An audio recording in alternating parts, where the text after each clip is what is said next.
Is it going to be a great night tonight? Hello and welcome, everybody. Put a 1 in the chat if you can see it, hear me right over there. Also, we're going to play some Fallout 4. And oh my God, it's time to flex our tycoon muscles, everybody. Let's get over here. Let's do a little flex. Time to flex, everybody. We're going to go out. We're going to start buying out all the vendors. We're going to start getting all the resources. We're going to start flexing that muscle that we've been building up over time. And now it's finally time to get that going on. Our big ingredient, of course, we needed in the very beginning was to get that momentum going, right? We wanted to start collecting purified water so that we could use that water as currency and then sell that purified water, get resources, and then double up on that water, get more purified water, get more resources, and keep that process going across all of our settlements. And as we do that, of course, our income keeps generating, getting bigger and bigger and bigger. Currently around 100,000 caps worth of loot just in this one location, by the way. We're going to start consolidating all of our loot into one location, and we're going to build the Mega Sorter. That's right, we're going to build the Mega Sorter tonight. It's going to be pretty fun. Still trying to decide where I want to build it, but we're going to have some fun doing it. We're going to take all of our resources, of course, and centralize those at the Boston airport, which we are going to work on just a little bit, and get all of that stuff consolidated down into the special locations in which we want them to be. And that's going to be awesome, everybody. Going to be very, very awesome. Looking forward to doing that tonight. Again, thanks for all the ones in the chat. There's 1,000 kids caps to get you guys going. I forgot to put the link in the actual retweet thing. That's my bad. Hold on. I knew I was forgetting something. I was doing like 100 things before the stream starts up, and I had to run and grab my water there. There we go. All right, let's get the right link in there. There we go. All right, there's the right link. Go up and hit that like button. Hit that retweet button. Of course, we get 5 retweets. We're going to give you guys 1,000 kids caps toward future giveaways. And I'm going to double up tonight. We'll give you 2,000 if we hit that 5 right off the bat. Now, I don't know about all of you, but I'm pretty excited. Like, this is one of my favorite times in the game when you've been working toward that momentum. I've been building it up, and it's doubling, tripling 5 times, 10 times. And you're right at that moment now where you are ready to dominate the wasteland, which is pretty awesome. Now, you never truly dominated in the survival mode because you can be one-shot even if you have the best armor in the game. But I like that. I like that constant, if they get a lucky critical hit on me, I will die. So kind of a cool thing in the back of your mind that you have to watch out for. As opposed to, the normal mode, which just gets way too easy. Way too easy for me anyway. Wombat coming in, shows the love. Foggy saying hello. What up, Foggy? Thanks, everybody, for coming in, showing that love. In the chat, I see you there, Third Brick. Thanks for that one. Elizabeth as well. Thank you so much for that love in the chat. We got Paul coming in as well. He's ready to flex his tycoon muscle in the chat. We're going to get it going up in here as well. That's what I need. I need a little flex. I need a little flexing mode in there, too, so we can flex our economic power we're about to utilize right now. And I say, why wait around till later? I say we do it right now. Let's go.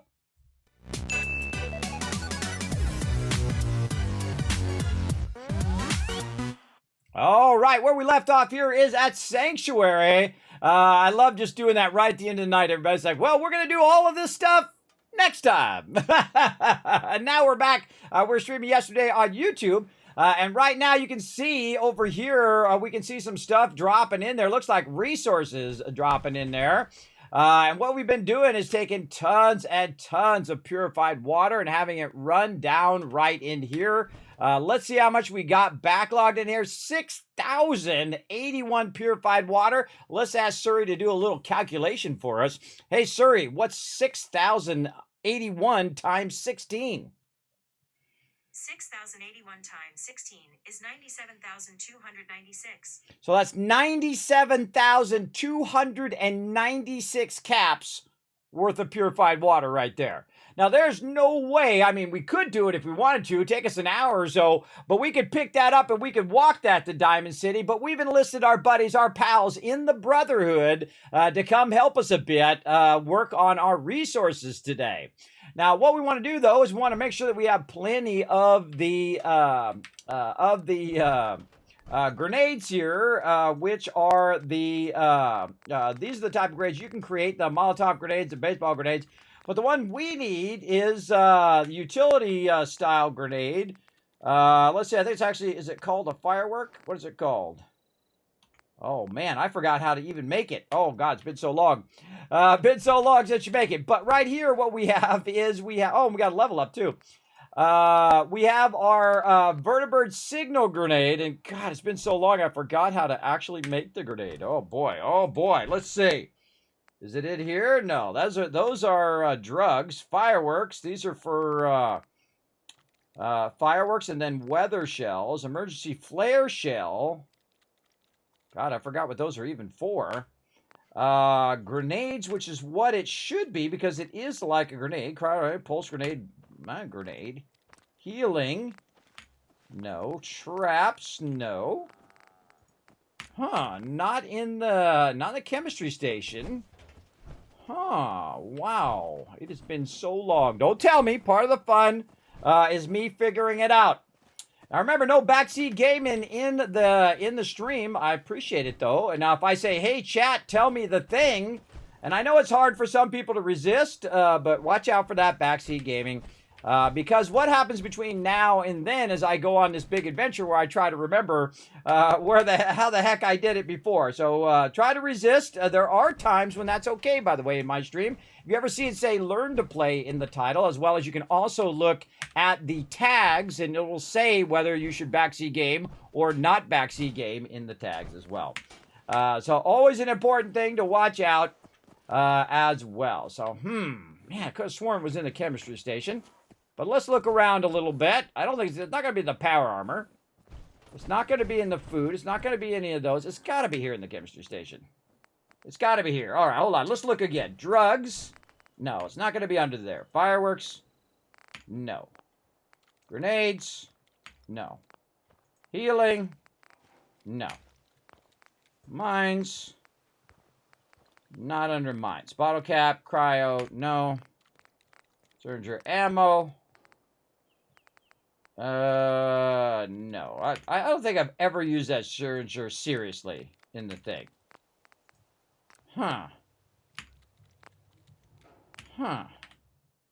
Do I buy them at the weapons person? Let's go see. Hey, where'd everybody go? Hey! Get back to work, people! What the heck? Oh, they're still walking over here. It must be morning time. Bunch of slackers walking around. Come on, get over here working. Kismet's got things to do. So I'm on forward time by an hour to get him over here. Actually, I think it might be still a little early, but let's go ahead and talk to the weapons person. Huh? Looking for a weapon? Always. Sure. Let's take a look. Great. Let's see. Let's check under ammo. No. God, I know there's a way to make them. Man, my brain is not working. Mines. Yeah, again, no backseat gaming, but we'll check it again. I didn't see it under mines. Building something? Bottle cap mine, cryo mine, pulse mines, plasma mine. Don't see it under there. But, I don't know. Maybe it hasn't come up yet. There we go. Okay, so, I can't remember. But that's okay. I'll figure it out as we go. First thing we need to do, though, is work a little bit on our food, because I can see my food is saying that I need to eat up here. No food there. Can we roast any food? Oh, yeah. Then there's everything else. Nothing in between. Look at you. You're so hardcore, Dance. You're so hardcore with your dealio. Oh, man. Tons of those. Omelets. More rat chunks. So much loot. Hey, Marcus. I think it's good. If you have time later, then maybe you want to go take a walk along the river. I can't. I have too much to do. Oh. Well, maybe I can help. No, you won't do it right. I have to do it my...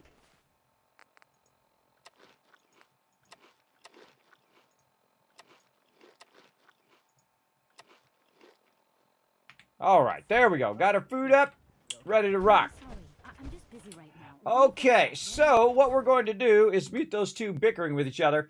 And then what we're going to do is we're going to take the resources from here and distribute them how we want them to go. Now, the first thing that I'm going to do is go in here and take everything out, right? So take all, boom. Then I'm going to turn right back around, and what I'm going to do is go ahead and put the purified water right back in again, like that. And I'll keep a little bit of purified water on me. Then I'm going to take my character, and I'm going to take him, and I'm going to run him over to Red Rocket. Now, we're actually going to take all the loot out of Red Rocket as well, and we're going to start taking all of the loot from the various different areas and try to consolidate them together. Now, over at Abernathy Farm, I've already been feeding all of its loot over here to Red Rocket, so Abernathy Farm is not too big of a deal. We have a ton of loot over at the drive-in, as well as we got loot at other locations around the wasteland that we want to consolidate. So it could be sorted, sold, put up as part of the museum, all of that kind of fun stuff that we want to do. Now, I'm kind of feeling either the Starlight Drive-In would be a great place for a sorter. Really great place because it's really much in the center. You do spend a lot of time there. Spectacle Island, I built giant mega sorters there. It's one of the biggest, or is the biggest settlement that you could possibly do. But I'm kind of feeling like we're going to do a lot of water over there and really take it to an obscene level over there. Try to max that baby out. Let's see. Castle's like too closed in. Oberlin Station's not too bad. Grey Garden's not too bad. But it's kind of on an awkward location.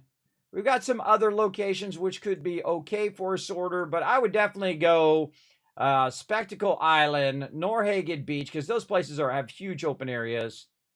And our pretty big one. You could probably go Green Top Nursery. Just put it over the top of the actual nursery itself. Tavern and Boathouse, a little too small for a mega sorter.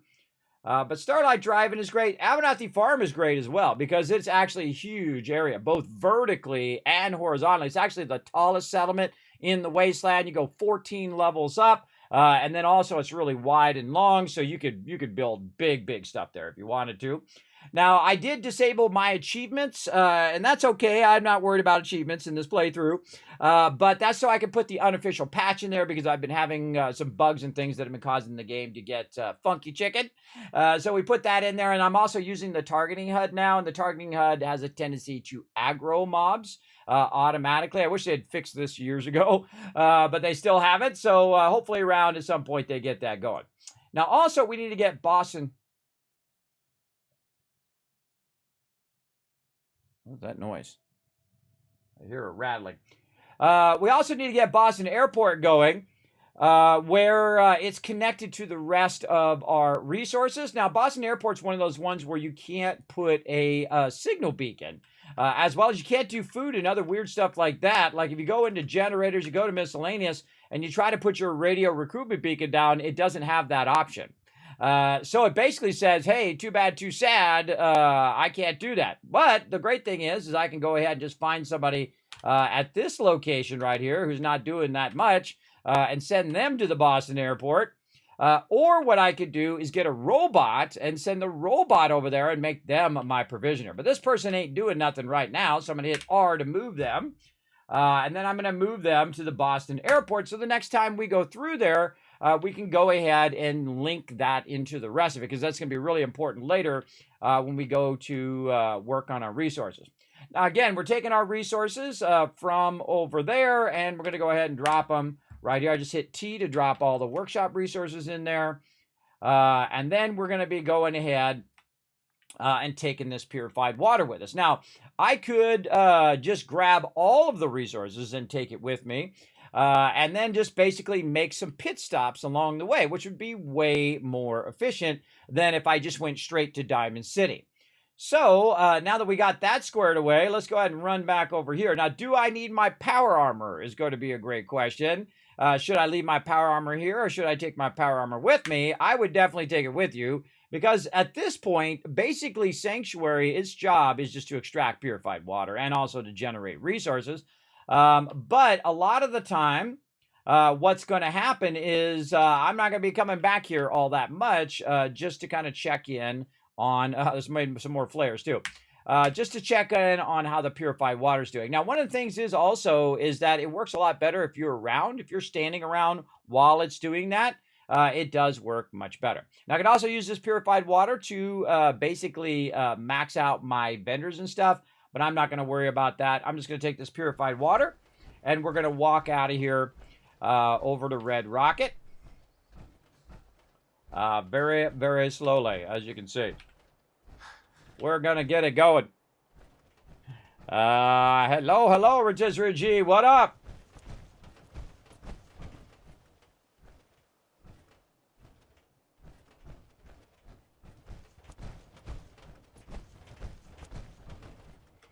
And I also got the perk that allows me to walk a lot better while overburdened, which is vitally important for my playthrough.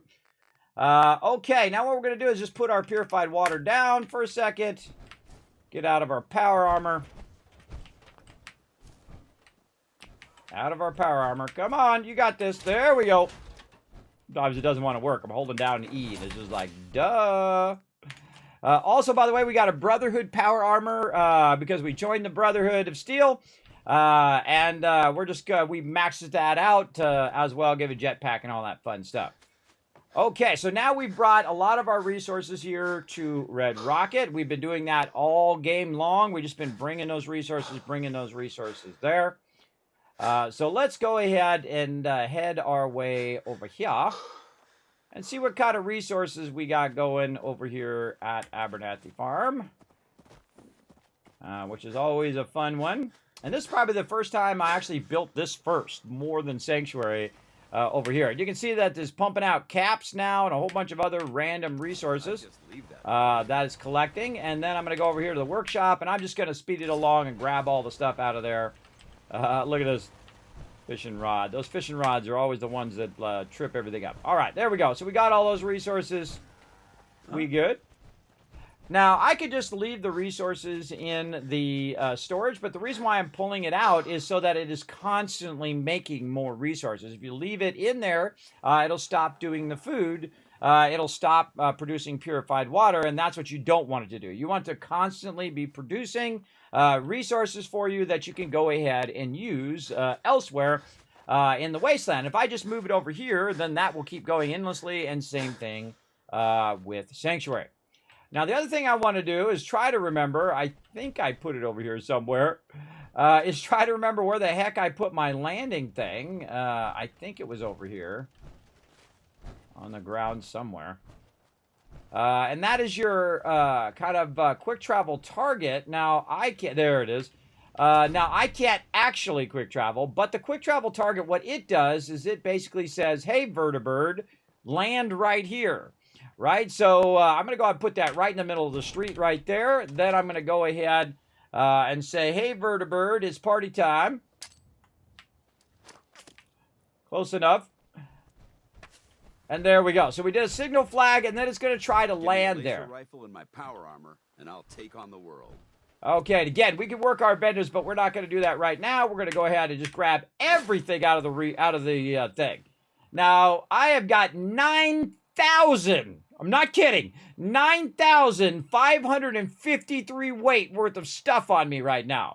Now, because I have the strong back perk, I won't break my legs instantly, which is normally what would happen in survival mode. Also, with too much weight, you can't even move.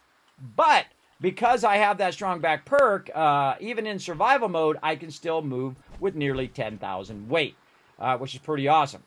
Now, they're on their way in. I want to bring my power armor with me as well. So basically, I have the strongest legs in the wasteland as well. So we're going to go ahead and pop on in here. Hoping you guys got those retweets going on. Look at you go. 2,000 more caps. I'll give you 2,000 more if you guys go out there and show some more love. Hit that like button. Hit that retweet button. We're 4 retweets away for giving you guys some more love. So there we go. So the Vertibird lands somewhat close to where it is, where it can land.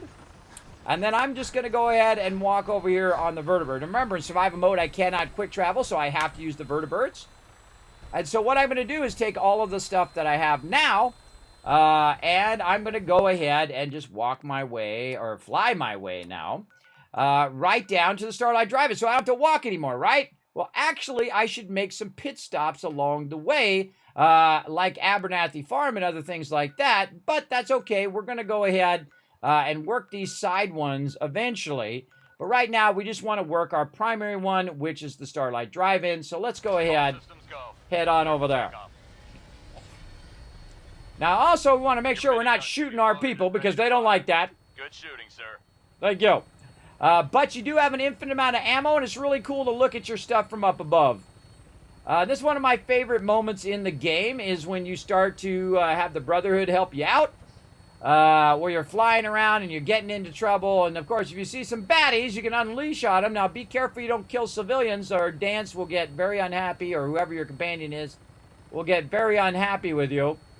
But what I look for is I look for cars that need to die. It looks like I blew up most of them already.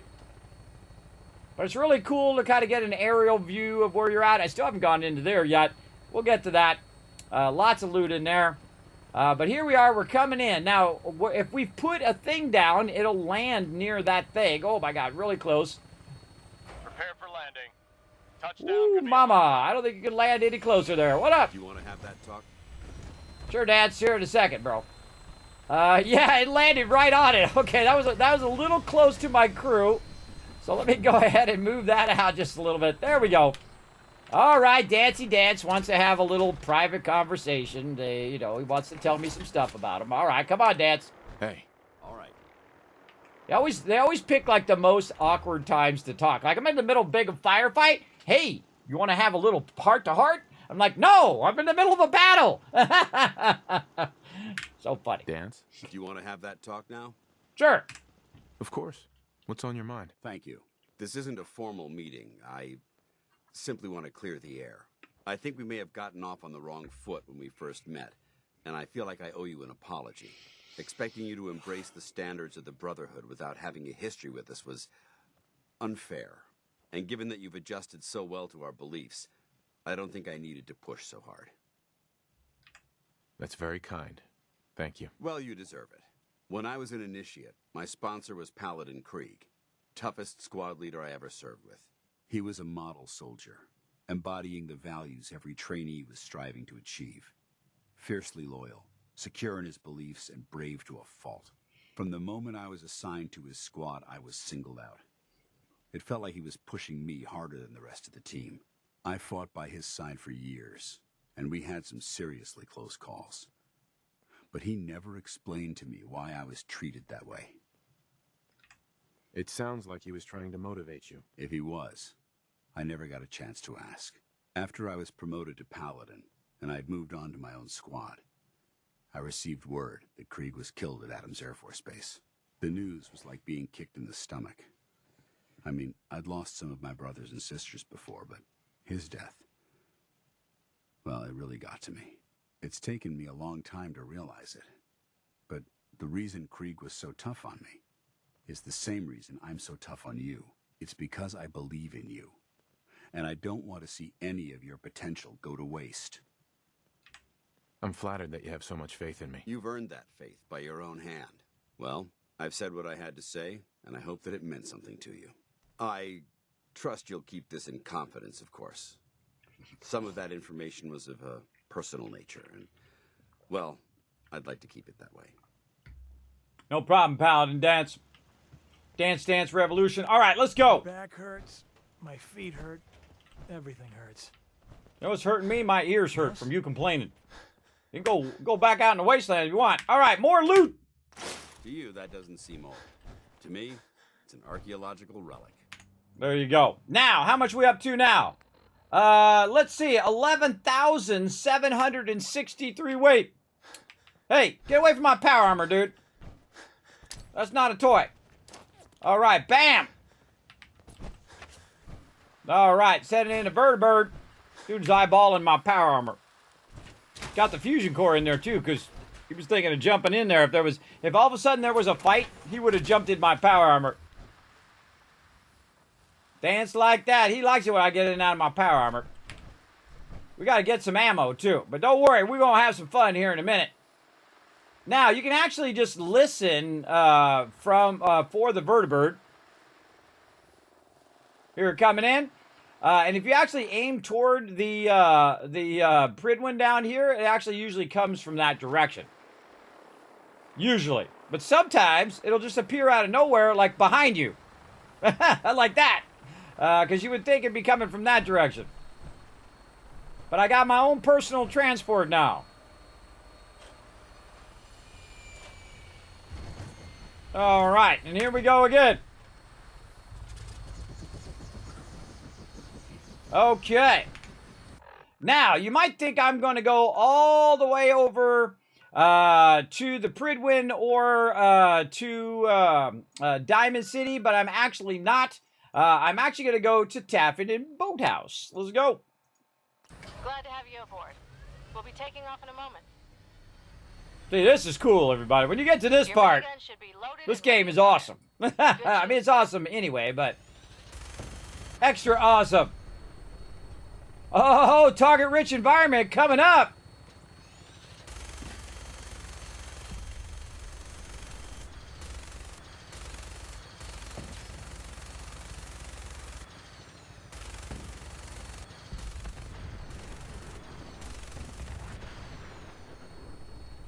I try to blow up all the cars in the wasteland so they don't blow up when I'm standing next to them.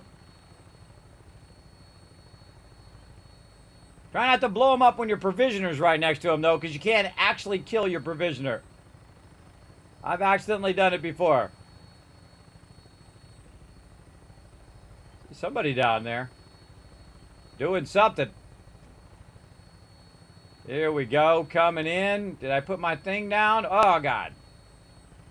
Setting her down at the target location. That's a perfect spot. What's on your mind, soldier? Getting out. All right, let's see if that's actually where I put my thing.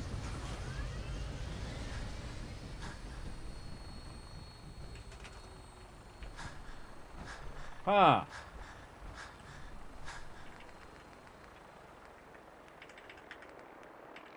I even put it down. Oh, I definitely put it down. But I don't think I put it over here, but that is a good spot for it. I think I put it over on this side. Now, it doesn't always land exactly where you want it to land. Same thing with your fast travel. It depends on if it's obscured or not. I don't know where it is. Okay, now we're over here, and guess what's over here, everybody? There's a bucket right there, and it also has 2,800 purified water. Also, in here, there's a ton of resources, including another 163 purified water there. So, boom, more resources. Now I am at 13,503. Wait, still walk around like nobody's big deal. And this is one of the advantages of that strong back. Now, of course, I could give it to a robot and send it over there. That's another valid way of doing it. But I like to hit all of the key points where I've been dropping tons and tons of loot. And the three main places typically I drop loot is Red Rocket, Starlight Drive-In, and Taffin Boathouse. Why do I do that? Because they're right in the center. They're right in the center, and these are a whole bunch of offshoots of that. Now, there's a little bit of loot here in Outpost Zamanda, Ten Pines, Abernathy Farm, Sunshine Tidings, and so on, and probably Castle and Grey Garden and whatnot. Norhagen Beach probably might be another one, Country Crossing and whatnot. So these are all what I consider secondary. Country Crossing I would consider a primary one because I would take the stuff from Finch Farm and put it there. And Norhagen Beach I would consider kind of the backbone of the wasteland, right? Because all the other ones are offshooting from that backbone. Now, there's a bunch more down here that we haven't even got to yet, which we'll, try to unlock at some point. But really what we're trying to do is consolidate our loot so that we can utilize that loot as well. Now, I would use the Boston Airport for my sorter, but the problem with using the Boston Airport is the fact that I want to keep my resources there. Hey, Janner, what's up? We're flexing our tycoon muscle today. We are totally flexing our economic power right here. Now, what I really want to do is I want to go to the Boston Airport, and I want to drop off basically a bunch of the raw junk. The junk that I'm just going to keep in the thing and then just use that for building. right? Stuff that I'm never going to touch again. Great examples like your shipments, you know, all your circuitry, all of that kind of stuff, which you're never going to touch again. You're just going to put it in there and just utilize it whenever you're building. But you don't necessarily need it in your workbench wherever you're working, especially where you're extracting things like food or purified water or stuff like that. You don't really need it anymore. And that's the really only good use for Boston Airport because it actually is limited. You can't put food and certain stuff down. It's got no radio beacon. It's got none of those things. But it is great if you want to go ahead and make a gigantic area where it's just collecting resources constantly. But we're going to have a problem with that as well. So we can stop at Country Crossing. We can stop at Norhagen Beach. But we've got basically a couple more stops to go. So I'm going to go ahead and lug that baby back over there and try to get another vertibird in here. Now, one of the problems also is that we're going to run out of our vertibird signal grenades. We've got 4 left, and we're going to need to make some more at some point.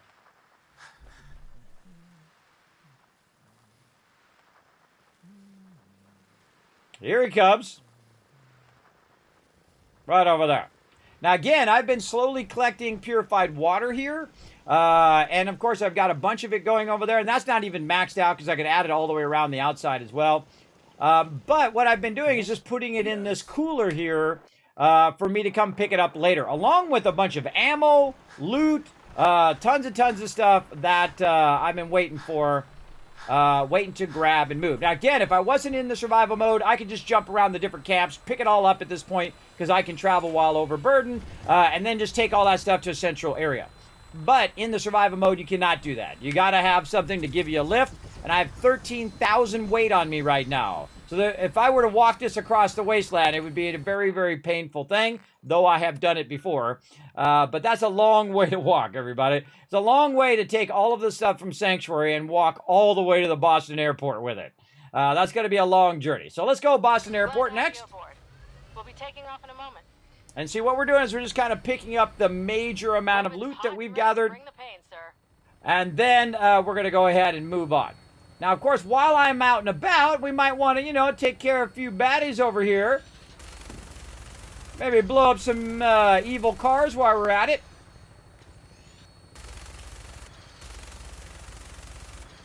Have a little bit of fun.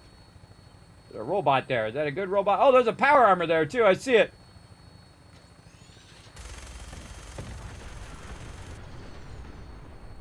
Irish Pride Shipyard. One of my favorite things to do is just to unload on all the cars. Just be careful. I kind of look to see if anybody's there first.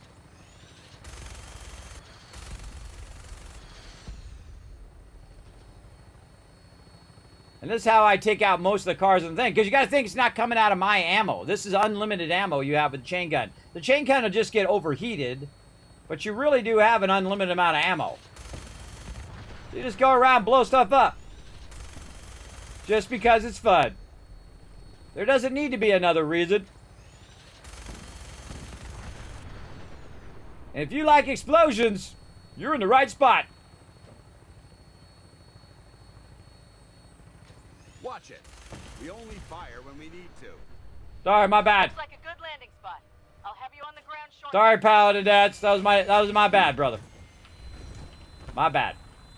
Okay, now we're going to turn the most useless settlement in the wasteland, other than building a gigantic bad attitude prison, which I've actually done. A 5-story giant vault. And I put Marcy and her brother in there so I don't have to listen to their bad attitude. And anybody else, by the way. If I'm at the settlement and someone's giving me a bad attitude, I send them over here to the bad attitude prison. It's pretty fun. Then I lock them up. All right, we've also got some other power armor over here that we can come back and use. We got the fusion core out of it. And so all we're going to do is go right over here, hit T, boom, and put all of our resources in here. Now, we've got a big problem right now. And that problem is, number one, we got too much stuff on us. But number two, this is actually not connected to the rest of the network. Right? So that means that if I try to build anything anywhere else, all of those resources that I just picked up and moved over here is not going to work. But I took a person and I sent him over here to get over here and work on the stuff. Right? Lost visual. Remember, we're out here representing the Brotherhood. Let's make them proud. Who are you fighting? Oh, God, I thought they were after me for a second. Why don't you make this easy for both of us? I thought I accidentally hit one of them. I was about to back up. That should tell you right there you want to save. Okay, so I'm going to go ahead and take all this stuff out. And get all these resources, because no reason to just let them sit around here. And I can't take this concrete out, sadly. I really think they should have made it where you can totally take everything out and not have to worry about it. But such is the way it goes. Now, did I take my fusion core out of this one? I did not. Bad Kismet. There we go. I always take my fusion core out so nobody jumps in my power armor. We got a level up to do here in a moment as well. We'll get into all of that here in just a bit. But we're just kind of popping around. And again, we just brought all of our resources over here so that we can basically just put it out of the way. So we don't have to micromanage it and then have to even look at it. Because not only do you have like the clutter, but you also have visual clutter. If you have to keep looking at that stuff over and over again, then it's just kind of visually in your way as well. And there we go. So we cleared out all that. There's actually a little bit of stuff up here I think you can get. I think you can get this right here, if I'm remembering correctly. But it's okay. We don't need it that bad. All we need is a bed here that's under a non-obstruction here for our one person that's supposed to show up. And we'll just tuck it back here. Right there. Okay, now we don't have our person here, so the best thing to do is to get some sleep as well as to get my well rested. So I'm just going to go ahead and forward time. And I'm going to show you some of the disadvantages of Boston Airport. Now, I don't know why they did it at Boston Airport. Seems kind of weird that they did that. But there should be somebody showing up here in just a moment. Now, one of the things that I typically do at every single location is I go for the bell. And the reason why I put the bell is no matter where that person is, I'm going to hit that bell, and that person's going to start walking toward the bell. Now, they're working their way all the way from Red Rocket all the way over here, so it might take them a little bit to get there. But definitely need to get that going. What are you doing, Dance? Dance is always up to something silly. Now, again, we can't put a radio beacon here, so there's no way for me to basically bring some people here. Because if we go into miscellaneous and we go there, you can see the radio beacon is not an option. Even though it shows up in the menu, you can see it there in the menu. But if you go to that, no radio beacon. The other problem also, if you go to water resources, you can get these going, or a bunch of these if you wanted to. But if you go and look, wait a minute, why can't I put food down? Why can't I have it collecting food? Well, it doesn't collect food either. So you do have a lot of limitations over here, which I think kind of suck. I don't know why they would put those limitations there. But I could actually go in and do a sorter here, but I don't want to do that. The sole purpose of this location is to keep the loot secure over there. So we're going to go ahead and wait for our guy to show up. Now, one of the things that I like to do also, if I am waiting for the dude to show up, is simply just make a little chair. Since we're already nice and rested, hit the bell, go to the chair, and just forward time by an hour, and see if the guy shows up. Nope. Try another hour.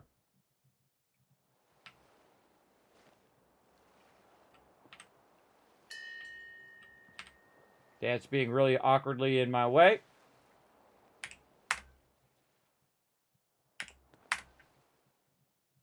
Keep forwarding time. Because it actually calculates how long it would take for them to get here. Which I think is actually pretty cool. And now we got a rad storm.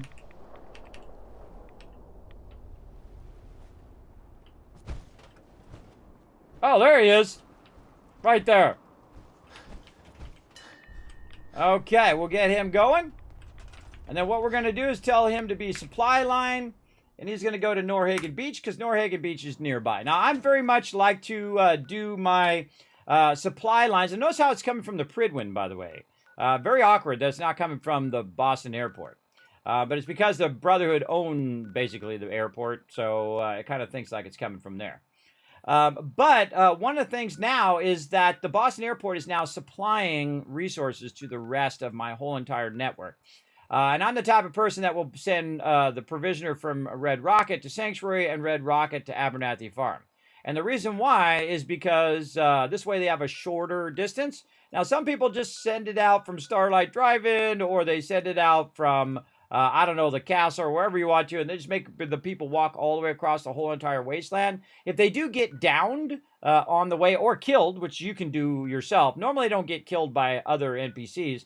But if you accidentally blow up a car next to them or throw a grenade or something like that, you can actually kill your own people. And they are permanently dead, by the way. And so that line will be broken, right? So you're taking a risk by putting it way down here. And if any of these lines are broken along the way, Sanctuary won't have any resources. So keep that in mind when you do that. So that's why I like to have small connections. So if I start to see a problem with a connection, I can go in and clear any mobs in between there, and it should work a lot better. But you can see my connections are pretty solid there. And now we got that going on. So we've taken care of business over there. We want this one, the Brotherhood of Steel. Right over here. Actually, let's take a look at the Brotherhood of Steel torso. 380, 285. Versus this one, which is 380, 285, 300. Yeah, so it's basically the same as the normal T60, except for it's the cool Brotherhood armor. So we're going to get back in our Brotherhood of Steel armor.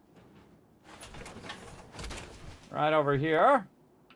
Feels like you can take on the world in there, doesn't it? And then we'll throw down another vertibird grenade, and we'll get out of here. Again, the only thing that we put here was the junk. Oh, wait, we got some other stuff that we put in here. Oh, I forgot. Yeah, we picked it up.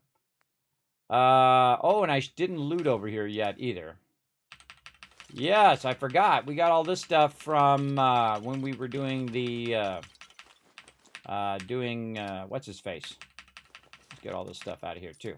All right, so the only thing that should be in here is the junk, and everything else you should be taking with you. There we go. Glad I looked now. So yeah, so just the junk. It's a great use of the Boston airport.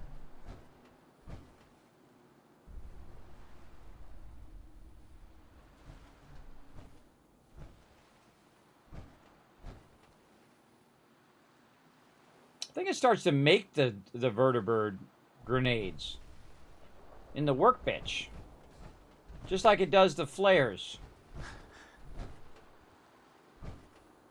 Okay, so we stopped at a couple places, got a bunch of resources, still got around 5,456 resources on me. I just dropped literally like, let's see, about 7,000 resources, which is just the junk, just the raw resources that I've been collecting since the beginning of the game, as well as all of my teams are collecting at each and every location, which is awesome.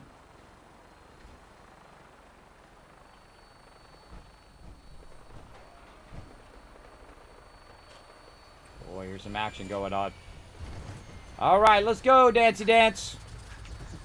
We got to get on out of here. Okay, so we're in there. Now, what we want to do is we want to take all of these resources and put them somewhere where we can sort them. So Norhagen Beach is close by. I could use Norhagen Beach again. Normally, I use Spectacle Island. I'm tempted to use Spectacle Island again. Warwick's Homestead, too small. Jamaica Plains, too small. Somerville, not bad if you build it up.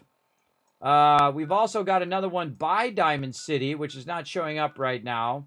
Right there. We also own Home Plate, which we actually need to take the resources out of there and run them back. Oberlin Station is okay. Grey Garden is okay. But you really want to use the big ones, right? You want to use like the Starlight Drive-Ins. Now, Starlight Drive-In right now is really the one that's producing me a lot of food. And I'm using that food to produce like adhesive and things like that. So I don't really know if I want to do it at Starlight Drive-In. I think the one that we're really not using right now that has a lot of space and we could really make a good mega sorter is Norhagen Beach. So let's go Norhagen Beach. Instruments read all clear. We're green for takeoff. And I feel like we're just going to make that call And since Your it's by the miniguns are airport, loaded and since ready it's to fire. by all the other Good stuff shooting, here, sir. we'll go ahead and head over there. Now, normally, I can move it closer to Diamond City, but that's okay. We'll just go over and head over here to Norhagen Beach, and we'll just make the call for now. And that means we're going to need to do some work over here. A big amount of work. Now, also, you want to think about your build limits and all that other stuff at that particular Looks like a good location. landing spot. I'll have you on the ground shortly. Thank you. Okay, so here we are at Norhagen Beach. And what we're going to do is we're going to drop off everything else, right? So everything else that we don't want to carry, like weapons, ammo, all that other stuff, we're going to throw over here. And then what we're going to do is decide what we want to keep, what we want to get rid of. But really what we want to do is we want it to do all of that work for us automatically. Basically, to sort out all the trash from the stuff that I want to keep, right? That's what I want it to do for me automatically, so I don't have to do it. And this is something that I discovered right when they added in the Contraptions Workshop. Highly recommended, everybody, if you love to build and love to have it do stuff for you automatically. Very, very fun, and we are going to work on the Mega Sorter later on. For right now, though, we're just going to try to get all of this stuff out of my inventory and deal with it. Wow, look at that 600 mute fruit right there. And 9,000 purified water on me there. Don't need that much Rad-X. Don't need that much Radaway. Let's go ahead and get all this stuff going. Now, a great time to AFK is when you're sorting a lot of loot, right? So if you're sorting all of that, you should just put your character there and let it sort it all for you, and then come back and see how well it sorts, and then we'll come back and do it again and do it again. I think you could craft them. I kind of remember you craft them, but I also remember them actually generating them, because I remember them going down the conveyor belt is what I'm thinking. So we'll find out. Don't tell me. Don't tell me. Part of the fun is seeing what happens in the game. So again, don't tell me. We'll see. Now again, I'm just kind of dropping everything off over here. Now I did build one of my favorite places here quite a while ago. You guys can see it on YouTube. And that is what I call the Beacon of the Wasteland, a gigantic vault that I built. Right here. It was 5 stories high. It had like a disco area, like a dance area. It had a gym. It had a training area to teach people about the wasteland. It had my overseers. So I'm the overseer's overseer, and they were running all of my various settlements and whatnot. Very, very cool build. One of my favorite builds. We definitely had to definitely unlock our build limit for sure. Oh, look at all these mods in here, too. Great place to build robots because we have all of these robot mods and stuff. Don't need to keep all this ammo. This is a massive amount of ammo. Let's drop all that in there as well, especially the rockets. Rockets are incredibly heavy. All right, looking good. So basically, we've cleared our inventory, and you're like, well, Kismet, geez, you still got 4,865. Wait, what is that from? Well, that's from our insane amount of purified water right here. Now, this actual location also is generating purified water, but not really at the level it could be right now. It's generating, about 50 purified water. It's actually generated about 120 because of our purifiers over here, which is 4080. It's actually 160 purified water right over there. Now, we're going to come back. We're going to do a big old build here later on. But what we want to do now is we're like, hey, come back, wait a minute, we want another lift, right? Because all we want to do is take this purified water with us now, and then go that way. Now, I'm going to go see if I put my little landing thing down. You can only put one of them down, so it's a dead giveaway if you put it down yet. If you try to select it and it says you can't put it down, that means it's somewhere in your base. Now, where do I want this guy to land? I want him to land right there. Where that is. You can actually make that so they land on top of your base, too. If you build a big, tall base, they'll actually land on the top like a helipad 90 to 50 to 20% of the time. Not every time, but 60% of the time, it works 100% of the time. For all you Anchorman fans out there. All right. Predators don't scare me. I'm going to scare you when you're standing here all by yourself.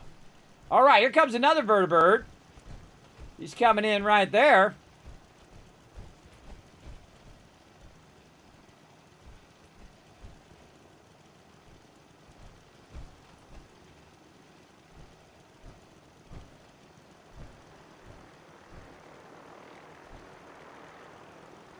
Now, another cool thing about being at Norhagen Beach, especially if I'm going to generate a lot of resources, is that I can just take those resources and run them over to Boston Airport and just put the junk over here away from Norhagen Beach.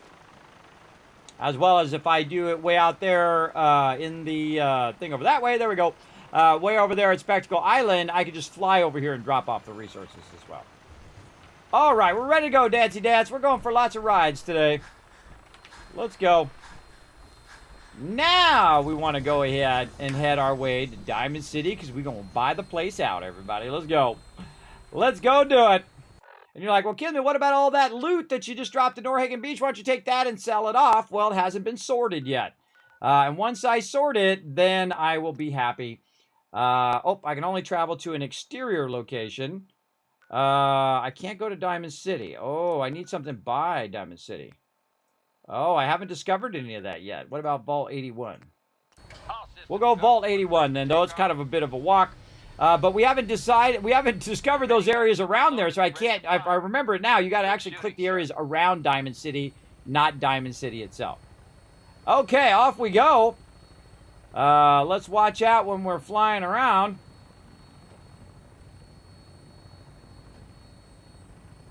And I have actually tried to shoot on their own vertebrates, start to shoot them and see what happens. Because you can always save ahead of time and then try it and see what happens. They don't like that. They don't like that a lot. All right, let's watch for any baddies or evil cars on the way. Hello, what up, Cairo? Thanks for coming in, hanging out. Appreciate it.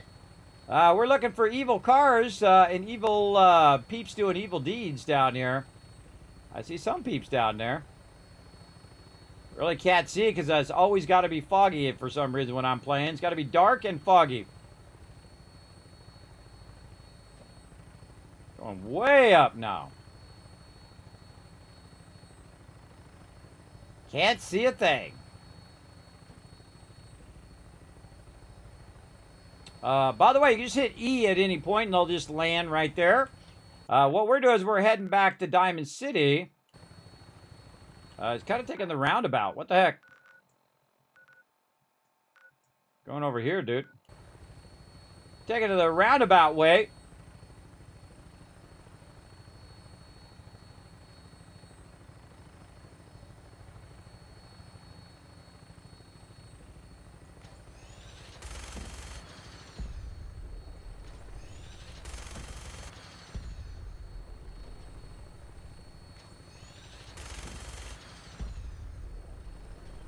There's Diamond City right there.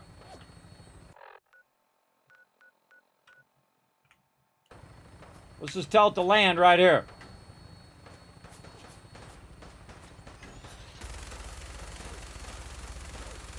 Oh, it's going to land right here in front of the skirmisher. Where'd they go? I got time to talk to those supermen. Hey, guys, what you get on your job there, you know? Sniped! Like how these guards are just doing diddly squat. Whoa, grenades!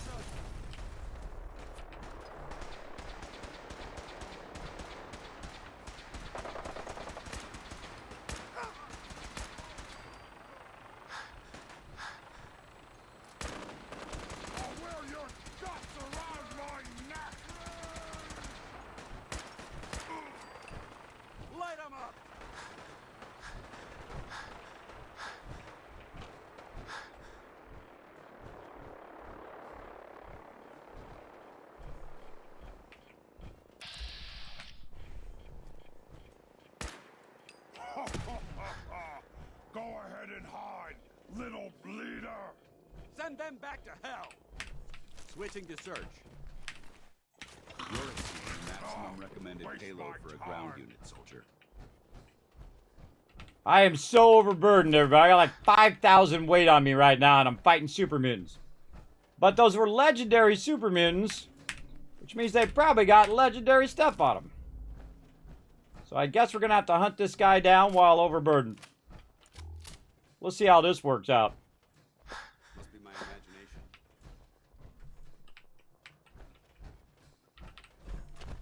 That was actually a good landing spot there. So I hit E for landing. So you can land at any point when you just decide to land. And that was actually pretty good. I do need to get the hardware town so I can get all that as well. Nope, I don't need to do any of that. Get out of there. I don't need to loot any of this because this loot will stay there. But what I do need is I need the loot from the mobs, right? And there was a mob up here on the top. And it just so happens I got a jetpack. So that'll get me up here. He was up here somewhere. There's another mob around here somewhere, too, because I heard him talking. We'll get this at least while we're at it. And we already got this guy from down below. And there was a second legendary, and he was up here. Oh, I see him back there. And since we're grabbing loot anyway, we might as well, again, because they're going to disappear. So you might as well run over here and grab this loot. Now, also, if I go that way, by the way, and jump down, I can get me a settlement over there. But we'll deal with that later. Look at Paladin dance. He's like, no problem, Kismet. I'm up there. Okay. Protected by the wall. Heading to Diamond City. Oh, Vertibird's getting it going on. Slow walking. Now, every now and again, I'm going to jump. And because I have my perk that lets me walk a lot longer while overburdened, you can see I can walk a long ways where I'm basically carrying 5,000 weight. Now, the reason why I'm carrying all of this weight is because I am trying to bring it to Diamond City so I can buy out all of the resources. Also, I have a bunch of resources there from previously taking over Diamond City as well. Well, let's go ahead and walk on in here. Yeah, you guys take care of that. Keep him off me.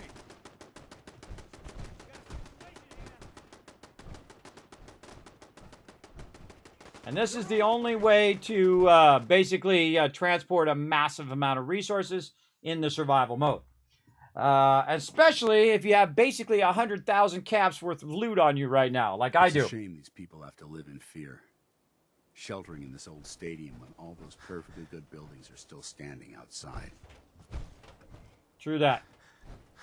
Okay. You see that big blimp?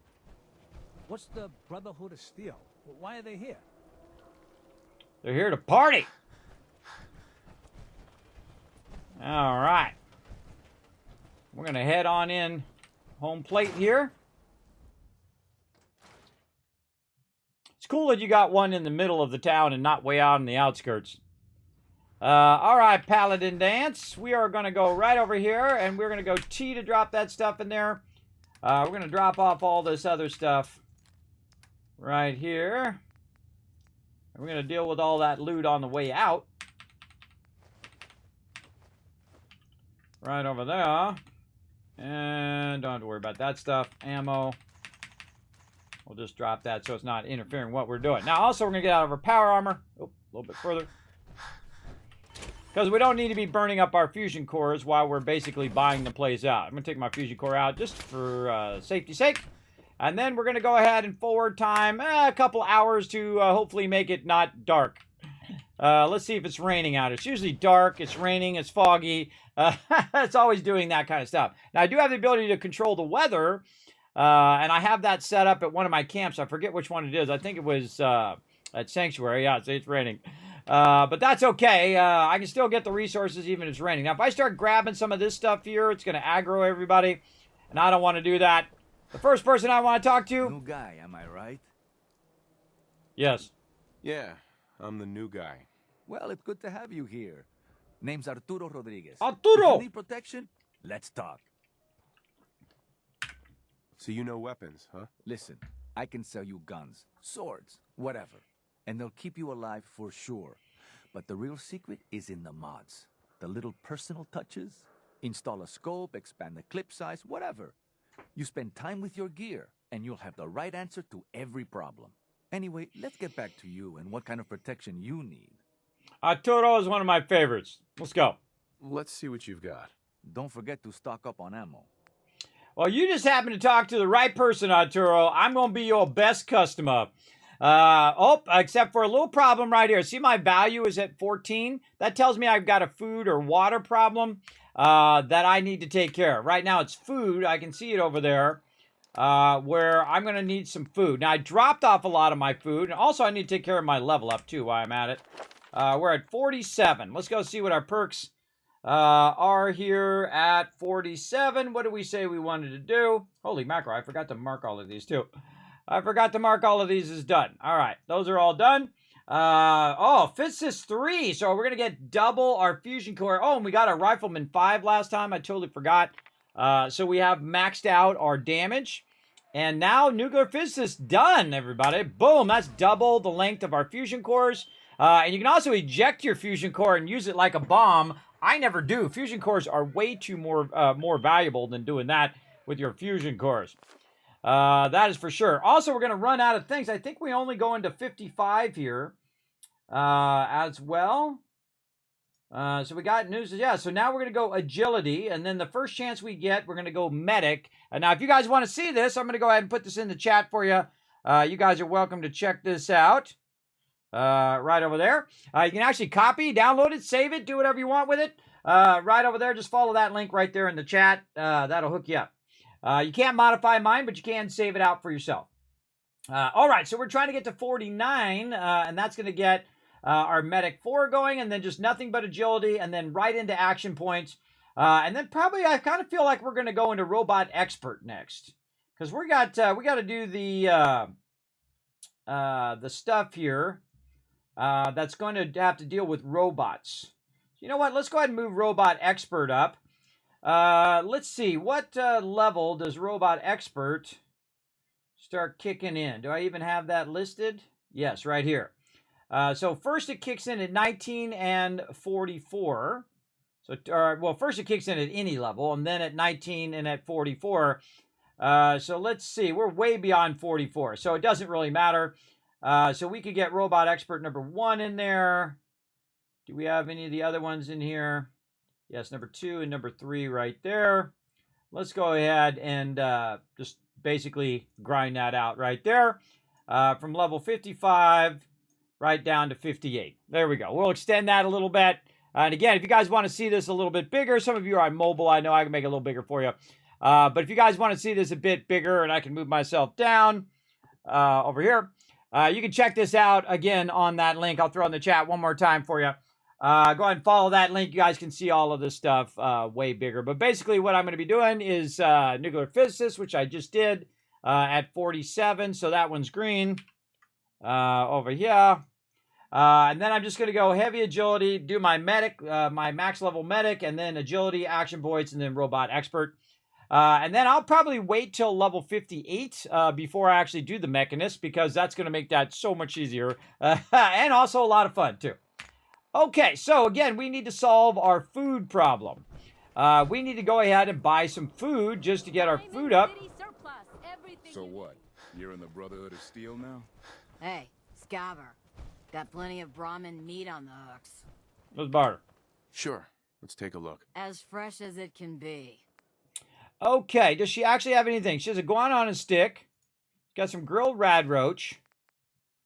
And whatnot. All right, let's just go ahead and get that first. And we'll pay her in purified water, because I don't want to use my caps, because I want to up my my vendors. So we'll say 98. Get a little bit of her caps. Now, also, I can invest in the vendors, which is another reason why I want to keep my caps, is because I'm going to invest in her. Now, she's got 723 caps. Now, immediately after investing, you want to get your caps back, so I'm going to use my purified water to go in and literally buy that stuff back again. Now, I could go and buy out every single thing that she has if I wanted to. Like, I can go ahead and trade that for a little bit more than what she's got, so 728. And then just buy out everything that she's got over here. Let's say 720. There we go. Leaves her with 3 caps. And then what you want to do is if you've got some 38 ammo, that's good. Or you can use your bobby pins. I'm kind of leaning more into my bobby pins lately because those are something that you end up with thousands of them by the end of the game. So good to just kind of burn up those extra bobby pins that you're going to have. Carrying too much gear is tactically dangerous. Yeah. All right. Now we're going to go ahead and eat our food. And you're going to see a big difference when I talk to Arturo again.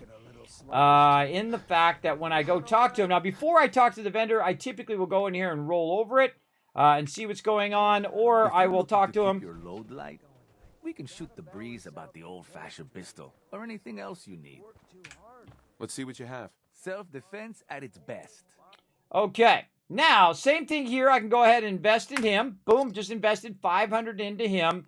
Always check your max values. Like the max value in the game for purified water is 16. How do I know that? Because I have max charisma. I have the better bartering. Even if I had 50 charisma, everybody, it's not going to get bigger than 16. So if you have 16, you know you're good. Your barter rates are good. Even if I use like grape mentats like this, it really blow your mind, everybody. Yeah, check it out. That Bethesda sent that to me. Now, they sent me the mentats, but of course, I don't use regular mentats. I use grape mentats because that helps your barter rate. That's when you really know Kismet, that I would only use grape mentats. But all right, so there we go. So even if I use that, it's not going to get more than 16. And if I click on it here, you can see it's worth 146,640 caps. That's a lot, everybody. That's a lot. That's even more than what we estimated earlier because of the bonus in the trade rate and the bonus in your caps collector. So basically, I have 150,000 caps right now. And again, we're flexing our tycoon muscle right now. So one of the things we want to do, of course, is buy some ammo. So let's get some 308 ammo. We get some 45 for the dude there. Now, I also like to buy all the unique items, like the big boy here, which is actually just like the Overseer's Guardian. It shoots basically double the projectiles. In this case, the mini nuke. And you can mod it all out and actually even make it an MRV, so it's shooting like 16 of them at the same time, but it shoots it really close. And that costs around 6,000 caps. But if I just click it right there, I can buy 150,000 caps worth of stuff. Now, also, what I can do is start to think about, okay, wait a minute. I want to go ahead and get all the legendaries first, and then put those legendaries aside so I can put them up in a museum and do all that fun stuff later, which I do. But also, I want to think, is there a Gatling laser in here? Right? Is there a Gatling laser in here? Is there a chain gun in here that I could go ahead and start to give to my peeps, right? Now, I love the combat rifle. Combat rifle is one of my favorite ones because it's incredibly powerful. It does a lot of damage. Like this combat rifle here does 114 damage, which is pretty decent. It's a 308 combat rifle. And I could go ahead and get a bunch of those combat rifles and just start handing them out to all of my peeps, and they will be blasting people as well. Now, also, if you have the DLC, I can make my own Gatling lasers. That's right. And then give everybody a fusion core and all of that stuff. Now, the problem with fusion cores and rockets and missiles, missiles are the same thing as rockets, as well as mini nukes, is the fact that they will use those up, right? So the smart thing to do is not only figure out what great weapon they have, but also figure out a weapon or ammo that you can give to them that they'll have an unlimited amount, right? Now, the one I find that they have the unlimited amount that's a really great weapon is the chain gun. Is the 5mm gun, and if you make a bunch of those and hand them out to every single person in your settlement, you got 20 people with a chain gun running around with unlimited ammo. I think your base is going to be well protected. That's just me throwing it out there. And then you do that times your entire settlement system. Oh, yeah. And then, of course, your provisioners and all of that, too, rocking around with chain guns. Just absolutely annihilate anything that's going to come up there and come at them, which I find pretty awesome. So that's kind of what I'm thinking right there. Now, all the specialty weapons, you can also give those to your peeps here, right? Like this does double damage if the target's at full health, Old Faithful. But what I really want to do is get the unique items and then put them aside for some fun later on. all the building. Now, if I see a helmet, everybody, like metal helmets and things like that, I start to just buy those. You'll see me start to buy out all the combat armor as well, so that I can give it to the peeps. Now, this would have been great a while ago, Protector's left arm and whatnot, because this is like leather armor, but I'm going to buy that as well. And I'm up to 11,000 right there, just in the unique items from Arturo here. As well. Now, again, I'll start buying all that combat armor when I'm ready to gear up my peeps, but don't really need to do it. Now, I could actually buy out the entire vendor right now. I can buy out every single thing that he's got, and it'll be about 50, 60,000 caps, but I don't really need it. Now, another important thing to look out for is this, the power armor frame. So you can actually buy power armor frames here and then take them to wherever you want to have all your power armor and basically utilize them. Now, it's actually an interesting idea to bring all of your power armor to Diamond City, because there's going to be no people in home plate. So I might do that in this playthrough and bring all my power armor here to home plate, and whenever I need to switch out of power armor, I come to home plate, I switch it out, and then I go wherever I need to go. So we might try that, because this way you can bring all the pieces of power armor over here, buy yourself a power armor frame, which isn't that much, about 2,400, and then you can just put it right, the pieces in there, and you can spec out all your different power armors, which is pretty fun. But the thing that I really want from Arturo is his shipments, especially the aluminum. The aluminum is what you're going to use for your power armor and modding your stuff and all of that. That is the #1 reason I talked to Arturo. And I'm going to buy all the stuff that he's got there as well.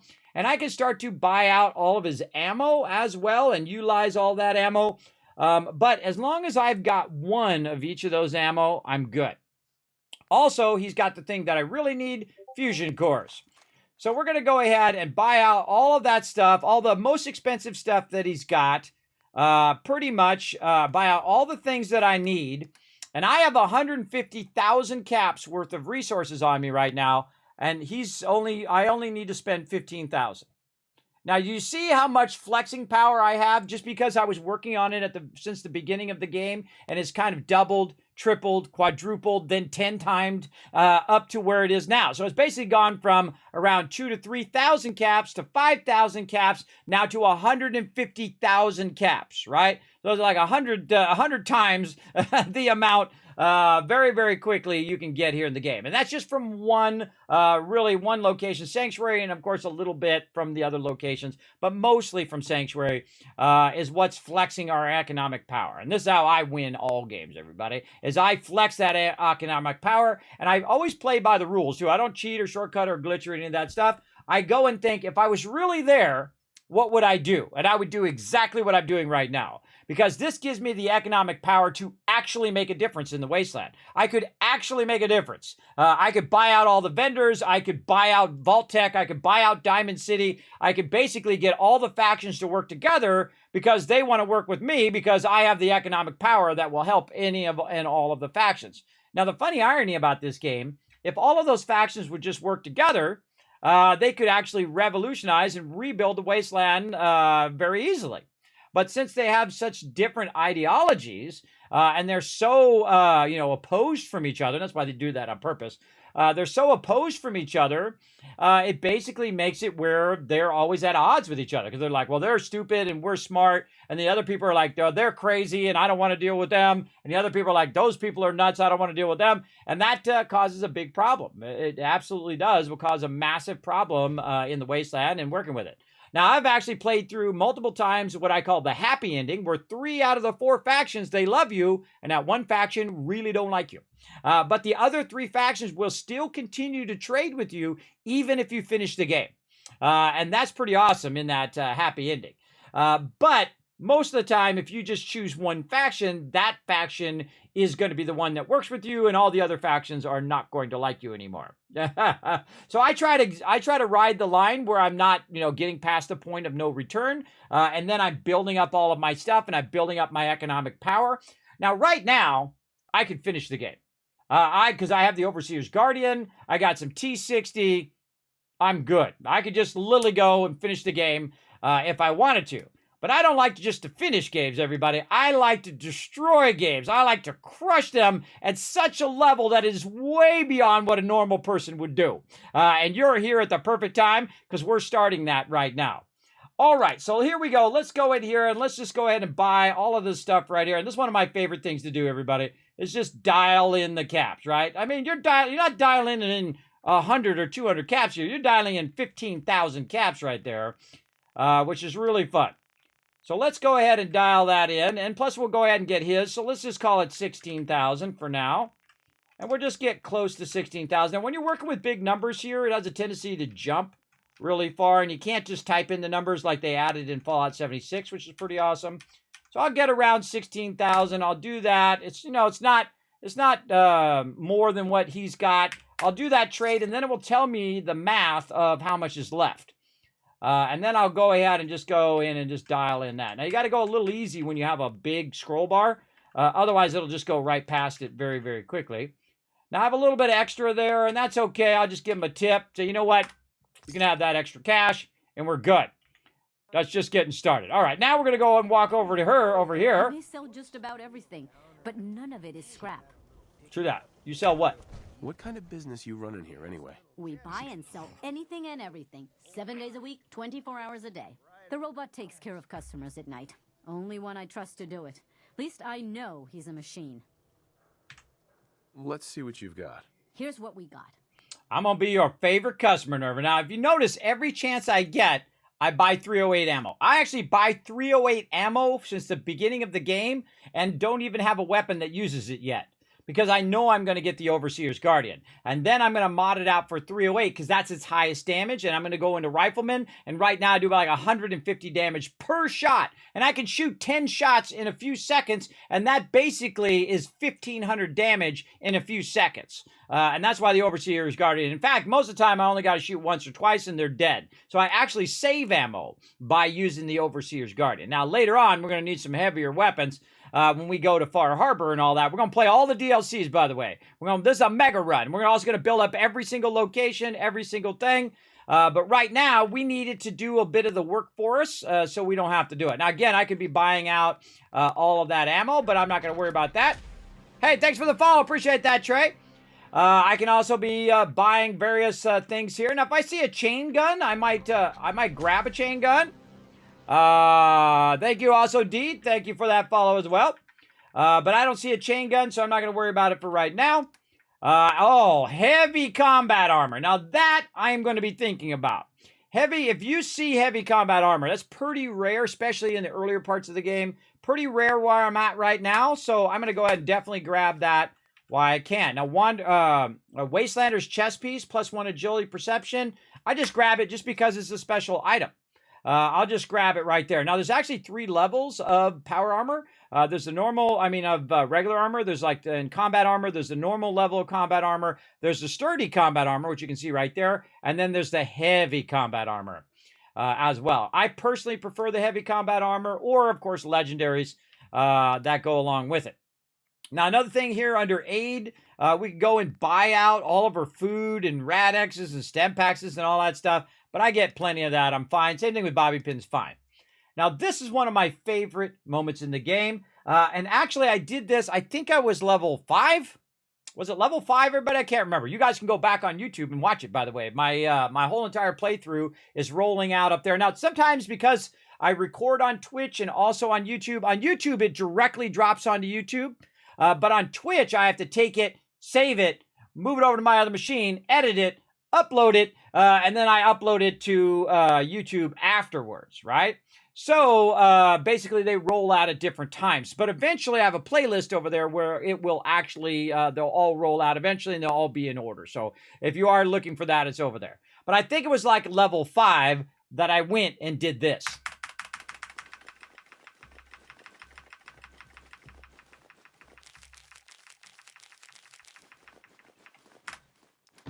Buy out the whole vendor.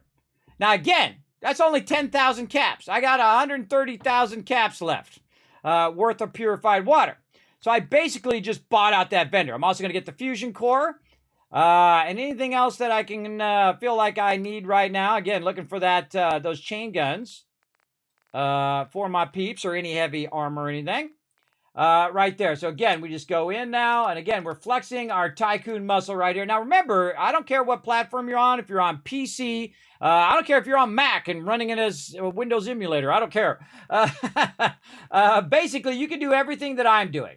I actually only added one mod, and I actually added it late in the game. And that is the mod that patches the game. It fixes all the bugs in the game because I'm using the targeting HUD. And the targeting HUD causes people to skip their dialogue and automatically go aggro. And I didn't want that to happen when we went to Kellogg, so we could talk to Kellogg and other mobs that it does that on. So that's the only thing that I have on here, the unofficial patch. I typically don't use mods until I feel like I've played through the game all the way through and pretty much done everything that I can do, and then I come back and fool around with mods. Mods are a great way to extend a game. I feel like it's like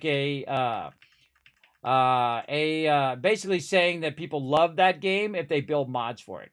They absolutely do. I feel like that's a great way of the modding community saying, man, we love your game. We're going to take our time and build mods for it. Oops, I missed it by what? And so I'm going to use my bobby pins to get the rest of her caps. Now, one of the cool things that's about to happen, by the way, is there's 2 vendors with 2 separate inventories. So you see that I bought out her entire inventory here, right? So you can see that junk doesn't even show up anymore. So I basically just made her rich. Don't walk outside the wall undefended. High quality And I just made protection for sale. Arturo rich just now. So let's go to the next guy because we might need a swatter. Heard you rescued Valentine. Good work. Most sense scared the hell out of me. You but there. Nicky, You he ain't need like a those genuine, Institute psychos. authentic, custom-made hickory swatter. Swatter? What's a swatter? Rookie, eh? A swatter, my friend, is a Diamond City tradition. See, it used to be that this whole place was a stadium, and 2 teams would meet and play a game called baseball. One team would beat the other team to death with these things called baseball bats, and the best bats were called swatters. True fact. I could tell him the truth because I was there pre-war. Right here. Look, dumbass, that's not how baseball was played. That right, Mr. Smarty Pants? Yeah, if you're such an expert, how do you think it was played? Right here. Actual rules. It was America's pastime, a sport that united families on warm summer days, and it wasn't violent. Mostly. That sounds ideal. It's a shame it was so long ago. I like my version better. Now, can I interest you in Dance these liked it. genuine, authentic, custom-made hickory swatters? Looking for work. Oh, I forgot. He gives you some work? What does he give you? Got any work? Well, if you want to help the sport, I got a lead on a stash of pre-war collector's items. Coach, quitting is for punks Westing, had an estate not too far from here. Legend says when he retired, the league presented him with a baseball, catcher's mitt, and playing card signed by all the other coaches. See where I'm going with this? I'll pay 100 caps each for those relics. What do you say? I don't remember any of that, everybody. I don't think I've ever done this, or if I did, it was like my first playthrough. All right, fine. I'll find it for you. A card, a mitt, and a ball. Got it. I thank you. And baseball thanks you. He's going to give me 150 caps, everybody. Yay, me. Hey, Mo. Remember, swatters will win you the game. The game of beating people up, that is. Let's see what you have. The genuine articles. All right, let's go see what Mo's got over here. What kind of weapons he's got? Aluminum baseball bats. Now, I actually have played through on a melee playthrough, and the Roxville Slugger is actually really fun. Especially if you have the one where you have the home run perk, where if you hit them with a critical, it actually knocks them. I have an awesome clip of me playing in melee mode and the Institute is attacking the castle. And I jump down and I use my swata, and I hit him, and I'm knocking him up in the air. And then the mysterious stranger shows up, and he lands in the water, and then the mysterious stranger shoots him. It was an awesome combo that happened. You can see all of that stuff again over on my YouTube. Over there as well. You can find that link right over there. YouTube.com/Kismet, B like Bravo, P like Papa, Kismet BP. So we're going to go ahead and get that Rockville Slugger. We're going to add that to our collection of cool legendaries around over here as well. And we're going to look at his different stuff here. He's got a little squirrel bits there. But what he's got right here, wood and cork, which you might need later on. Also, he's got a bunch of baseballs and baseball gloves with his leather and cork there. I'm just going to buy out every bit of junk that he's got. And look through here and see if there's anything else. He's got baseball grenades. Nothing really else I want. Oh, and I forgot to invest on the girl over there. I forgot. I'll have to go back and do that real quick. Okay, so let's say 1,000. Over here. There we go. And we'll take care of that. And then we'll come back.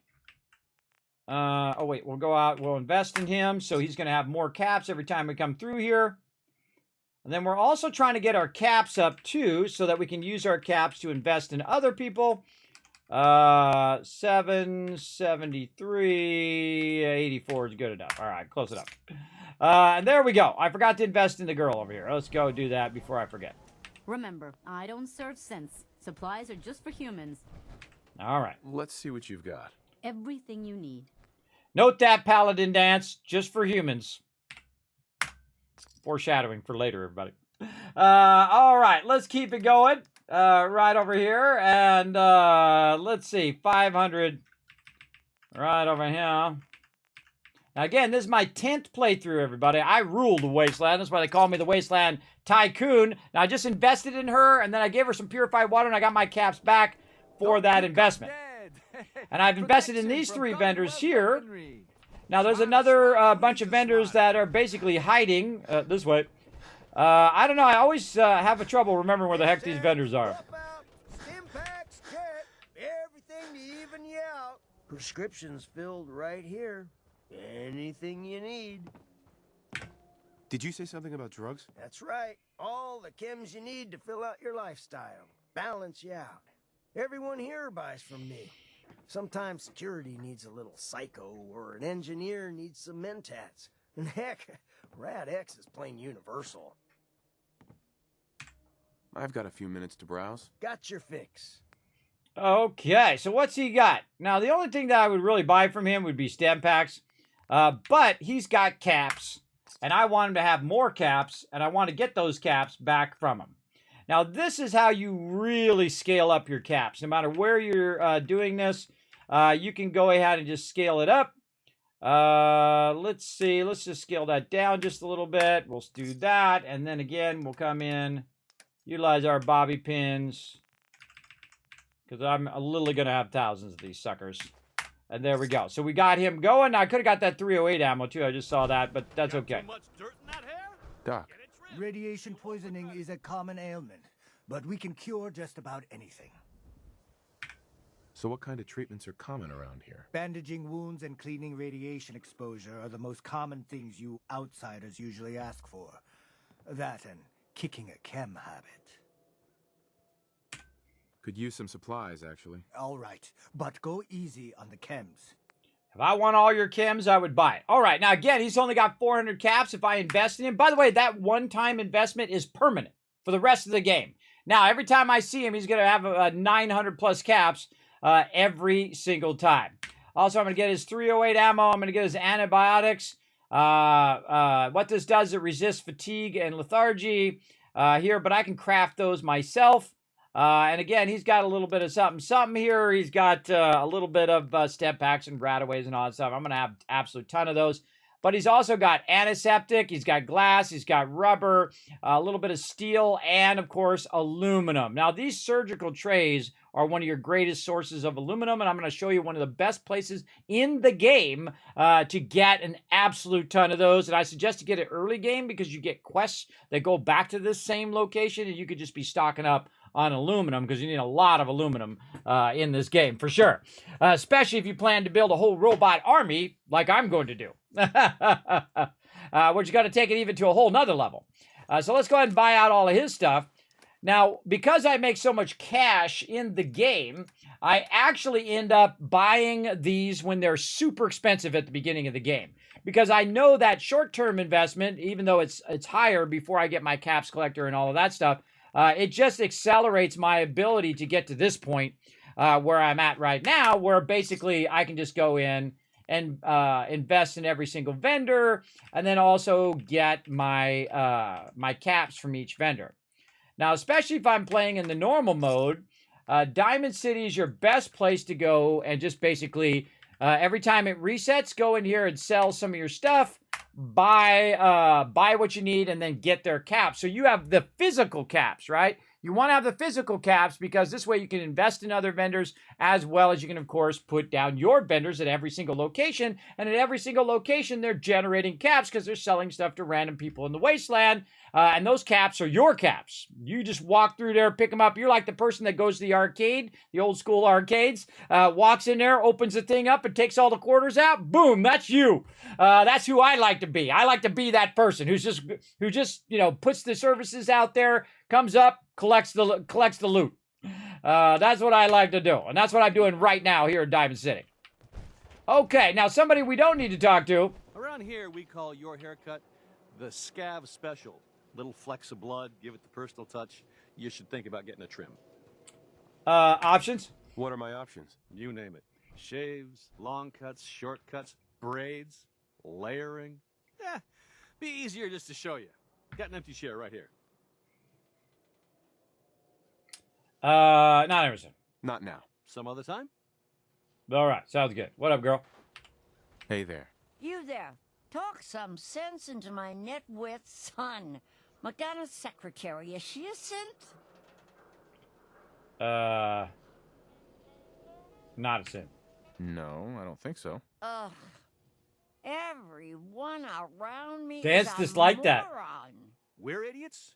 Just because we disagree with you? She's a synth, Johnny. Anyone with a brain in their head can figure that out. You were just saying that no one could tell the difference, Ma. You want to lay off? Haircuts, right here. Not interested. Some other time? All right, Dance didn't like that. I gotta remember that. Yeah, Dance didn't like that one for sure. All right, let's keep rocking. Fresh meat right here. I always find it's funny when I run out of water. Just pulled this lot from the freezer. Okay, we already invested her. We got our caps. She's got boated blowfly. Again, this is a great place to go if you want to just get food. If you're having trouble with your food supply. Go ahead and drink some water. Okay, what other vendors do we got, right? So we can't, the hairstyling guy is not a vendor. But we can go to these two guys over here. We can go to those three guys over there. But there's actually a hidden vendor. You can grab a quick bite of power noodles. Right in here.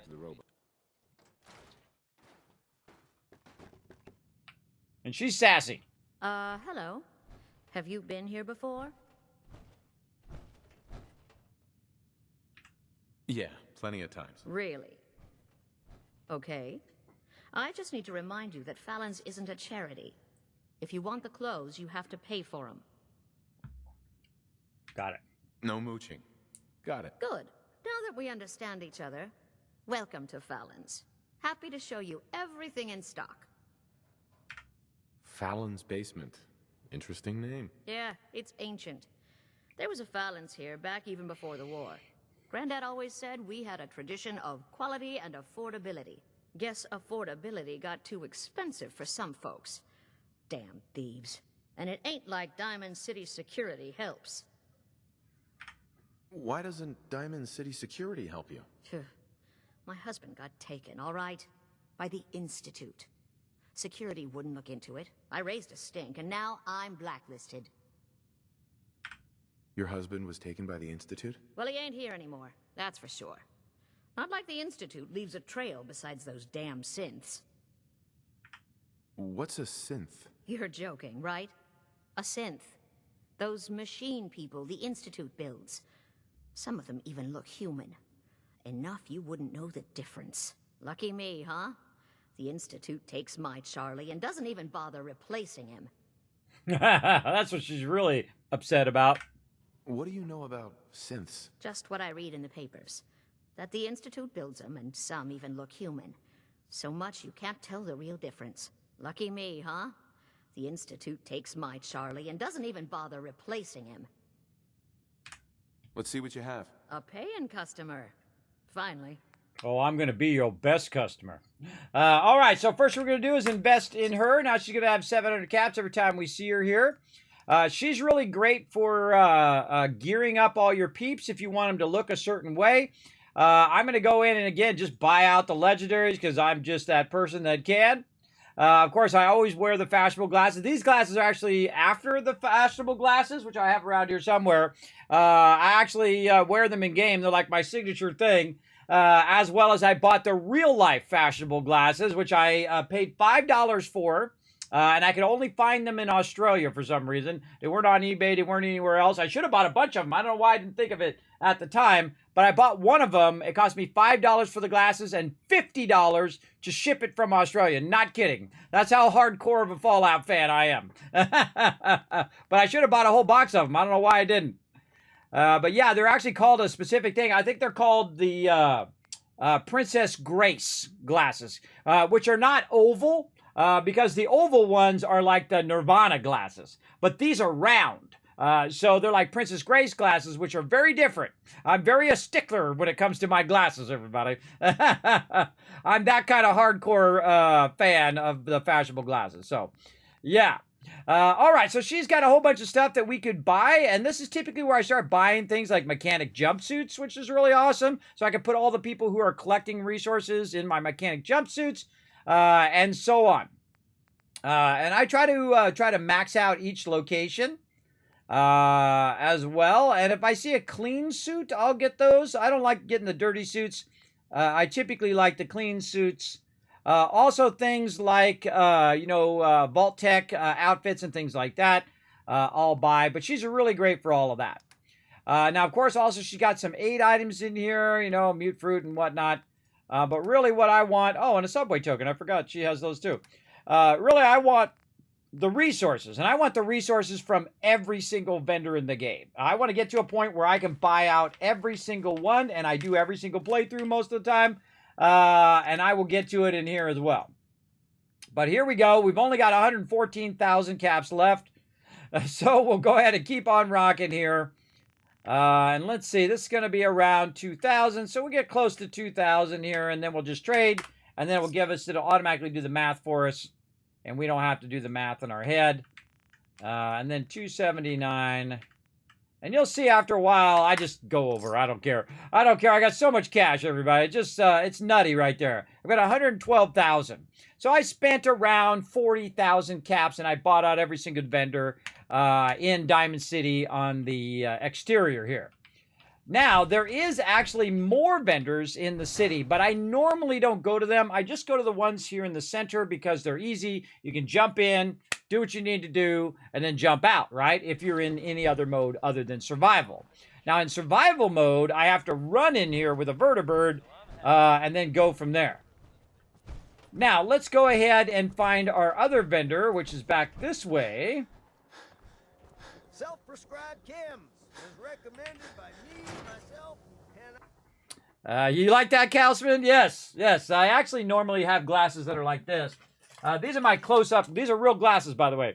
These are my close-up glasses, and these are my distance glasses. And normally I do it without a frame. But I thought, hey, you know what? I had to redo my glasses. One of my sponsors, Glasses USA, were nice enough to make these. And they're awesome, by the way. They do a great job. All right, let's go talk to the man in here. Man with a plan. Drinks! The finest liquor moonshiners can brew right here. Barter. Let's see what you have. That's what I like to hear. Okay, so again, I can invest in this guy. Boom! Now he's got 739 caps. But again, that one-time investment, he's got a lot of Nuka-Cola as well, which is great. And you got some of his moonshine as well, which will boost your charisma strength, but also bring your intelligence down just a little bit if you need it. But the thing is once you invest in these vendors, you don't have to invest in them ever again, especially if you invest in them and then you get your caps back from it, it was basically like you did it for free, right? So you basically invested in them, and then the whole rest of the game, you'll be set. Again, same thing here. Instead of doing the bobby pin thing, that's a long way to go. Let me just speed that along. Instead of doing the bobby pin thing, I just go above the caps and be good. Now, he is also tied together with the waitress. I don't know why we let Valentine live in the city. Hey, Scarlet. I'll take your order. Everyone forgets he's a freaking synth. Let's see what you have. Take a look. Now, again, notice how her caps are at 4 right now. The reason why her caps are at 4 is because I traded with him, and they have the same inventory across them, and you can see that she has some purified water there. Now, over time, they're going to regenerate those caps, so I'm just going to let that happen, let that regenerate. And so there's another vendor. Also, she's invested in, so if I talk to her or I talk to him, either one will work as the vendor, and you can come over there and get more caps. As well. So what you're trying to do is build up your physical amount of caps by trading another resource other than caps. You can sell armor, you can sell weapons, you can make drugs and sell them if you want to. I don't like being a drug dealer, that's not my thing. But you can do all of that stuff and make just as much money as I'm making here. But purified water is one of those things that makes you a tremendous amount of cash. I mean, just absolutely massive amount of cash. Now, there's another vendor that's currently not out here. So what we're going to do is we're going to sit on this stool right here. Long arms, ammunition. And we can talk to, let's go talk to Takahashi first. Before we get into this. Shopping right here. Yes, I would like some noodles. Just say yes. It's all he What are you understands. Yes? So we got noodle cups.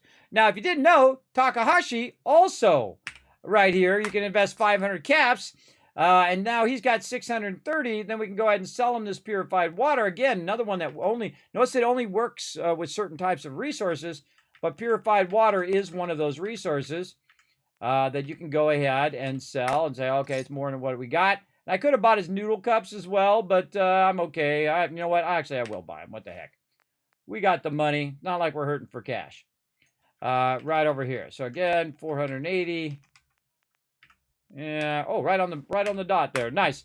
So there we go. So we bought a bunch of noodle cups, which is actually pretty decent. Gives you 40 hit points regen over there. And now every time I go to Takahashi, he's going to have more caps as well. But there's another vendor right over here that has a completely separate inventory. And that vendor, we want to go ahead and forward time to do that vendor. At certain times of the day, these peeps are around. So we're going to say, let's see, I think it is 6 o'clock. So we'll go 4 hours and we'll see if it changes over. I forget if it's 5 or 6. Maybe it's 7 or 8. I can't remember. Let's go 7. And you'll see the vendors, they will just change out. Maybe it's 8. It's 8 o'clock. So at 8 o'clock, they're going to switch out. And at 8 o'clock in the morning, they'll switch back in. You're going to see Mr. Swatter there. He's going to walk home. Everybody's going to go home. Except for this vendor now shows up, Percy. May be closed, but Diamond City Surplus is open 24 hours a day. Well, there we go. You sell what? What do you sell here? Oh, everything, sir. Miss Myrna prizes herself on being a collector of quality odds and ends from all over the Commonwealth. We also buy any unwanted items you may be carrying on your person. And we're open 24 hours a day. All right. I've got a few minutes to browse. Here you are. Now, Percy's one of my favorites because he has actually some bigger shipments sometimes that we can really use. And again, notice I'm buying that 308 ammo at every chance that I can get. So let's see what Percy's got. He's got a whole bunch of various weapons and things like that. He doesn't have any legendaries on him because I already bought the legendaries. But if you notice that he's got a bunch of caps down there, right? And those caps are different from the day vendor, right? So Myrna in the day, she has her own inventory, and then he has his own inventory at night, which is pretty awesome. Heavy combat armor, we're definitely going to grab that. Mechanic jumpsuit, we'll grab that one as well for some fun later on. I always looking for antibiotics is a good one. Let's see what else he's got here. He's got actually a lot of good stuff there, man. He's got a lot of stuff there. And I'll start buying out everything that he has. But in the beginning, what I do is I buy out all of the resources. Because resources is what I really, really need more than anything else. And I mean, like, by buying out, I mean buying it out. Like, everything. Like that. I don't mess around, everybody. Again, we're flexing our economic power tonight. Because we invested the time in the early game to get to this point. And I don't care how you're playing through the game, everybody. By this point, I have now outdone anything you could do non-settlements. You could go around and do all the side quests, and you could do all that stuff, like doing the one for the baseball guy there, and you could do all of those side quests. And there's no way you're going to get this economic power. Because while I'm doing this right now, meanwhile, back at my settlements, they're making me tens of thousands of more caps right now while I'm doing this. So if I go back over there, guess what? I'm going to have another 20, 30, 40, 50,000 caps. I can come back and do it again, over and over and over again, infinitely, as long as I want. So again, we'll try to get the rest of his caps here. 218. And after a while, again, you're making so much that you don't have to sweat the small stuff, everybody. Don't sweat the small pennies that are left over there. You're good. All right. Oh, and he's got a fusion core. I should have been looking for fusion cores too. Let's go ahead and get those fusion cores for 240. Right on the dot again. Boom. Nice. And again, every now and again, you want to look at your value here. Make sure that value hasn't gone down because you got hungry or thirsty or whatever. Make sure that value is always at max value when you're doing your trading. Okay, I think we're good. I think we're good overall. Let's see what else. Did I miss anything in here? Maybe I had some good weapons or a chain gun or something. Nope, nothing. Okay, so I basically just spent around, let's see. I spent about 50,000 caps, and I have 100,000 left, which means I could do what I just did twice again, right here at Diamond City. So, feeling a bit nostalgic? So basically, I could just keep clearing these vendors over and over again. Now, I also bought a bunch of stuff that were legendaries, and those legendaries I will keep for nostalgic reasons, and I'll put them up in a little museum and all that kind of fun stuff later on. But I really don't want to leave any resources here at all. I don't want to store anything in here, so I really want to take everything out of here because it doesn't link back to my other settlements because you can't connect home plate to anywhere else. But there is one thing that I do want to leave here, and that is the purified water. This way, the next time I come through here, I will have 6,000 purified water sitting right there in the bank. And so I can just go in the workshop, and I can just go in there like it's a bank and pull that stuff out, buy out all the vendors, get a bunch of resources, take those resources and drop them off where I'm dropping off all of my primary resources. So that's what we're going to do. So we're going to go ahead and put a fusion core right in there, and we're basically going to leave 100,000 caps right there. Like, well, Kismet, aren't you going to need that elsewhere? Nope. That's because right now it's actually generating me more cash everywhere else in the wasteland. So let's go ahead and get back to it. Now, again, we're also going to work on our mega sorter tonight, so you definitely want to stick around for that. If you haven't already done so, hit that follow button. Help support the stream as well. Follow that link right over there. Go up there, hit that like button, hit that retweet button up on Twitter. Oh, if it did it. Retweet. Oh, boy, it broke. I think my bot broke. I'll just do it myself. Huh, that's weird. That button didn't work. Oh, delayed reaction. Nice. Elgato Stream Deck taking forever. All right, let's go. Now, we're going to take all of these resources that we just bought and move them to another location, including all the stuff that I dropped in the workbench there and whatnot, because it's not being utilized for the rest of my settlements. So we want to just walk this stuff out of here. And I'm using my action points to walk while overburdened. Okie dokie. Now we're making some progress.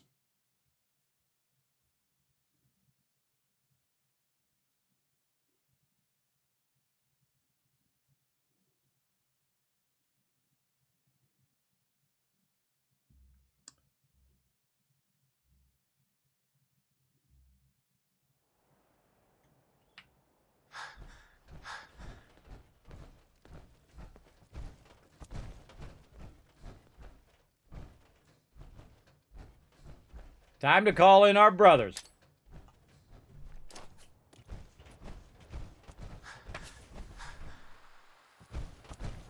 Now that's bad, because it's unable to land there.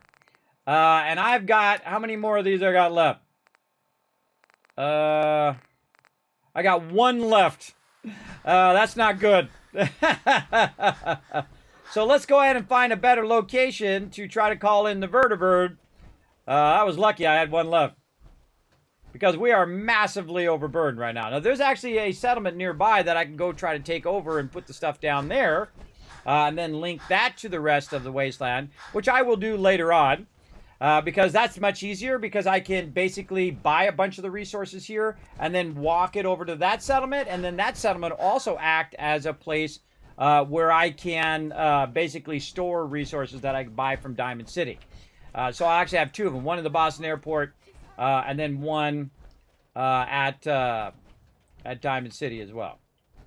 All right, let's try out here. Oh, there's some baddies over there.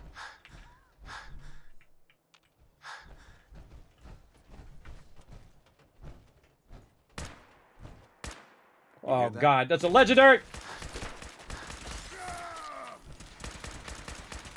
One of the scariest things in the wasteland! Legendary Rad Scorpion! Rad Scorpions. Oh, get away from the car!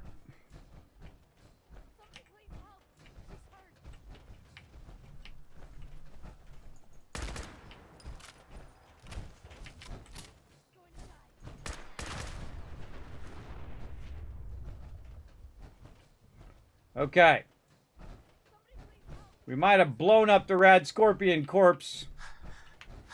Now we gotta find any remnants of the Rad Scorpion. Or did I already pick it up? I don't think I did. That's okay. We lose out on it, no big deal. Try it again. Alright, vertibird being sent in. I think the Rad Scorpions are actually the scariest thing in the wasteland. Because they usually come in a trio, and sometimes you get a bunch of legendaries on you. And then you're in trouble. Now, the only way I can quick travel, or well, semi-quick travel, is to call in my brothers in the Brotherhood. And let them basically cart me around from place to place, because I'm playing in the survival mode, the hardest way you can play, the hardest mode you can play. You can't quick travel, you have to sleep in beds to save, you have to, you don't see enemies on the radar, and you also have food, water, and diseases you have to watch out for.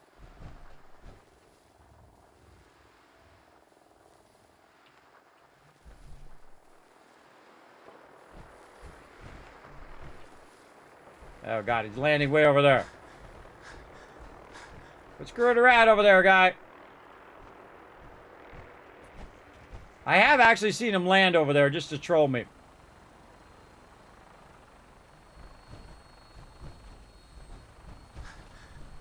See, it's so cool how it makes that thing in the grass. All right. We're out of vertibird thingies here. Let's go. Okay, so we got one more place to go, and that is right over here to the Boston airport. Let's go. Instruments read all clear. We're green for takeoff. Your weapon is locked and loaded. Good hunting.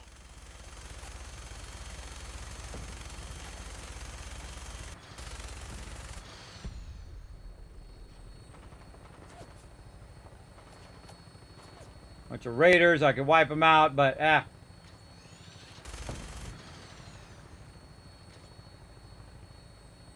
think those are the good guys. Up and over. That's so cool. You can see Diamond City from the air, especially at nighttime. It's cool.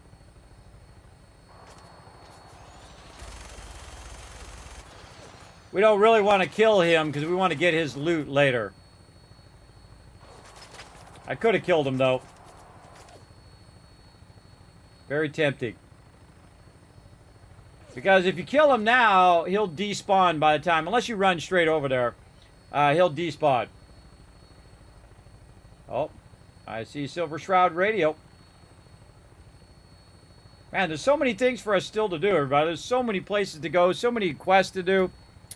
I'm excited about how they're going to improve crafting building in Fallout 5. Well, I hope so. I hope so. Let's see how Starfield does. I'm pretty excited about doing building in Starfield. It's like Fallout 4 in space. Or Fallout in space, basically. Very excited about it. Hopefully they do a great job on the building. Because I'm going to build on 1,000 planets, everybody. All right, here we go. Coming in by the Boston airport. Setting her down at the target location. Yes. All right, Dancy Dance, we got a problem. We're all out of vertibird signal grenades.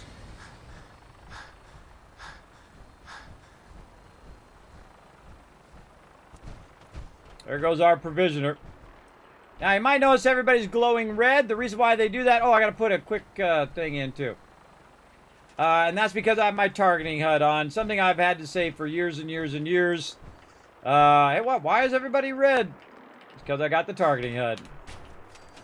Okay, so here we are again. Hit T, drop all that stuff in there. And now we've got it. Now, of course, if we want to do the Diamond City quest, there's a bunch of paint cans in here that we can grab. And do that Diamond City quest. There's also other stuff we can do over there. But the soul stuff in here should just be junk. That's it. Junk only. And then, of course, this is all the junk that's going to supply the rest of it. And I had a bunch of junk there that I'd put in Diamond City as well. But I got a bit of a problem. I need some grenades. And honestly, I cannot remember where I did them. So let's put down some various benches that we're going to need in the long run here. Including our armor bench. Did we put our armor bench down already? No, we didn't. All right, put that off to the side. Weapons workbench over here. And we also have some Nuka mixer stations, too, from one of the DLCs. We're not going to worry about that. But, man, I got to remember how to make some more of those. I thought they auto-generated somewhere. But let's go ahead and look. Grenade is where I thought they were. You need to make me some more antibiotics, too.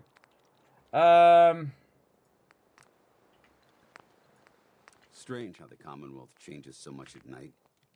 Can't remember. It's not mines. None of those things.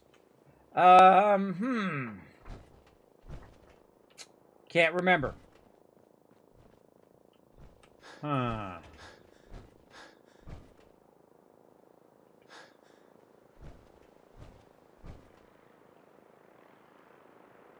Where would it put those if it was going to generate some? Oh! Tegan!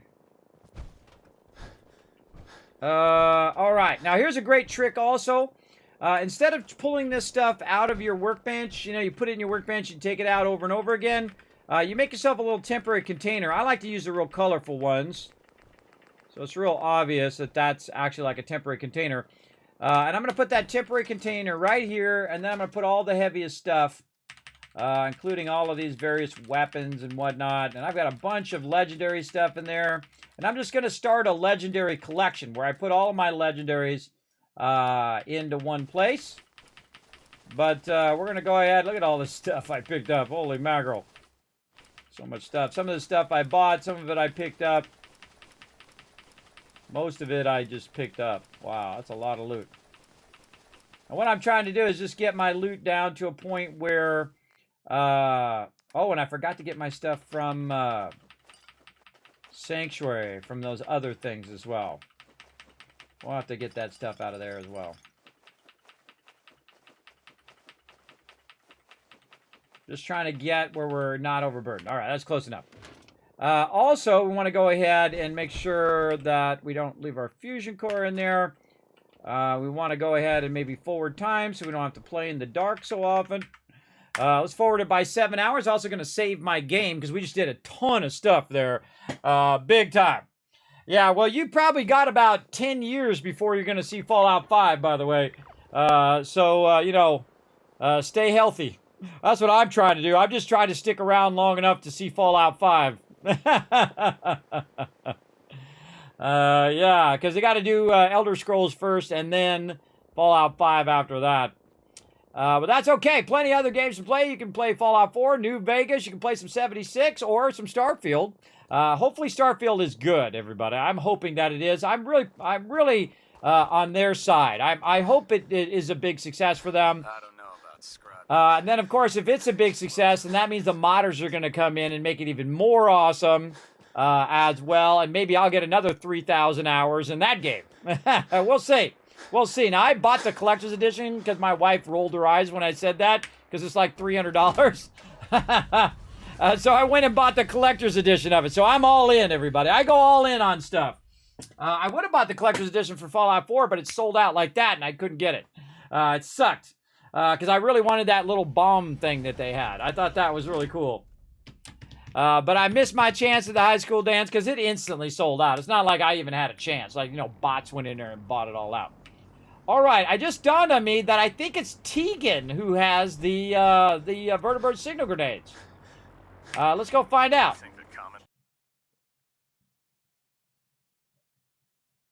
Now, because I can't quick travel, I can't just quick travel up here. I have to physically walk there every time.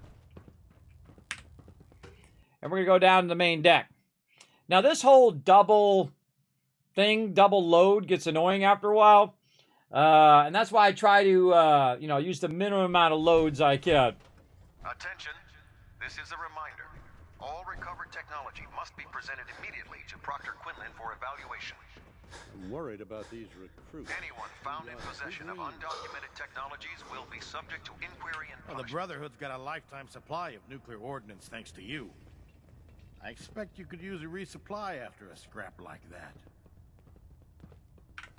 Have anything unusual? I have some special mods I've been working on. Sort of a hobby I have to pass the time. Real high-powered stuff. Slap a few of them onto your weapons, and I am pretty sure they'll put a smile on your face. And that's why I like Tegan. I'll take a look. Sure, I've got something that'll put a smile on your face. Okay, now, of course, I could have brought a bunch of that purified water with me and utilize it over here as well, which I will do.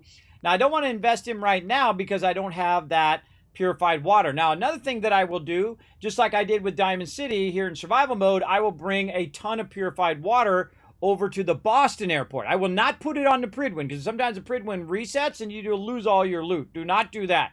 You want to put it over here at the Boston airport and then take that purified water, come up here and buy out whatever you want, including you can buy out combat armor from the Brotherhood of Steel, which is pretty awesome. You can buy power armor in here and then go to Arturo in Diamond City and get a frame for it. And of course, he also has Commando chest piece, which is combat armor, which also increases your action point refresh speed. And that Commando helmet, which is pretty cool too. 10% reduction, action points, and bats, which actually I don't really want to use because I do have a combat helmet that is pretty awesome, I think. And I usually get it very early in the game if I can find it here. Right here, called the Destroyer's Helmet. What it does, it gives me +1 charisma and intelligence. So that charisma helps me when I'm bartering very early game, which is awesome. That actually costs a lot too. I forget how much it is. I think it's like 14,000 or 5,000 or something like that. I can't remember.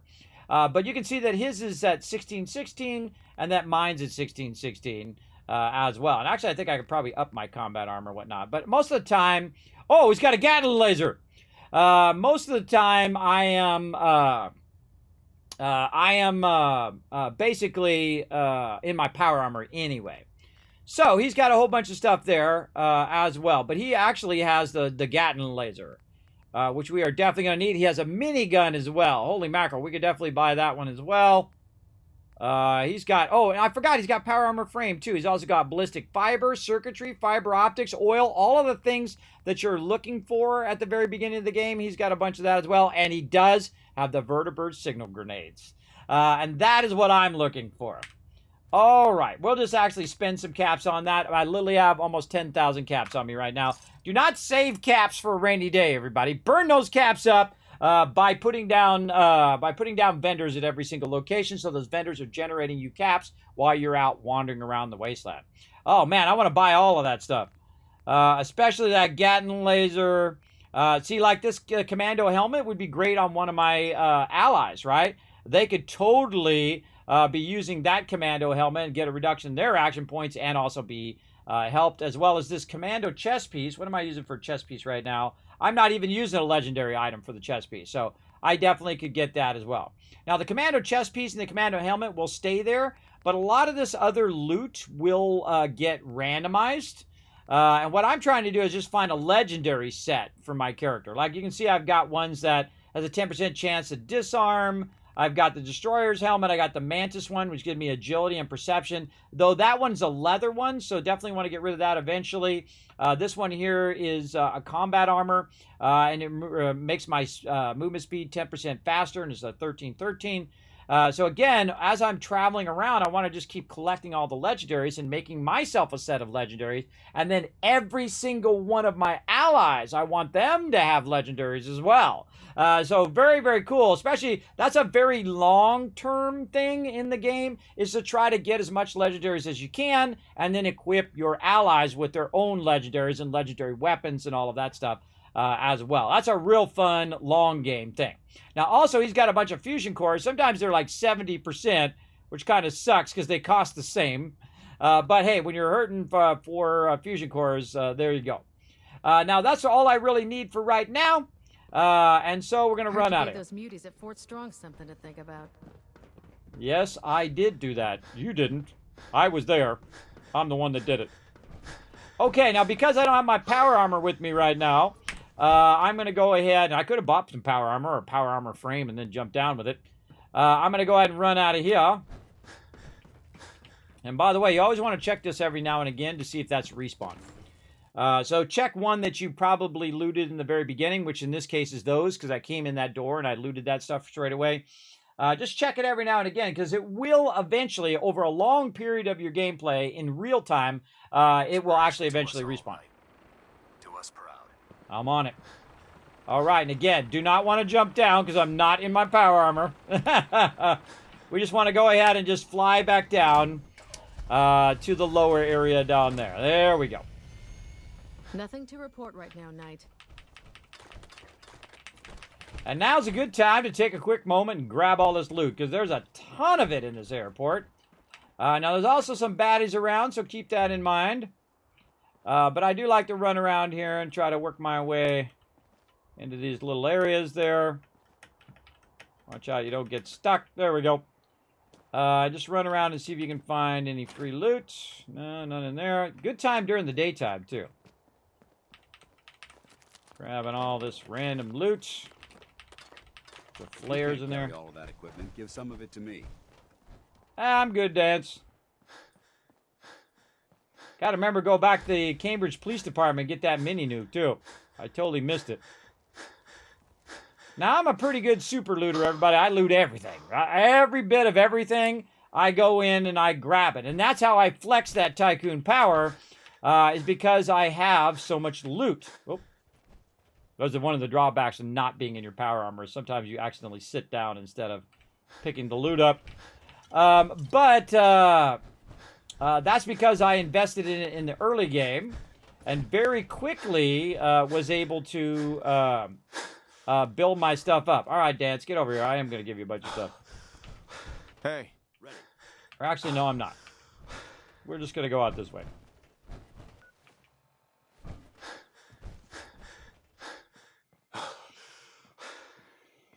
Now, one of the things I would love to do is build a bridge between Boston Airport and Norhagen Beach, where I can just go straight over. That would be awesome, too.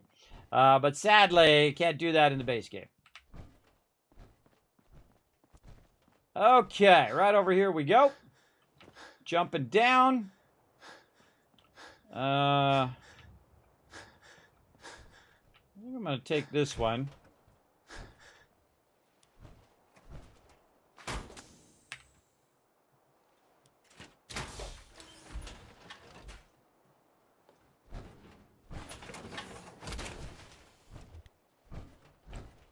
Park this in the corner. So I stopped thinking that's my power armor. Now I'm going to consolidate all these power armors in Diamond City eventually. But right now, we're going to leave that there, and we're going to keep using our Brotherhood of Steel. It's the same. The two are already built up the same. But this one's got the Brotherhood look to it, so pretty cool. I won't make like a power armor museum for him later. Okay, it's much harder, by the way, to move your power armor around when you don't have the ability to just fast travel.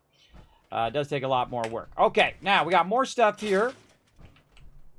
And we've got our vertibird signal grenades. I kind of move back anyway, just in case I throw the wrong grenade down. I've done that before, where I threw like a plasma grenade instead of throwing the vertibird signal grenade, which is not good. By the way, if you want to make this go faster, you can actually go to your bed or go to the chair like I usually do. And then all of a sudden, you can just forward time, boom, then the vertibird's there. But you better beeline for that vertibird because it will take off and you have wasted one of your flares. So every time I go by Tegan over there, I'm going to stop by and basically grab those vertibird signal grenades.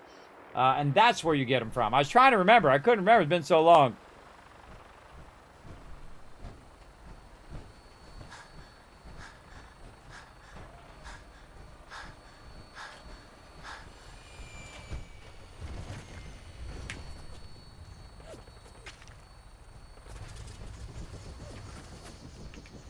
Oh, Dance admires me.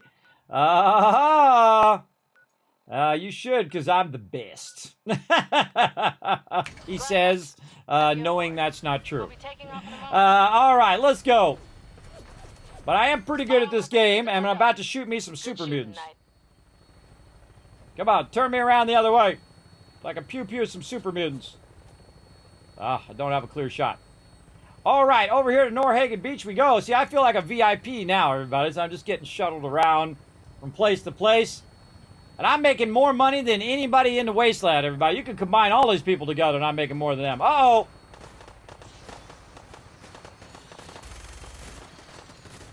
Kismet Killbox, do your job!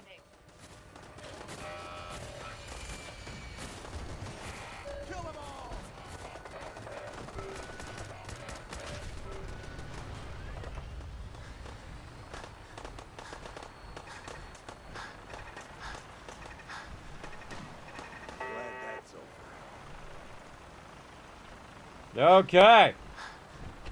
We got some trouble over here. I appreciate them bringing me all this free loot. Okay, before we wander around over there, probably a good idea to take a quick moment. Drop all these resources in here. Now, I like to, kind of move around where I put my mega sorter. I find it very fun to try it in different locations. So what I'm going to do is go ahead and put a bunch of this stuff into the workbench here, and we're going to really go to town on this mega sorter. It's going to be super fun. Super fun, and we're not going to do it at a small level either, everybody. Normally, I just kind of make a smaller one to get started, but we're going to really go in deep on this one. Very deep in. Right over here. Look at that Vault 114 jumpsuits there, too. We should put everybody in their jumpsuits. All right, put all the food in. Now remember, this is a combination of a bunch of different settlements and all the stuff that we've gathered along the way. Notice I haven't sold this stuff to the vendor. Normally, I sell a little bit of it in the early game, but not really over the long game. Also, this is going to be a great place for me to make food and resources, meds, and all that other stuff right here as well. Because I'm going to have all of the resources in one location. And I will slowly kind of maneuver everything over here. We'll deal with all these magazines and all this stuff later on. Books and all sorts of stuff. We got to get a bunch of stuff from our other locations as well. And we'll just put everything in there that we can. Wow, a lot of antibiotics there. Very nice. We did that. Mods, that's what I'm looking for. There we go. All this ammo. And again, you can, in the very beginning, sell a lot of this stuff and make a lot of money from it. But what I really want to save it for right now is my sorter. Okay. So there we go. We had a bunch of robots attack our camp here. And we need to scale this place up a little bit. Oh, we got an Assaultron frame there, so that gave us a new thing. We already have Assaultron legs. And of course, the more of those robots that you kill, the more like recipes you find so you can make your own robots. Like, look, there's a new one there as well. So you definitely want to grab all this loot. Another Assaultron torso there. There was one up here at the top. I think it fell off. Down here, yeah. And a sentry head there. So we can basically build ourselves some sentry bots right now, which would be kind of fun. Oh, wow, I missed these resources. Look at that. How could it happen to such a good-looking guy? I forgot to get those resources. By the way, everybody, never take these out. The reason why is there's like a kid that wanders around here. And that kid... yeah, we'll speak here in a second, Dance. That kid, the second you get rid of these, that kid just does nothing for the whole rest of the game. All right, Dance wants to chat, but I want to get out of my power armor. Hold on, Dance. So you're not glowing red the whole time when we're having a little sensitive moment. All right, Dance, let's chat. Hey, you point, I shoot. Paladin. There's still that off-the-record matter I'd like to discuss.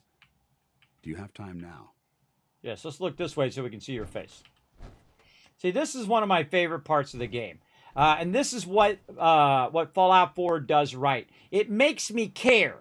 I care whether Paladin Dance lives or not. I care whether Piper lives or not. And that is the key to any RPG. Excuse me. I believe we were talking. Oh, sorry. My bad, Dance. Let's talk. Absolutely. Go ahead. Thank you. This is difficult for me to say, so I hope you'll bear with me as I try to get through it. When you were first placed under my sponsorship, I had some serious reservations about it. Despite all that, this has turned out to be a rewarding experience for both of us. At this point, honestly, I don't feel like there's anything else I could teach you about being a Brotherhood soldier that you don't already know. It's apparent from your attitude and your actions that you intend to keep those ideals close to your heart. There we go. Down Incognito, keeping it close to his heart right here with 13 months of sub love. Let's blow it up in the chat. There you go. Proud to be part of the Kiz adventure. Thank you, Down Incognito. Yes, you're all part of this grand adventure that I'm doing, everybody. You ignore people often? No, I didn't. I didn't talk to the chat, Dance. Come on, chill out for a second. My chat, I gotta talk to them. All right, let's go. I'm flattered. I'm flattered to hear this, but I feel like there's more. There is. I'm just not very good at these sort of things. Let me start at the beginning. I grew up alone in the capital wasteland. Spent most of my childhood picking through the ruins and selling scrap. When I was a bit older and had a few caps to my name, I moved into Rivet City and opened a junk stand. While I was there, I met a guy named Cutler. We got along pretty well. Watched each other's backs and kept each other out of trouble. When the Brotherhood came through on a recruiting run, we felt like it was a way out of our nowhere lives. So we joined up. I'm glad you had greater ambitions than just selling junk. Once I saw what the Brotherhood had to offer, there was no comparison. Anyway, about a year after we were posted to the Prydwen, Cutler vanished on a scouting op. It took some convincing, but I was able to persuade my CO to let me assemble a squad and search for him. It took almost 3 weeks, but we tracked his team down to a super mutant hive. Those wretched abominations had slaughtered everyone but Cutler. He should have been so lucky. The mutant bastards used their FEV to change him into one of their own kind. He wasn't Cutler anymore. I had to... It was my duty to put him down. You did the right thing. It's what I was taught. I don't know if it was right. Ever since Cutler died, I've seen other soldiers come and go. Some were brave, some were honest. Hell, some were even downright heroic. But I'd never considered any of them to be a good friend. A friend like Cutler was. Until now. It's a good feeling, but it frightens me all the same. Having a bond with someone, then losing them. It changes you. I don't want to go through that again. See? It makes me care if he lives or not. See, this is what RPGs are about. This is why this game has such a massive replayability, and people do not give it enough credit for that. Same thing with New Vegas, everybody. You actually care if those people live. And this is the problem with New World. I'm playing New World. I'd appreciate it if you said something. Hold on a second, Dance. I'm talking to the chat. You just chill, all right? We got plenty of time. You're in a safe location. I'm talking to chat. And this is a problem with New World. I don't know any of those people. I don't care if they live or die. I don't care about any of that stuff. And that's the problem with those kind of things. And when you're playing a game and you don't care and you don't know the storyline and you don't appreciate a response, Knight. And you don't know what's going on, then you're not invested in it.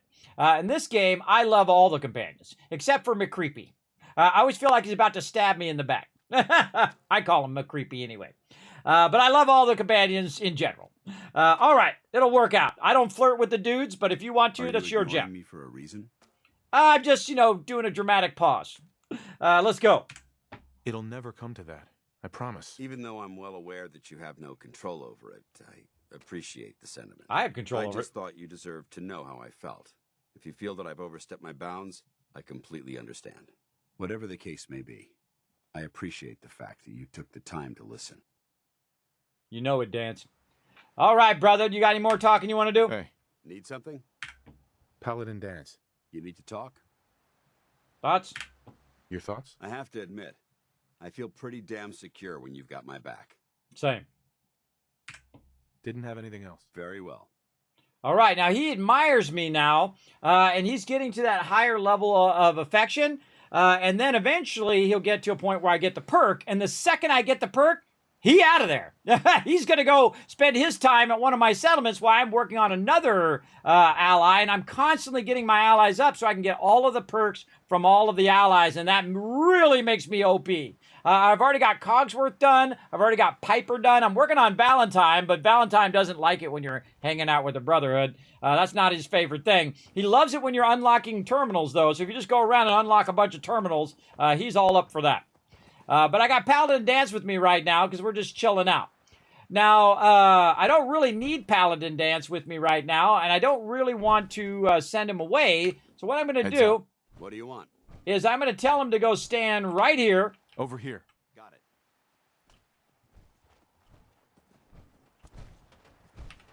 Wait there. And now he'll wait there forever. He'll literally stand there for as long as I want him to stand there. Which is awesome, I think. Let's get into power armor. And let's get this mega thing going on. Well, you don't really know that at this stage. Locked and loaded. Now, just getting in and out of your power armor, he likes that. So, that's what's so fun about doing the power armor with Dance Around. All right, now I'm moving all that stuff over there, and it's time to tear this sucker down and rebuild it and build a mega base here that's going to get this fired up. So, let's get it going. So, guess what, everybody? I'm storing all your stuff in a workbench, and too bad. Now, that's a pretty secure location for them, but I'm not scrapping it, just storing it. Because what we need to do is we need to elevate this base. Now, another thing that I need to do is I need to work on my vaults. So, I'm not going to do too much over here, just some of the, what I call super building. Once we get our vaults going, then we're going to be doing some mega building as well. But we're going to go ahead and take Norhagen Beach here, and we're going to transform it into basically an economic powerhouse. That we can utilize for sorting and other things like that. I get this guy? Yes. But one of the things that we want to do, though, is we want to lift it up off the ground, right? We don't want it to be at the ground level. So we're going to go ahead and also scrap that. We don't need that power anymore. We'll take that out. We'll go ahead and store our defenses for right now. So that means that I'm going to have to do the defenses. So look out for that. Right over here. We'll store all that in the workbench for right now. And if we need to get rid of it, we can get rid of it later. One of the things that it doesn't do that it does in Fallout 76 is that tells you what's actually stored in the workbench. I mean, it tells you by a number, but if you forget what it was that you put down originally, like a bunch of stairs or things like that, that's going to be a problem in the long run because then it's taking up part of your size of your settlement. And of course, you can do mods that'll give you unlimited size, which we will do toward the end of the playthrough. When we go to mega build, we'll just massively go crazy. I don't like to also go into like creative mode or give myself infinite ammo or infinite stuff, because I like to feel like I earned that reward of mega building, or that reward of all my companions built up and stuff. I feel like when you take that away from the game, it makes it unplayable for me, because there's no challenge in doing that thing. Okay, so what we want to do is we want to think about where we want this sorter and how to defend the base. Now, first thing I also want to think about is, where do they attack from? Well, we can just look at where these guys are. We can see that there's a couple guys over on this side, which I haven't gotten yet, that came in from this side, and they attack from this side. Also, they attack from the other side over there, and I can tell you they attack from this side as well. So what side do they not attack from all that often, though they do sometimes? And that's from the water side over here. So the water side is probably the best place to kind of put a little base over here. Now, I've also got a bunch of this food over here by the water, and I'm going to get rid of all of that too. Now, one of the cool things is, even if I do take out their food, they can still tap into the food that's at other settlements. And I'm going to go ahead and take all their jobs away. And I'm going to reassign them later on, if I get this to work. There we go. And the same thing over here, just storing all this stuff in the workbench, because that's way easier to do. Not going to need these powers anymore, so I'm going to scrap those. And make sure that I've kind of scrapped everything here. We'll go ahead and put our bell way over here. And we're just going to think about the lower side of the base over here. Now, at the first level, we want to think about, do we want to run up and do our sorter all the time? Do we want to have access to our sorter and utilize our sorter? Where do we want to put that, right? So what we want to do is kind of do a little bit of testing first. So we want to start with a nice concrete foundation and say, do I want to put this right up against this building maybe, and just kind of use this building as a thing? Do I want to leave a gap between the building? How far do I want to sink it in the ground? Where's the low side of what you're doing? Right, so if we go over here by the water and we say, okay, well, this is the low side down here that's right here in the water, and then we walk our way up. Now, if you might notice, it's got a number down there at the bottom, which is currently 5, which is telling me I've got 5 of these stored up before I actually start using my resources to do it. So we can see that that is a certain distance. Now, watch this. If I hold down E, boom, it grabs all of that, and I can move it all together, which is awesome. It's like one of the coolest things to know about the game. And so I can go ahead and try to work this and move it around, or if I hit tab, it'll drop right back where it was. And I suggest to go this way, hold down E, and then try to work it. Now, one of the problem is these people love to get in your way. It drives me crazy. And basically, it gets in the way. You got the Brahmin in the way. You got all the people in the way. But we can tell you that that's probably a little too low. We'll leave a little gap in between here as well. Let's say right about there. And then I'm going to go ahead and do this. Now, one of the things you might want to do is walk underneath there. And if you're trying to leave a gap for your people to walk underneath, if you can walk underneath there, they can walk underneath there. So it's good to leave a little bit of a gap there so they can maneuver around. It's not really necessary. I mean, you could get away without it. But, you know, every now and again, just leave a little gap, not only for them, but for you too.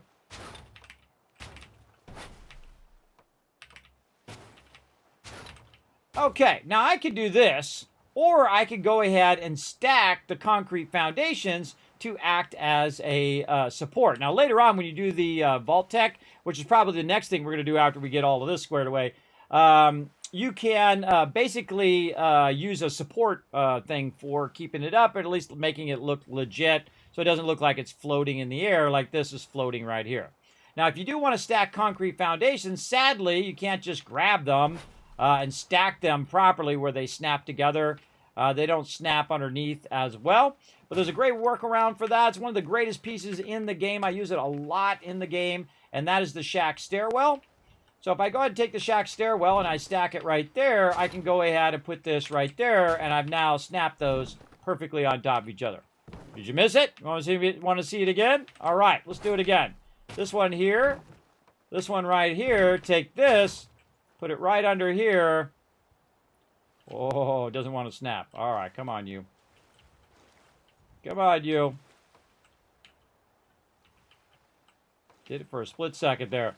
Now, it's supposed to snap at the bottom there. Now, you're like, oh, okay, it's not snapping. How can I work around that? Well, what you do is you simply take this one and you move it.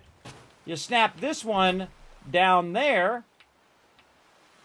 Come on. Sometimes it's feisty. There we go. Then you take this and you put this back again, and you snap that one, and guess what? You just stack that perfectly. See, it's so cool. It's about build order. So you build the one at the bottom first, and then the one on top. I just told you something awesome, everybody. You should see some GGs in the chat right now. Come on. Come on, I just told you something amazing. Now, I take the concrete foundations out of this one here, and again, just try to make this where you're basically making it pretty flat. So let's go ahead and make this flat, and we're just going to go ahead and use this concrete foundation on the outside, and you got this nice big walkway for people to walk in and out of here. Now, also, you could utilize this lower area because it's covered and it's kind of out of the way for your scavenging stations right down there that I still got laying around. I got one at least. So we could use this kind of under area for our scavenging stations or for plants or whatever we want to do.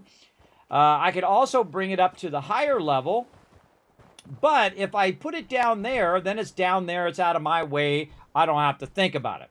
Now, another thing that we're going to need is power. Now, again, since this side does not get attacked all that much, this is a great spot for your particular power. Also, you want to think about how you're going to get up and down out of here all the time if you're going to come up here and work this. Now, of course, if I'm vertibirding in from this side over here, I could just vertibird and land right there and just walk up there and do my sorter. Also, I have it really close to the workbench. And the workbench is going to be one of the vital parts of this. The ability to extract it from the workbench and then run it into the sorter.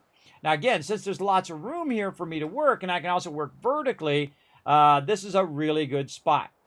So again, we can say, you know what, we don't want to put these here. We want to go ahead again, check at what level we can walk underneath there. Maybe move this back over here. Can we still walk underneath there? Absolutely.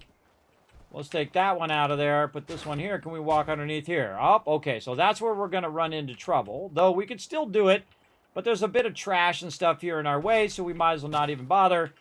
We might as well just lock that in nicely and then run the rest of these as just floors.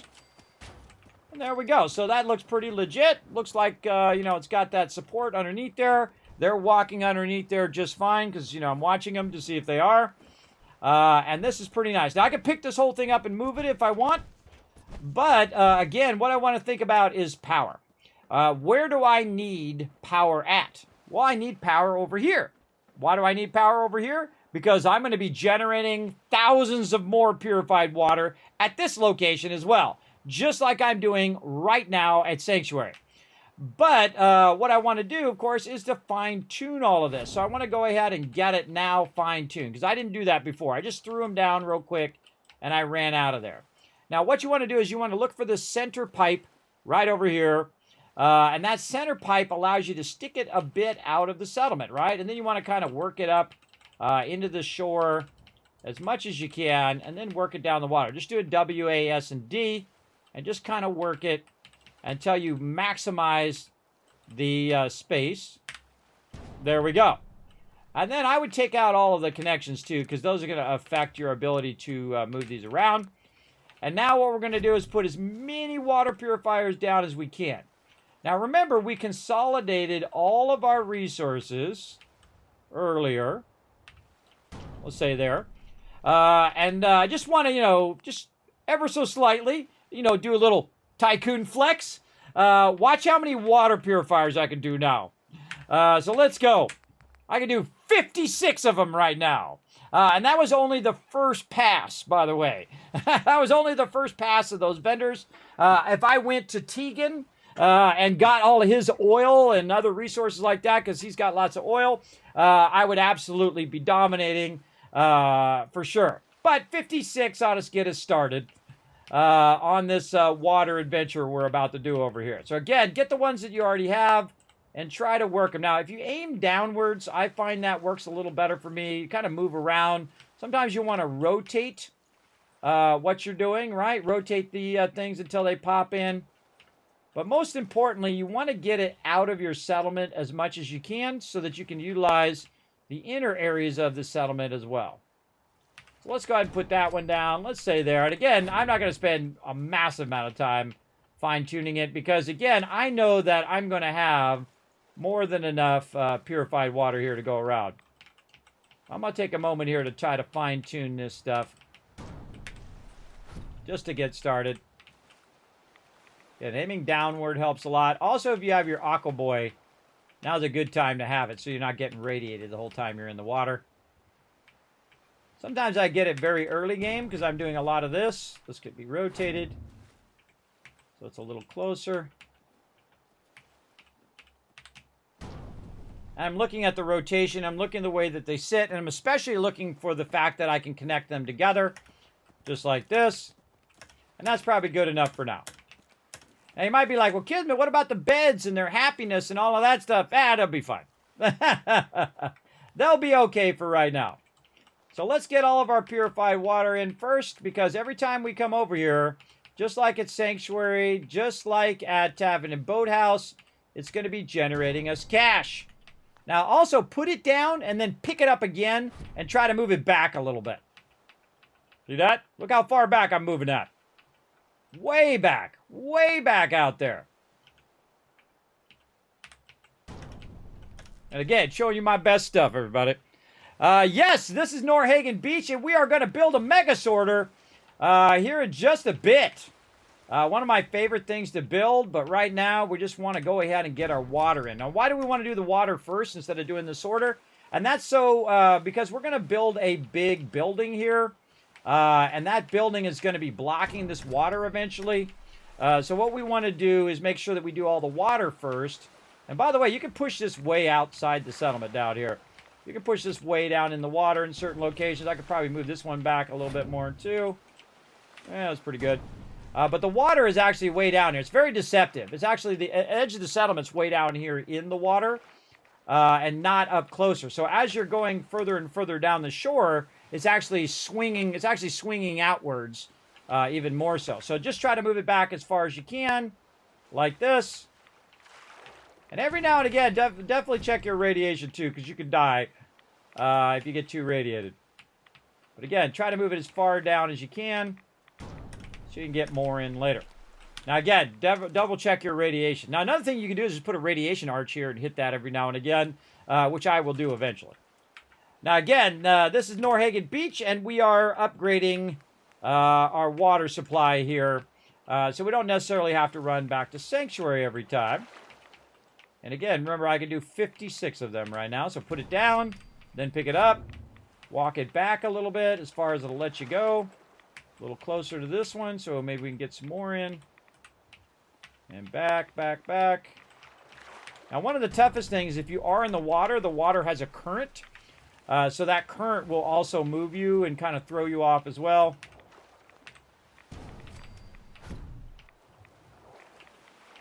Just take the time. Don't rush it.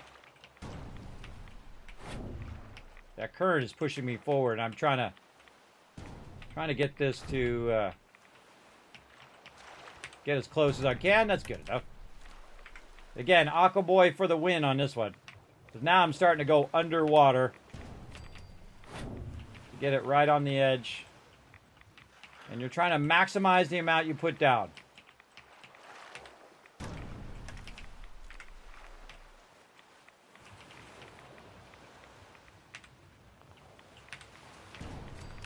Again, this is the toughest part right here where you're getting pushed by the current. Actually really annoying. I'm finding it annoying anyway. Aim downwards. Get right on the edge. Now another thing we could do right here, so we're not getting so radiated, if it lets me. Come on, Pip-Boy. There we go. Is use some Rad-X. Get a little rat away. Drink some purified water. I'm ravenous. Use an antibiotic. And eventually gonna need some... I guess I put my purified water down. There we go. And then also, we definitely want to worry about our food and stuff. So here's what we'll do. Instead of running all the way back up there, we'll do what I call a quick shop, where you just throw something small down and you can access your workbench. And we got a bunch of food here that I made previously somewhere. As well as we've got a smidge of purified water here, only 123. Put a bunch of that back on us here. We'll take care of our purified water. And then our food. And there we go. And that's survival mode for you. Is that constant need to work on the food. Now also it's going to heal my character back up again. And then I'm using that Rad-X right now. So now's a good time to keep working on this purified water. Now, of course, we're going to need lots of power. And we'll get on that in a bit. Make sure that you are turning all these in the same direction. And make sure you connect them right after you put it down, right? Right after you put that down, you want to connect it. Because otherwise you'll forget, and then you have a bunch of water purifiers. And I've done this. A bunch of water purifiers that are not connected into the system. That stuff drives me crazy. It's like wasted resources.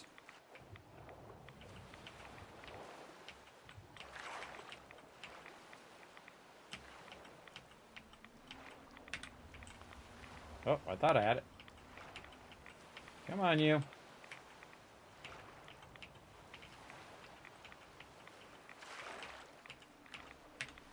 Close enough.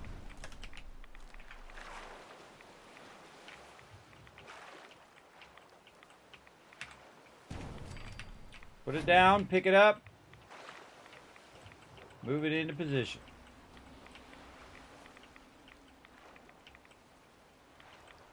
Oh, that's a feisty one.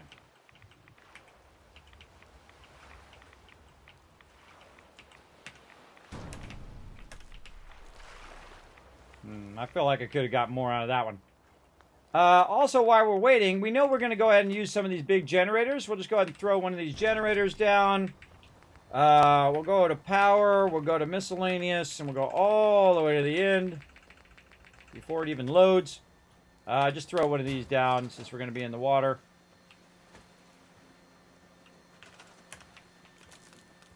Like that over there. Then we can just use that every now and again.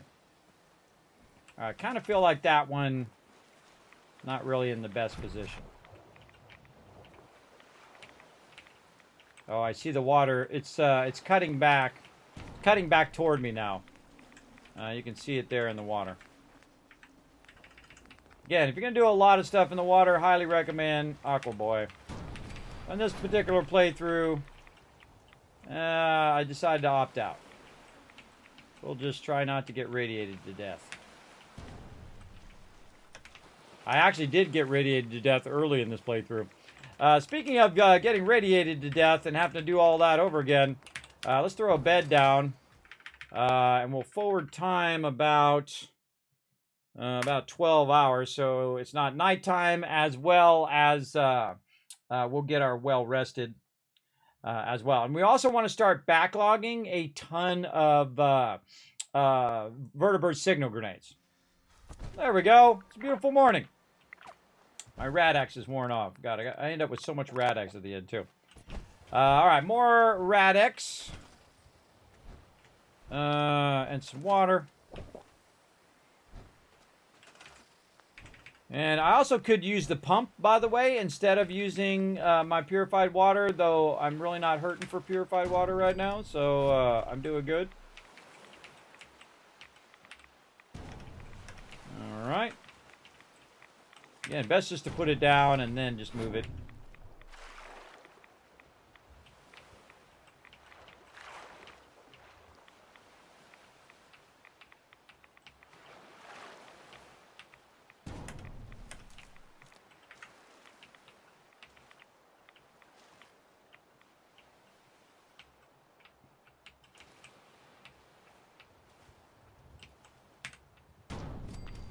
I try to get it close to the position and then just kind of move it back a little bit. It's like a rock or something blocking me there. Further out.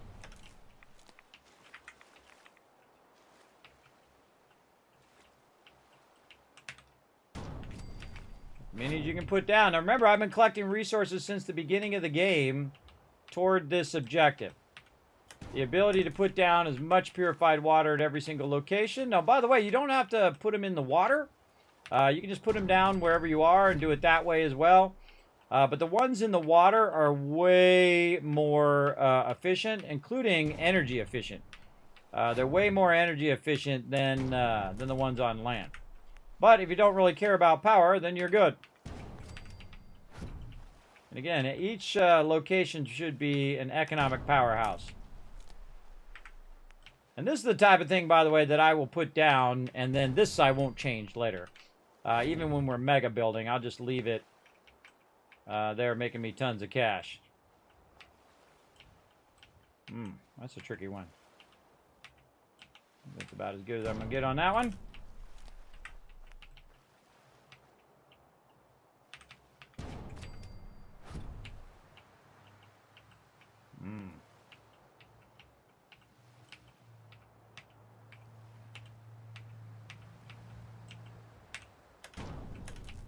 Now you can also come back and fill these in with a bunch of little ones. By the way, you can also rotate this and see if it turns green. See it flash green there for just a second? That tells you there's a possibility of your ability to put that down there somewhere. I think it's like right over here. Yeah. So this one we could try to, put in there like that. And then try to work it. Maybe walk around with it a little bit. See how we can get that to be as close as possible to this other one. All right, let's go with that one. That one's kind of a different angle from the rest of them. That's okay. And then this one over here, we're getting to the part where it's really shallow. And it's really difficult to work those. But if you work it good enough, you can find a spot. And again, pick it back up. Try to walk it into position.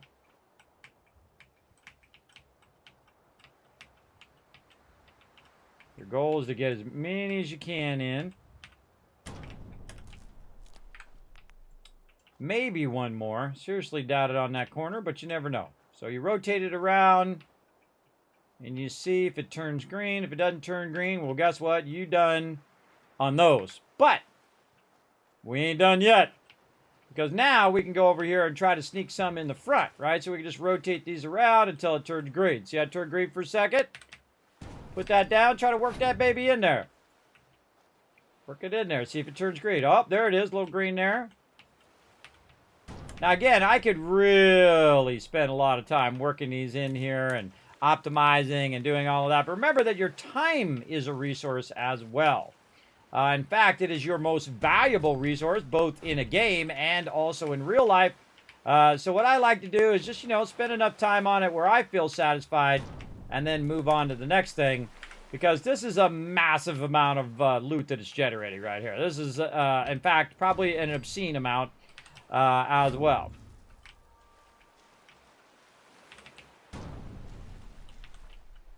And again, just packing them in there, connect them each and every time you put one down, so you don't forget it later. And I've done that where I put a whole bunch of them down, and then I forgot which ones I connected, or they wouldn't connect because they were going different directions or whatever.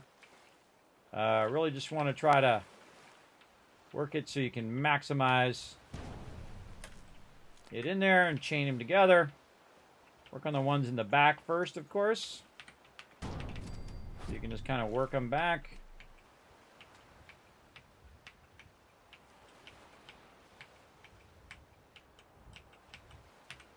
Yeah, good enough. You can also cross-connect these if you feel so inclined. And I'm just kind of doing them forward, but you can do them sideways all the way down, then do another road sideways and another road sideways. I'm going to leave it to you to optimize even more of them in there.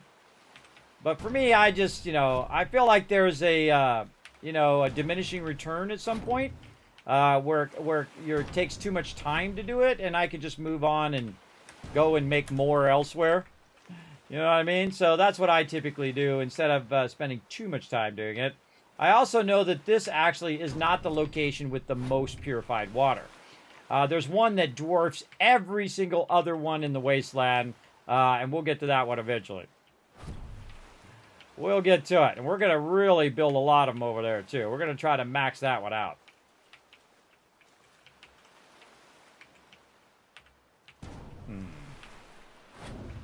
Man, I really feel like that one could get in there a little better.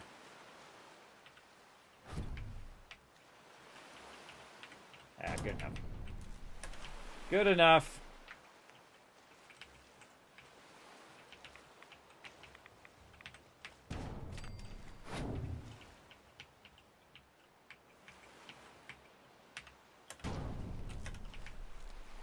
And you might be thinking to yourself, Kismet, there's no way you're going to be able to power all of these. Well, I wait till the bit of the later game to do this at these different locations. By the way, I can also cross-connect that like that. I wait till the later game to do this when I have the ability to do a lot of power cheaply. And that's your fusion generators. Your fusion generators make this possible. Now, have I been counting how many of these I'm doing? Nope. I'm not even bothered to count it. I don't need to. I don't need to count it. You'll see why here in just a moment. Just taking our time. No rush. Take your time. Do it right.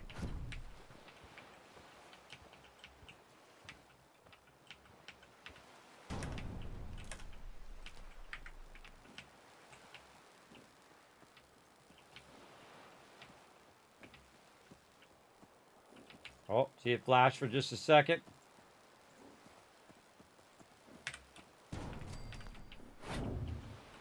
Try to work it in there a little better.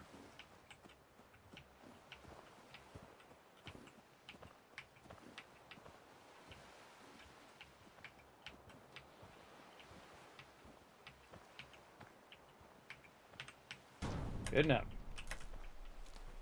Again, we got this support here, which is one of the things I'm worried about, that this support is going to be blocking my ability to put this down. But that's okay. We'll just put one in sideways like that, and that's good enough. Yeah, and optimizing this is part of the fun.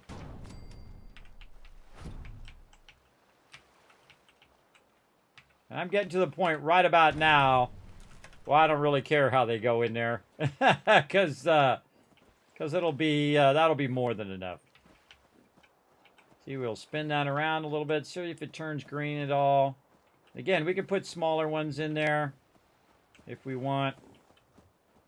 And let's just go ahead and run this along the front side. Oh, there's one right there. And we'll move it forward just a little bit. Connect it into the system.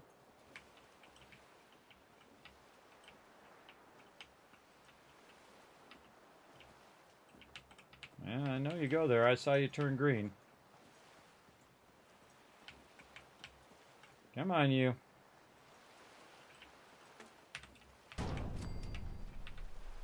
Put it down and then try to optimize it. WAS and D for the win.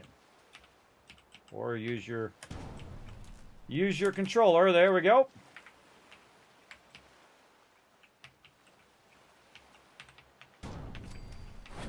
Definitely worth your time to optimize these too, to go in and fine-tune how you have these so that you can, you know, maximize the space. Oof, we're getting close now. Still can do 14 more though. And now we're going to have a bunch of water production on this side of the map. So we got water production on that side of the map, and a bunch of water production on this side of the map. Alright, that's going to be a tricky one, but maybe. Spin it around, see if it turns green. Maybe move some other ones around and see if it goes. Doesn't look like it's going to go for me. I'm just going to spin this around, see if I see any green in here.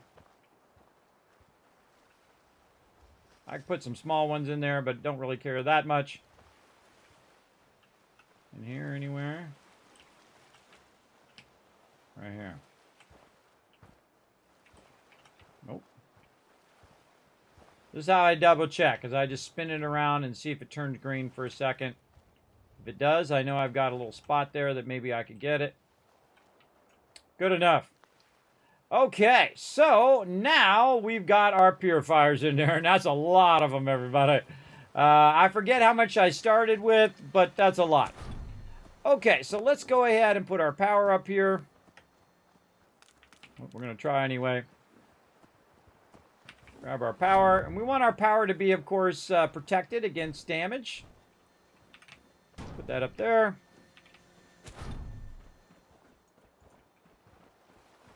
And we're going to put this right down here. And we'll go ahead and connect it into this one. Notice my power is still red up there, right? So let's go ahead and also expand a bit of our base here. We're going to go ahead and put some floors down. And see how this works out. Oh, it works out perfect. Right along the edge here. A box right in my way there.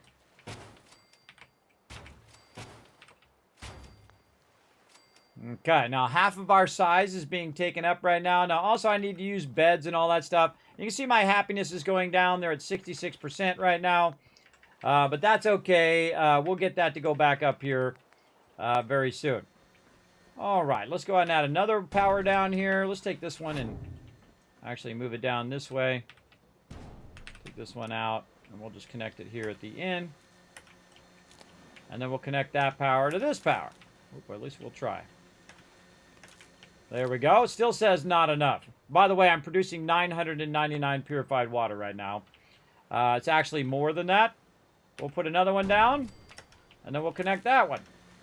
And there we go. Our power is now green, and that means I didn't have to calculate how many of those I had for how much power I need and all of that stuff. And it says 999, but we're going to go see up here under data. You go to workshops, and you have to be at that location for it to give you the actual accurate one. We're producing 1,883 water. Now remember, we can put a bunch of smaller ones down. We can put ones down on the ground if we wanted to. We could be producing 2,000, 4,000. As much as we really want to spend the time doing, we could do that. Now, we got that in place. Now what we need is we need a flat area for our sorter. Now this particular part of the base is simply going to be an open area. That we need to do what we need to do. Now, also over here, I did take out a beacon and stuff like that, which I want to get back in because I only have 14 people at this location. So we want to get that going again. So a great place to put the beacon is over here by the power, so I don't have to worry about that. Right here, and we have one already stored, so we can just put that right over here by the power, connect that to power, and it will always have power. No problemo. And then again, building out just a simple flat base over here that's elevated.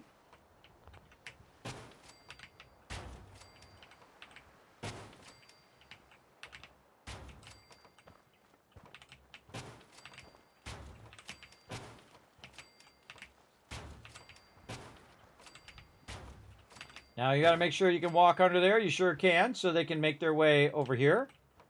Just fine. Of course, if I put that next row there, that's going to be a problem. So I'm going to take this one out. And then I'm going to go this way with it. I'll let them wander around down there at the bottom. I'm going to take all these other things and kind of move them up here out of the way.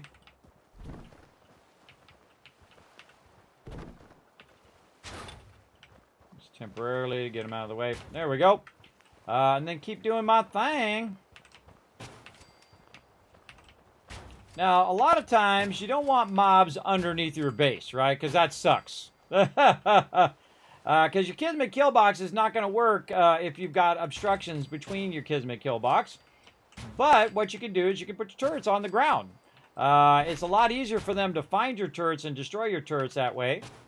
But that's okay. On this particular one, we're going to use this kind of overhead technique so that we can basically utilize the area under the base as well.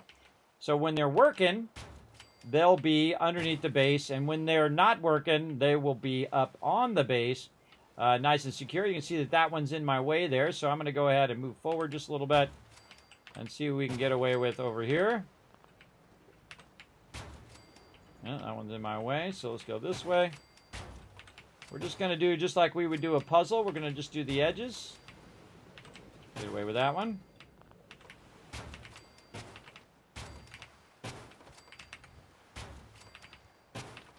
Now we're going to need a lot of room, so we want to really build out a big platform here. And we can add supports in there if we want. But for right now, I'm just going to go ahead and build it out. I always add supports at the end, because you might change the whole thing around and you spend all your time doing those supports, and it was a waste of your time, because you ended up redoing it anyway. So supports would be like the last thing that I would put in, unless it was a game like 7 Days to Die, where it actually has structural integrity, and thus your base will fall down if you don't manage it properly. How we looking? That's looking good. Can't quite jump up there from here. This person's up there walking around because they can get over there from this side. Why don't we go a little bit further out?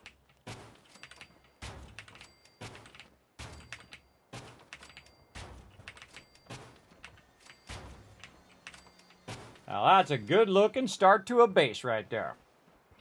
Okay, so now we need another thing for them to actually have like a little bunker that they can use for their beds, right? So the way we could do that is simply by giving them the ability to go to the upper level. Now, right here is a great place because I hate when that comes through my stuff. I absolutely hate that. So what I'm going to do is go ahead and utilize this floor that I had earlier and make it so they can just basically walk right up in here and go to the upstairs. And then I'm going to go ahead and utilize some ceilings. Or no, actually we'll use some floors. And we'll use upper floor. There we go. Upper floor here. To build some stuff out like this. And this basically is going to be our bunkhouse up here.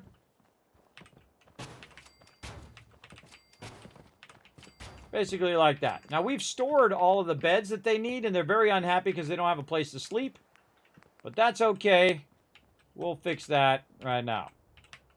So the first thing I'm going to do is just put a bed here. You should really put your walls in first because sometimes the walls won't go in because the beds are too close to the edge. Let's go ahead and put our walls in.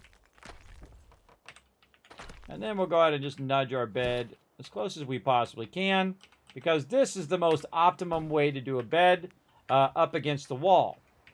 Because you don't have to worry about the other side. They will come in and get on this side. It actually does have a headboard and a footboard in there. The taller side is the headboard. It doesn't really matter. They'll get in from either side, just whatever side is easier for them to access. They'll go ahead and do that. Now, you can come in here and you can fine-tune this and make this all perfect if you want. I just throw them down at some point just to get them in there and make my peeps happy. And we'll have more than enough space to get it going. Now, this comes out of my build limit, so I want to make sure that I'm optimizing my ability to put these down. And then, but still have enough room left over where I can also build my sorter.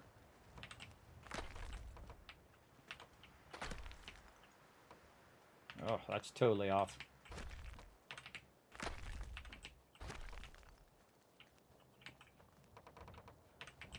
There we go. Okay, so there we go. So also we'll go ahead and put some more beds in. Now, it doesn't really matter because the people will just end up, you know, getting over here anyway. But we're going to go ahead and put some beds this way too. Just to do that. And then we'll go ahead, optimize this corner. And if you notice, I kind of build the walls as I go because I'm kind of thinking about, do I want a doorway there? Do I want a wall there? That's pretty much what I'm thinking. And do I need to have the room this big? If I can make this room smaller, then that's less of my build limit that it's going to come out of. Now, eventually, we're going to take away the build limit. But we're just going to go ahead and try to work with the parameters we got for now. And maximize the use of our little bunkhouse here. Again, doesn't have to be fancy. Just make sure that they have enough beds. And that'll keep their happiness up and keep them productive. Now, eventually, I could replace them all with robots. And then I don't need to do that. By the way, there's also a really cool mod where you can make your own synths and use those in your base. That's really cool, too. I've seen that before. Very neato. For sure. I kind of feel like we don't need to go out that far. I feel like we could go maybe here. A bed this way. Another bed there.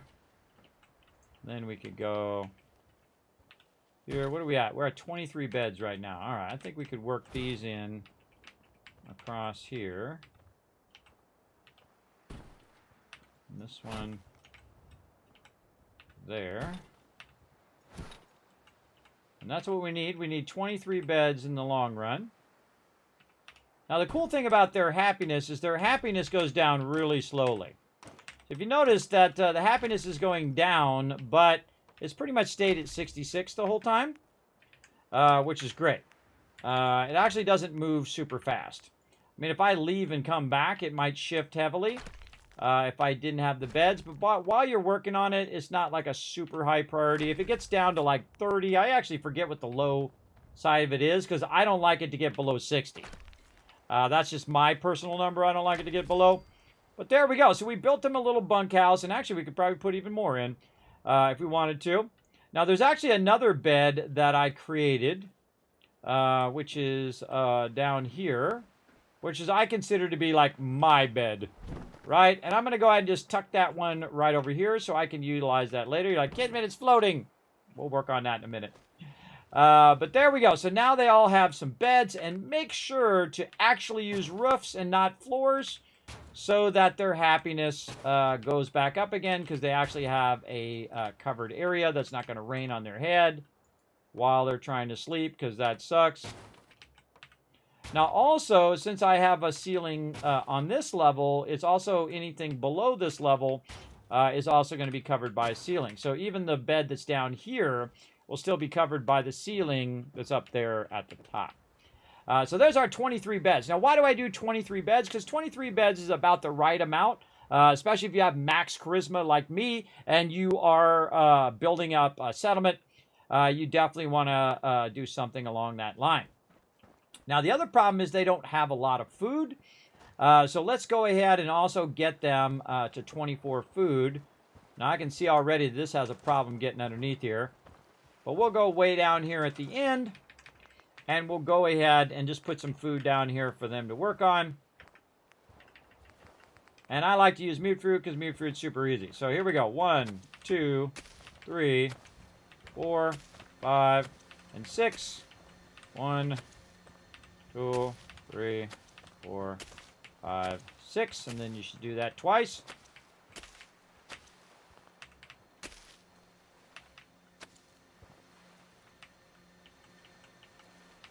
Come on.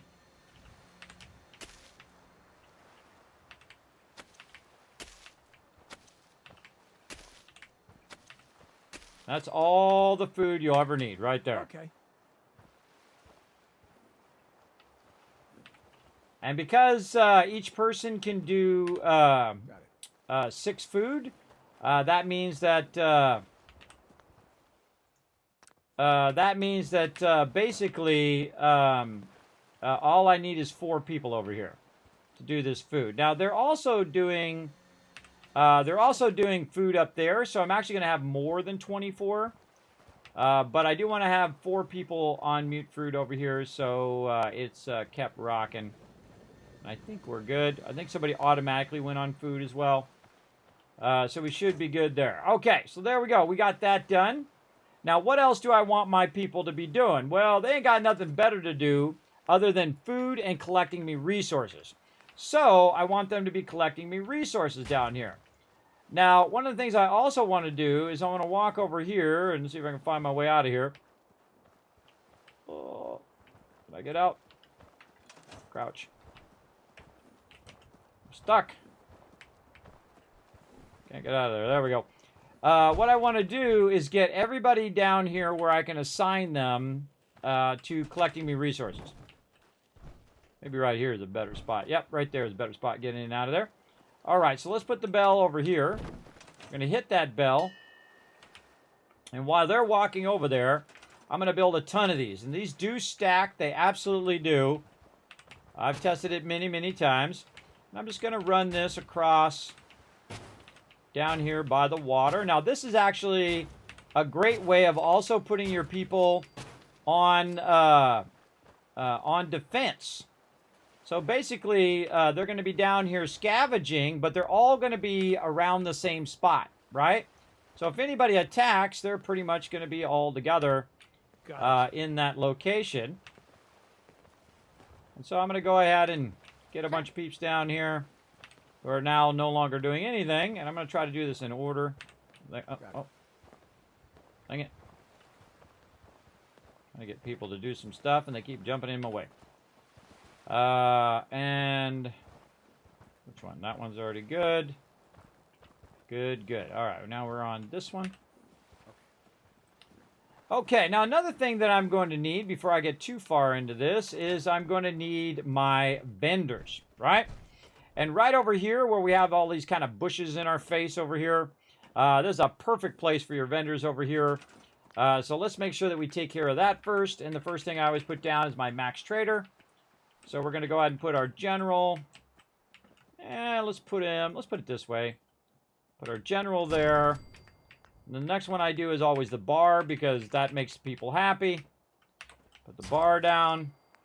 And then we can just put these all in a row if we want to. Next one would be weapons. Or actually, no, I should do medical. There we go. Medical. And then we can do weapons. I'm going to leave a gap in there just so it's easier for my peeps to get in there. And I'm probably going to turn this way so it's kind of more at the end here. So I want to kind of utilize this over here, but you know what? We'll just go ahead and do this. I think it'll be fine out here. I feel like we could also move this forward a little bit.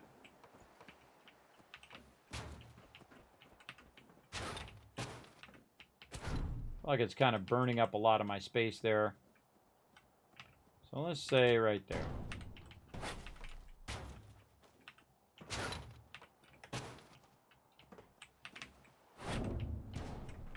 Okay, weapons. We already did food and drink. Let's go armor. Oh, we're out of caps. Ah, that's sad. Out of caps there. Hey, thanks for that raid there, Shiloh. Thanks for coming in and hanging out. So we'll have to come back and add some more vendors later on. But now's a good time to add those vendors because before we assign everybody to a bunch of stuff, we want to get some of these people basically collecting us some caps over here. So you go to Trading Emporium. Let's see, anybody else walking around? That guy. And it doesn't really matter if they're just regular NPCs. Who am I assigning them to? You look like you're a settler. I try not to disturb the settlers here at Norhagen Beach. I let them just do the food over there because otherwise they have a tendency to get glitched and then they don't do anything, which is irritating. Especially the kid just kind of walks around and is soaking up all the food and not actually helping out the settlement. So I refuse to take that out now. Don't need no slackers in my camp. All right.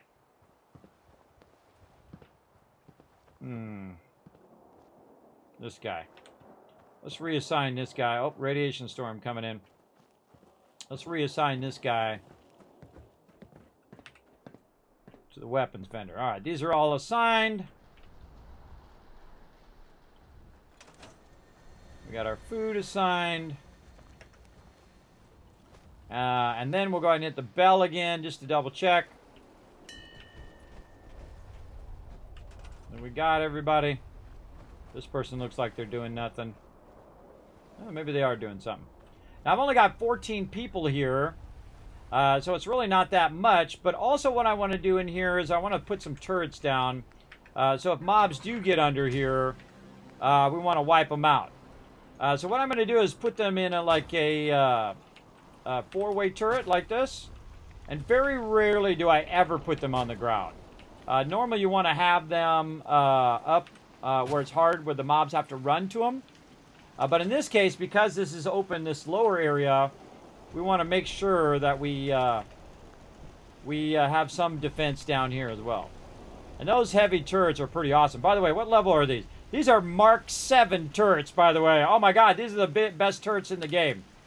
Right over here. Mark 7 turrets are explosive rounds.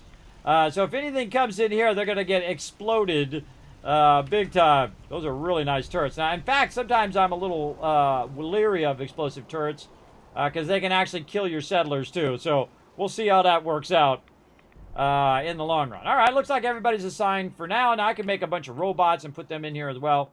But that's really not our focus. Our focus is just to get that settlement rocking and see how it goes from there. Let's see, these guys are already assigned up there. Everyone looks good. Now, another thing that we can do while we're sitting around here is give ourselves a little crafting area. I'm going to go ahead and put it over here by this. Actually, I put it right outside here. I also need to put my walls in here as well before I forget. Now, you always want to enclose your power because if it was me, everybody, the first thing I would go for in someone's base would be power. Would be absolutely the first thing I would do. I would try to eliminate their power so they didn't have the ability to do it. Now, we also throw a doorway in here in case we do need to get in there. But notice that I'm snapping the two walls together and then it's recessing itself down into the ground. Like that, good enough. Don't necessarily need to put stuff on the top because very rare does it actually attack the top of it. Just enough to where it's enclosed there. And then, you know, throw in a door. Doesn't have to be anything fancy. Just something that's closing that off so mobs don't come and destroy it. And I have it here in the back so it can tie itself in to the rest of the area. Okay, what else we need? Got our chemistry bench. Let's just go ahead and put a cooking stove in there. Who knows, we might need that. And then over on this side, we'll put our weapons bench. We'll put a power armor station over here that maybe we can use later. Definitely get all your little benches in. For sure. We got all of our benches in. Okay. Now, another thing that we want to do while we're at it is to work on this kind of thing that you just saw there where they're where the weather gets all messed up. Right? Like, we don't want to have that weather problem constantly. So we're going to get a angled mortar here. See if I can set it on the wall. I don't think I've ever tried that. Well, that's why I probably tried it and then realized I couldn't do it. There we go. So can't do that, but that's okay. We'll put it back here in the back. Right over there. And then what we want is way... where is that? I always forget where that thing is. Connector switches, I think. Yes. The firing target right here. Now, if any of you have been watching the earlier part of my playthrough, you saw me do this already. But for those who haven't seen it yet, I can back chain this power to this target. So I'm chain because it's coming from the power there and it's running out to here. And then this is connected, so it's connecting back here. And then I'm going to connect it to the angled firework.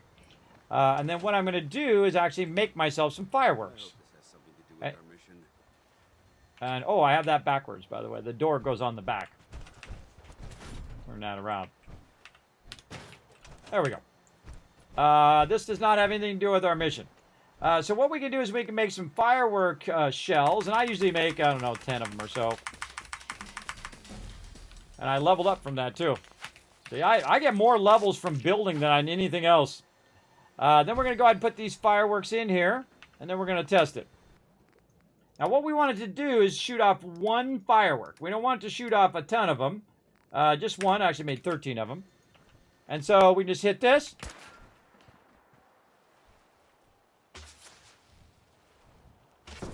It's a beautiful morning. See, took all the fog away, and now it's just a beautiful, clear day. So anytime that we want to come over here and work on stuff, by the way, the Prid one just, whoa, whoa. Oh, God, I made a mistake. I put the wrong one. Oh, that's a firing Targle. Quick, grab him out of there. That was my bad. That was a bad one. That's the wrong one. That was not a pulse. I must have turned off the pulse. I thought it was on the pulse one. Pulse right there. All right, you don't want that one. That was my bad. I thought it was the pulse. I thought it was the yellow one. Yeah, firing target pulse. There we go. You just want the pulse one, so when you shoot it, it does 1. Not shoots off 10 of them like it just did. But that's okay, everybody. I got tons and tons of resources, so it's not like I'm really hurting for it over there. Let's try that again. Just to double check.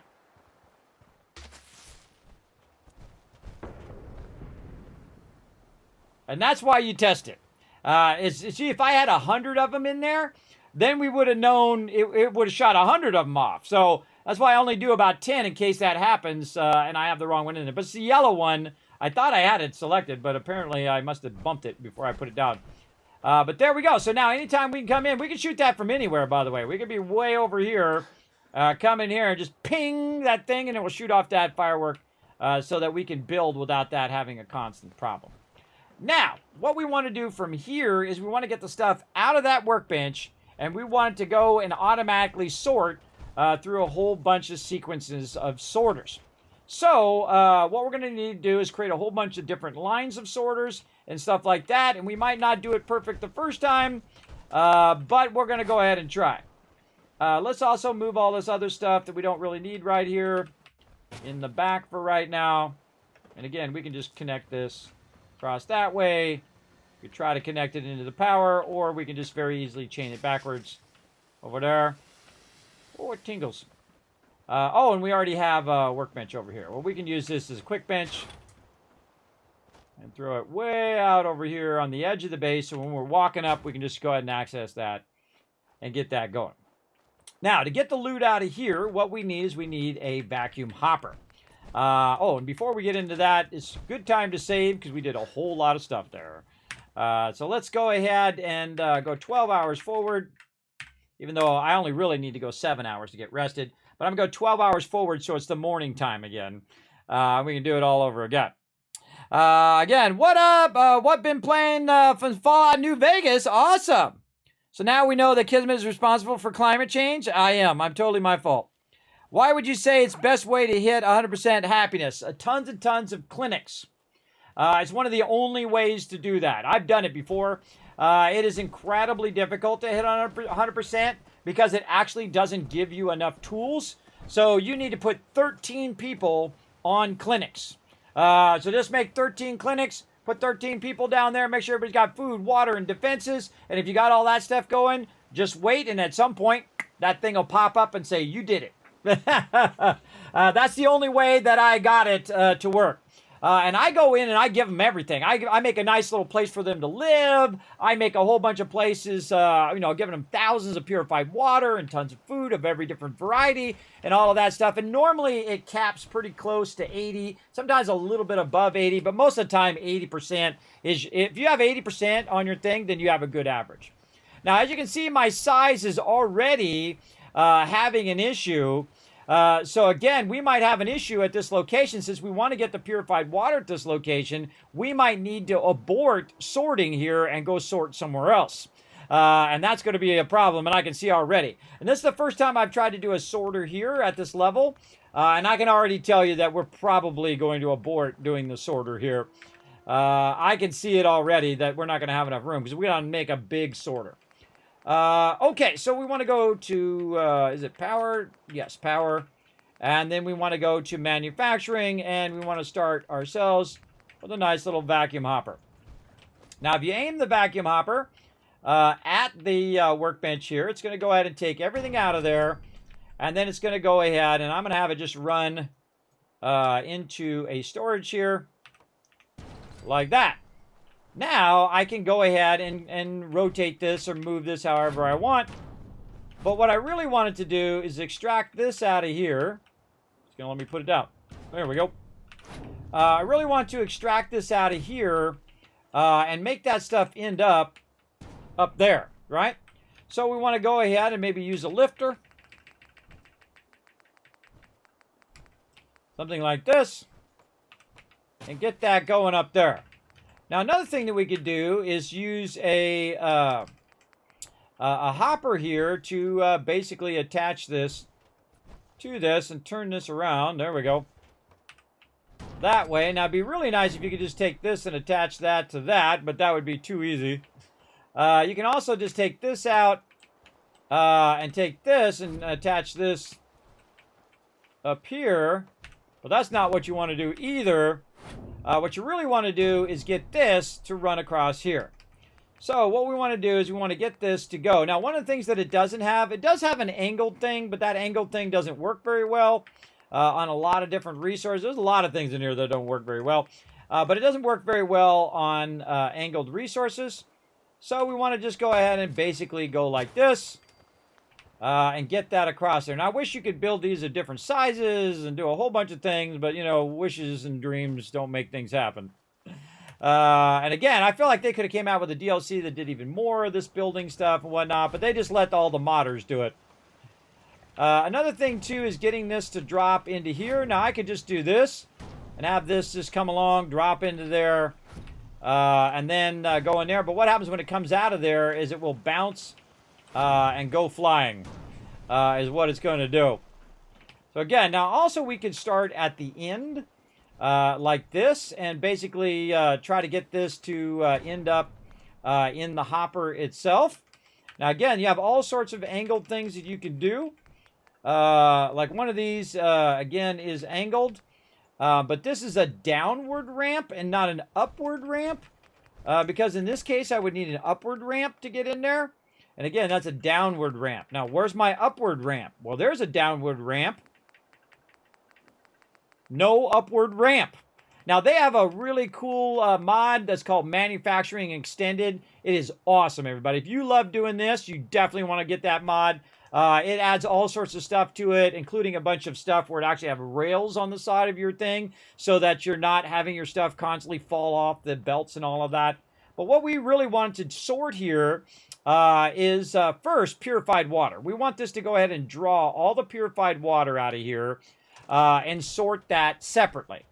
Now, I don't need to make a big fancy thing to do that. I can go ahead and make a real simple thing that sorts the purified water separate from everything else, right? So that is basically the first option that I want to do. So I'm actually going to put this way. And you got to make sure that's within a certain distance and that it's aiming at the top of the thing. I could even put it over here. And we'll test it to see if it's working. Right? So we'll go ahead and get... There we go. There's a good one. Nice and close.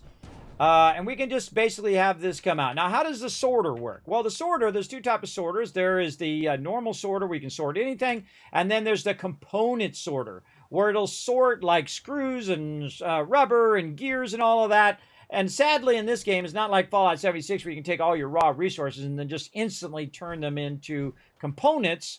That's a really great feature in Fallout 76. Again, a lot of the things in Fallout 76, they have massively upgraded over Fallout 4. Just not the story. They should have did a way better story, I think. But that's just me and my crazy thoughts. All right. So let's go ahead and tell this to sort, right? So we want to sort this, and we want this side here to go into here. But we can see that that's not going to work because it's in the way. So you really have to kind of, fuddle with it to get it the way that you want, right? To get it to go where you want, to get it to go from here to there and all over the place. And again, everybody, just by looking up there at the size, I could go build all this out right now, but I can tell you it's not going to work out. It's not going to work out because it's just not enough room to build a sorter if we're going to have all of the extractors there, or all of the water things there. So I can go through, and I should probably go through and take all these things out now. I can go through and do all this stuff. Now, what I'm doing is I'm looking for numbers down there and see if it says I did any of those. think I made a straight one. Yeah, right here. You just put those on the ground and then scrap them so you get your size back up there. By the way, you can drop a bunch of stuff on the ground and get your space back. Also from like weapons and things like that. You can just throw it on the ground and it will extend the amount of stuff you can have at each location. So we're going to take that out of there. Actually, we probably could have left that other stuff. But I'm just kind of showing you how to get rid of it. You go in and you look for the numbers. Another thing that we could do is go into our structures here, our concrete floors, and scrap that one since we're not using it. But you can't scrap it in the thing like you can in Fallout 76. You have to put it down and then you can scrap it. Same thing in here. If we have any extra concrete walls, nope, we used them all. What about roofs? Do we have any extra roofs? Nope. Ladders, nope. Haven't used any of those. What about wood over here? Do we use a lot of wood on stuff? Oh, we got 6 of these. Which we probably want to save. We'll save those. We're going to put the kill box back. Or actually, we can replace those with a better one. That's another technique I just did right there that is going to help us later as well. We'll get into that advanced building later on. All right, how about ladders? How many of those? We got 4 of those. All right, let's put those down. And we'll scrap those to get a little bit of our size back. There we go. And I think that's probably about it. Though we might have done some other stuff in there that I don't remember. All right, good enough. Now, since I'm not going to do a big old sorter over here, what I might want to do is just downscale everything I just did. Now, this is going to come at the cost of a bunch of my concrete that I'm going to scrap or whatnot. But I can just downscale the size of this base and basically just scrap all these out. Because now I don't need a big giant base here, which I would normally need if I was going to build a giant sorter.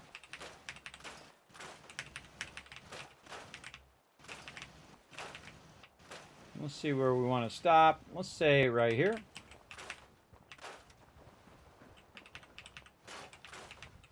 And this is what you do. You test to see if it was a thing, and I didn't know because I never tried to build a sorter here, but I can tell you a combination of the sorter and doing the water, not enough. Now, I could go in and make it where I could build an unlimited amount, but we're going to try to stay within the parameters of the game for now, and then we can, you know, really go above and beyond later.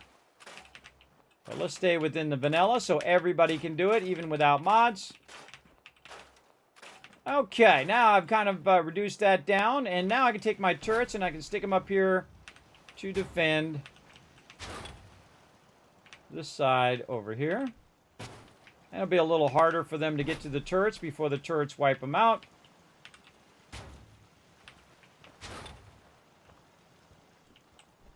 Now, if they do get underneath there, that's going to be trouble, but we'll go ahead and put that there. Also, not really a big fan of having stuff float, so we'll go in just for all you people with the ADHD there, like me. And you're like, Kismet, it's floating, I don't like it. We'll go in and we'll just put in some supports there. A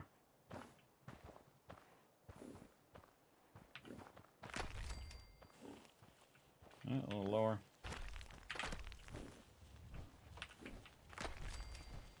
Pretty close.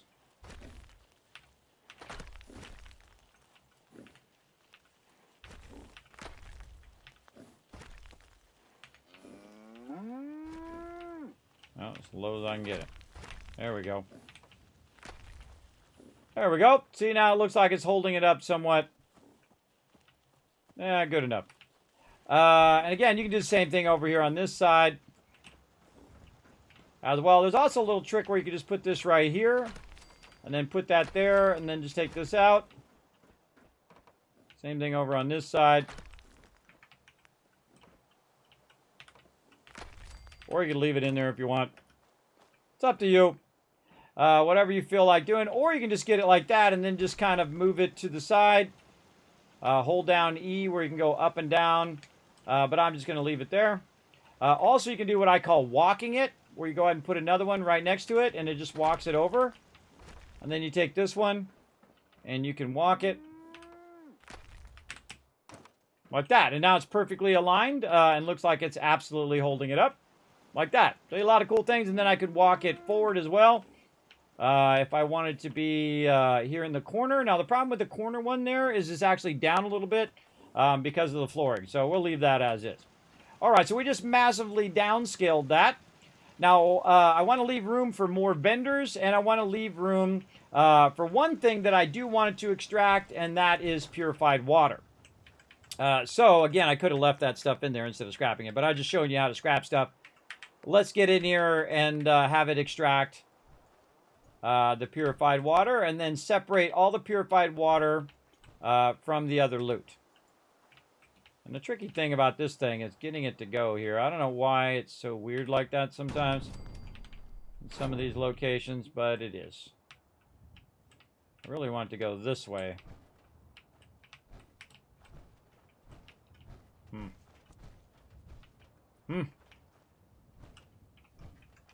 Let's try this.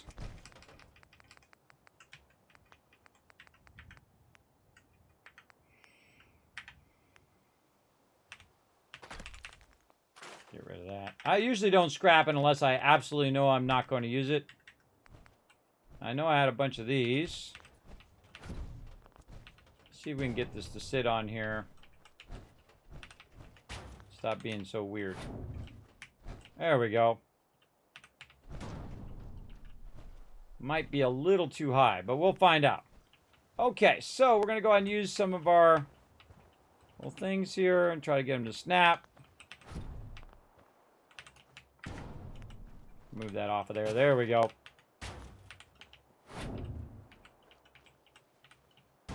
Okay. So now we're going to tell it to split this stuff up for us by building a bit of a smaller sorter here. Power. And then we're going to go ahead and use our sorter. Just general sorter. And this way, we're going to have it go to a storage. And that conveyor storage is going to sit right there, and then conveyor storage there.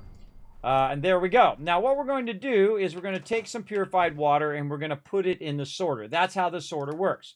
The thing you want it to sort, you put in there. Don't only put one of them in there, though, because you don't want to waste your resources by putting 50 of them in there. It's unnecessary. Then what we're going to need is we're going to need some power over here, right? Now, we have actually a lot of power running all over the place. Oh, forgot to get rid of that. Running all down the side here, as well as we could chain the power across this way. And later on, if we want to use the higher-end turrets, we could use that as well. But we could just very easily go over here, make ourselves a nice power pylon. Try to find one that's facing forward here, like this one. And then take this and move this in the direction you want it to go. So let's say to right there. And then we're just kind of optimizing our distances. And we're using the minimum amount of resources that we need to do to get that power to show up right there. All right, it's working. Now, let's see what happens. Nothing. Nothing is happening. Let's see if it's got power. It's got power. Now, what's the problem? Well, the problem is I feel like it's up too high. So let's go ahead and do this. Get that out of there. I'm just trying to put it down somewhere. So finicky. So finicky. We'll go ahead and take this power off. And we're going to try to get this out of here. Put that over there. And see if we can get this to go any lower. Let's go ahead and start over here. Like that. And then we'll try to snap this one in here. No, maybe we can just do it off the edge of that one. Oh, that's nice. Oh, yeah. Go a little bit more forward.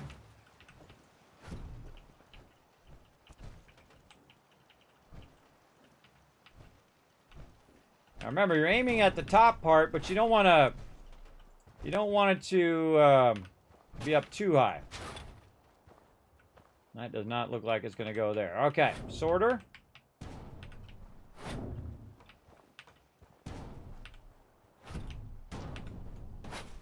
Yeah, it's definitely not going to go there. Okay, let's store that. Good enough. Over here. Run back some power, or just run right off the middle here. We'll see how it does now. Ah, there it goes. Now it's doing something. Okay, so it's bringing some resources out of there. Now, this is the resources those people have been collecting down there. And it's going to bring a bunch of stuff out of there. Now, what I want to do is not have it do that. I'm going to go ahead and grab all of this because it's going to bring everything out of there. Garbage, you're going to slow us down. So what I'm going to do is basically test it to see if it's working. Right? So I'm going to say, okay, well, I'm going to go ahead and put some purified water in there. Let's say about 50 of them. And then also I'm going to put some resources in there because that's what they're going to be producing. And I'm going to see how it does when it goes to sort. All right, here comes the purified water. Which way is it going to go? It's going to go down the center because that is sorting purified water. Now, all the purified water is going to end up in this side, and everything else is going to end up in the other side over here where the chalk and concrete is. So it's basically doing some of the work for me right off the bat. And that's what's so cool about the sorters. Now, you can do that to the degree. So you can sort every single thing in the game simply by throwing it in the workbench and having it sorted all for you. Now, one of the best places to do that is a place in which you're not going to be doing much else. Right? Where are you not going to be doing much else? In fact, you could have it where you're not even going to have any people there. So you don't need beds. You don't need a location for them to hang out. All you want to do is sort. Right? So I could go ahead and go to, say, Red Rocket or go to, even better, the drive-in and take all those people and send them elsewhere. Send them away. So there's nobody there. And then go in there and basically have them build a bunch of robots, which are robots are just collecting resources. And it doesn't really, they don't need beds, they don't need food, they don't need water, they don't need any of that stuff. Another great place, Grey Garden. You could do it there and just have just robots there. So in the long run, oh, look, there's some brooms. Now the brooms got stuck. Now I can help it along just by simply holding down E and picking that one up. And putting it down. There we go. Very nice. Okay, so if it did it right, what it did is it put the purified water over here, which it did, 46. And then on the other side, it did all of the resources. Now, of course, when the resources are out of the workbench, that means that they're not usable by anybody unless you take them out of there and then use them. But now what this is going to do, every time I come through here, it's going to basically sort all the purified water and whatnot. Now, why do you want to pull the purified water out of there in the first place? Is so that it keeps making purified water. You don't want it to ever stop making purified water, and it will if it gets too much water in there or gets too much food. It'll basically stop. So that's the basics of the Mega Sorter. Now, of course, we want to do armor. We want to do stem packs. We want to do all of that stuff and have it sort separate from all the other stuff that we're utilizing, and including stuff that we want to sell. Like if we get a 10 millimeter pistol, we want to put that in the sell thing, right? Like, oh, I don't ever need any 10 millimeter pistols. That I can scrap or sell very, very easily. So now we've got that all set up. Norhagen Beach, good for now. We're also going to build a sign here as well, actually for the awesome person over at Captain.tv. I appreciate him over there big time. Make sure I get his name right, because sometimes I forget his name. Over here, Thomas is his name. Actually, I thought of it before I even got over there. So we're going to build out a big old awesome base here eventually. But right now, it's doing its job, which is producing purified water. And when we come back again, by the way, since we've been here working, it hasn't actually done all the purified water. Like if I go and look in here, we can see that we don't really have like I had before. I only have like 99, where this is producing almost 2,000 purified water. So when we leave and come back, boom, 2,000 purified water is going to be pumping out of here and sorting. And then everything else is going to sort over here. So if we want to basically grab all the loot, that's that stuff, we could do that. Now, another thing that we could do is we could take all of the different resources, all of the various different stuff that ends up in here, and put that in a sorter. So anything that is like a rich or like you know, like steel or wood or anything like that, the raw component or the full component, like a bowl or something like that, that would break down to like ceramics or whatever, we could have that all sorting separate too, because they may get other things in there like food, right? So there might be food and all that stuff in there, but that stuff we want to take and move somewhere else anyway, because we want to be able to utilize all that stuff. So, where else can we build a base? That's what we should be thinking about right now, though we did rework this one pretty nicely, and this one's ready to rock. Let's also go save. Oh, we need to do some of our basics over here, too. I just forgot. We got to get our moo-moos in here. All right, let's do some of the basics first before we leave, including our moo-moos. Right over there. And we could go ahead and build some nice stairwells for these peeps to get up here. Since we got plenty of room.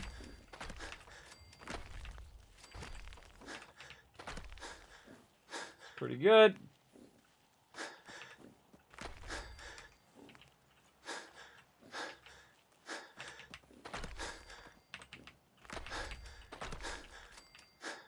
There we go. Plenty of rope.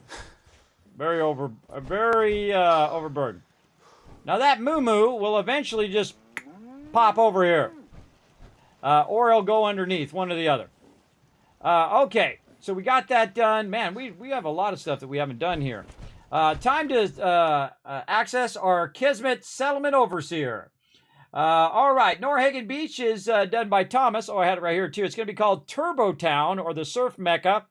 And we're going to get that going. Now, did we scrap and clear this area? We sure did. You're like, Kismet, how do I get this spreadsheet? Well, here it is, right there. You can go ahead and copy it and use it for yours. Do we do a supply line? Yes. Do we have a beacon? Yes. Do we have quick travel? Yes. Do we do a quick shop? Yes. Do we do a bell? Yes. Do we have scrap things? Yes. Do we have our troughs? Actually, that's supposed to be a number. I'm just going to say yes. Do we have a kill box? A little bit. We really need to work on that. Let's go ahead and get our kill boxes back up. Also, let's go ahead and make the weather nice. Let's do it.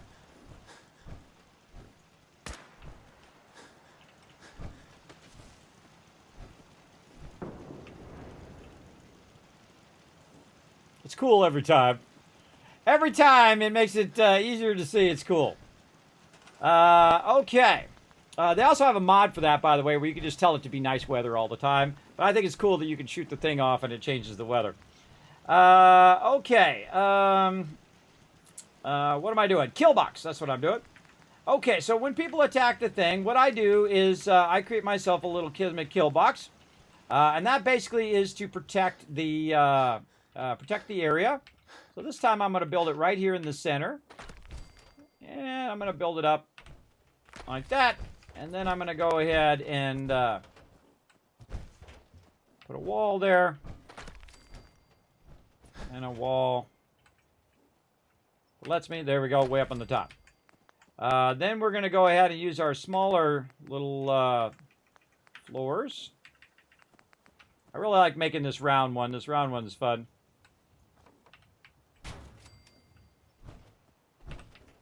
Now we don't need these anymore, so we can take these out. And then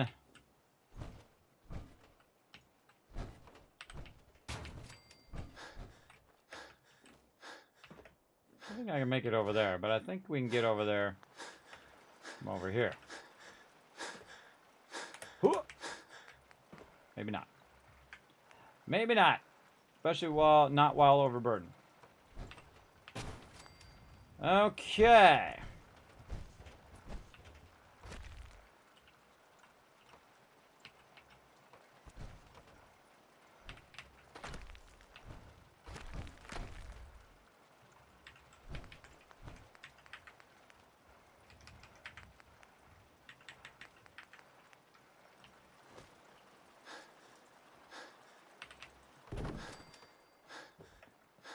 Do it like that to make it easier for us to visualize. All right, this way.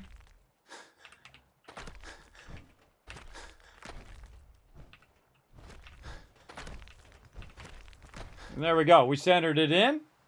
Then we want to go ahead and back this up a bit. and basically build ourselves some scaffolding. Hopefully going the right direction. Ah, so... Why don't you default by going forward? So weird. You'd think it would default snap forward, but, you know, that's just me and my crazy ideas. Okay, now, the Kismet kill box, you want to put up nice and high, away from where the mobs can get to it. Now, of course, they can still shoot it at ranged.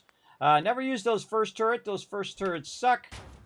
And basically make it where they can shoot in a 360 degree, and also kind of stagger them a little bit so that they're not blocking each other. So a lot of times they can go at the full thing. Now, even me, I wouldn't want to come running up in here and we got the kill box. So we got turrets down there. We got turrets on high, which can do a lot of crossfire. These turrets also can fire way out of the base. So I'm going to go ahead and put those over there. We'll store those back in the workbench. It looks okay. And then we're also going to build one over here because they do attack from this side. So let's just do the same thing. Now, again, I'll do even more fancy Kismet kill boxes later. But we're just going to build one right over here in the corner. Same thing. And you got to use the walls. So the walls will let you put the round things down. It doesn't really matter which way orientation you do it. You're going to change it anyway in the long run.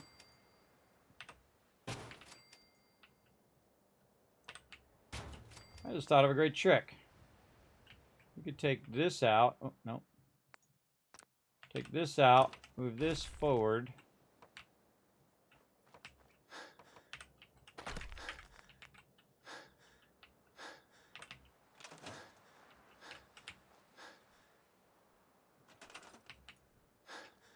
Oh, where am I?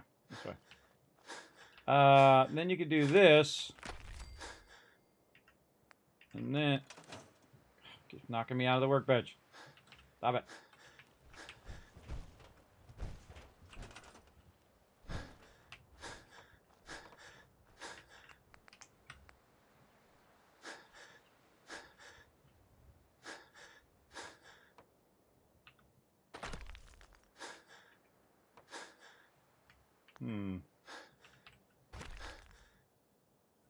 Yeah, it's not going to do it perfect because you're not halfway in. Well, what if we took this out, move this over? Then it would just be the same thing on the other side.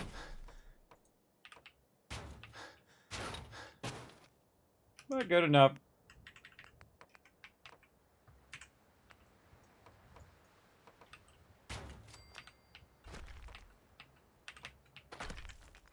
Use our stairs we had earlier.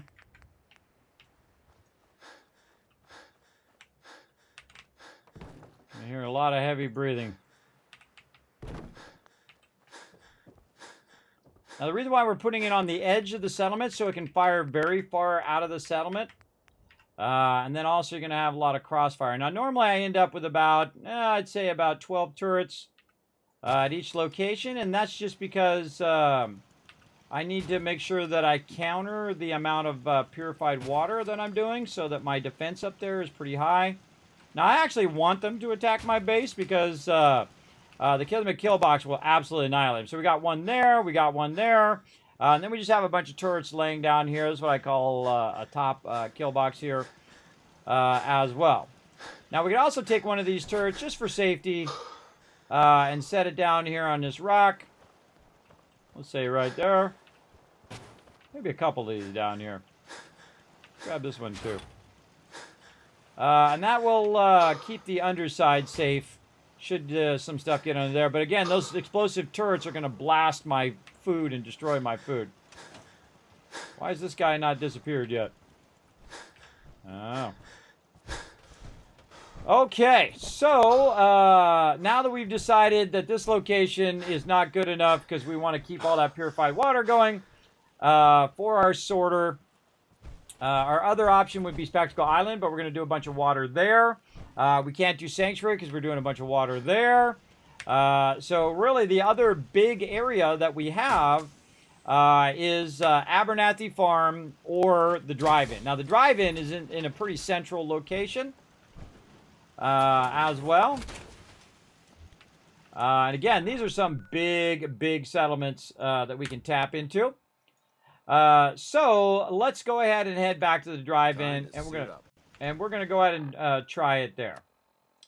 Let's go, and we're gonna downscale how many people we have there, so we don't need as many beds and all of that stuff as well, and see how that works out. What am I doing? I'm taking all this loot out of here, and I want to see if I have my vertibird signal grenade. Let's go. But it was cool to try it, though. It was cool to try it and see if I could have all of the purifiers and that at the same time. Now, again, we could just raise the limit and do it that way. But we're going to go ahead and just try to play within the parameters of the game for now. Vertibird being sent out. And when we come back here next time, it'll be producing massive sums of purified water. I hear him. Here he comes. Okay, Paladin Dance. We got a ways to go here.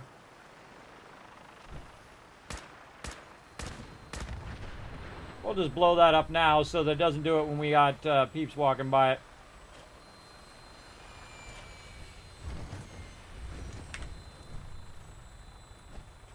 Let's go, Dance. We got places to be. All right. Driving it is. Let's go. All systems go. We're clear for takeoff. Now we get to shoot some stuff on the way over. Your weapon is locked and loaded. Good hunting. Oh, gotta get that XO1. Just remembered it.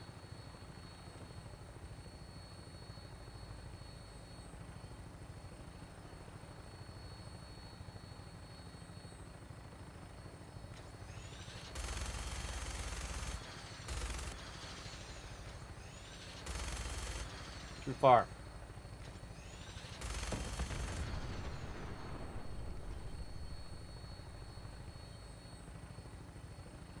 Looking for evil cars to take out. You see stuff on fire, you know I've been through there. You know, Kismet's come through. For sure. Now again, check your targets before you start unloading.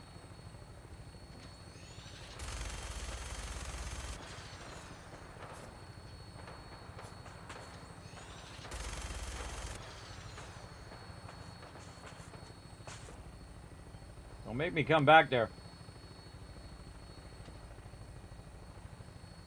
Now again, I could land anywhere. I could just land right here if I wanted to.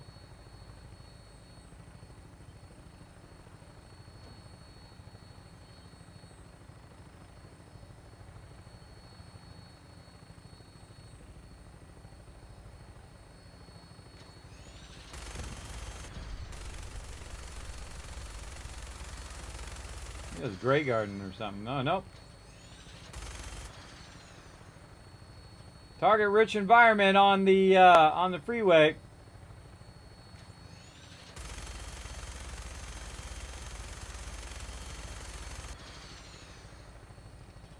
Can't see a dang thing. Should have shot off one of those smoke things.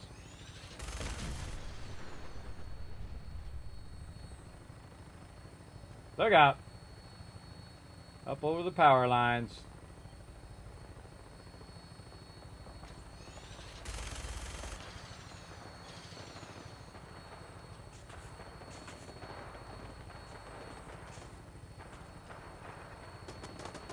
Oh, it's on. Here's the kill box going off. Stand by for landing.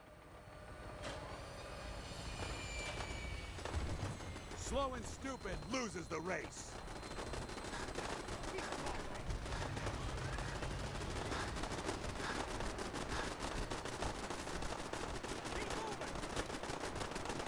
Kill box up on high.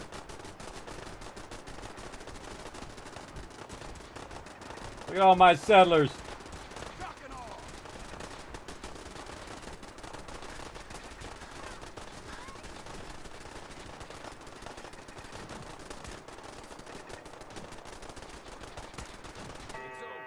For now.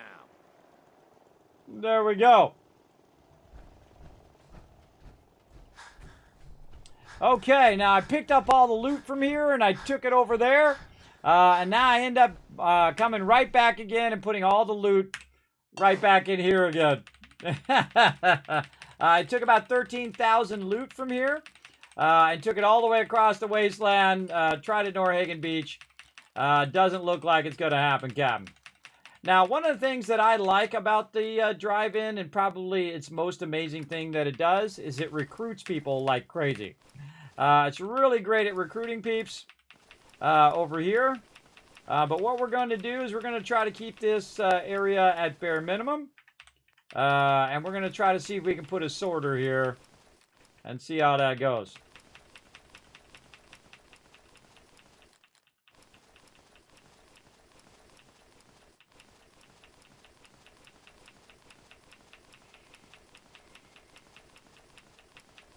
And this is a great time to try to set up your sorter.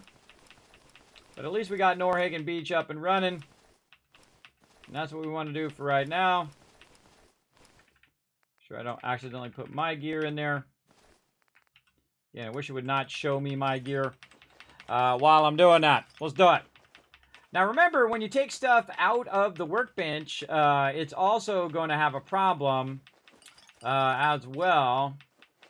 Maybe we should do this at Sunshine Tidings. Or at Abernathy Farm.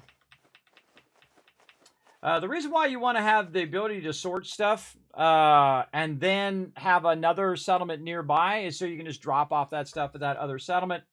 But I think this will be fine. Oh, don't want to take all. Nope. That would make me have to do it all over again.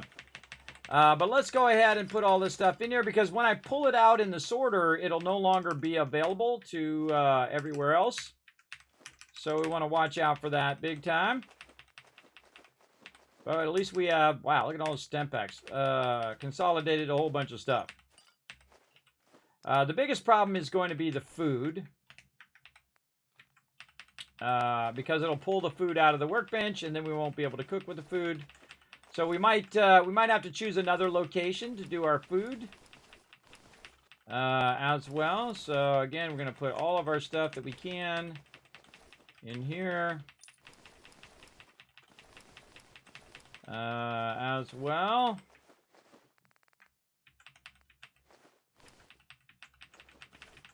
Anything else? Okay. And then mods.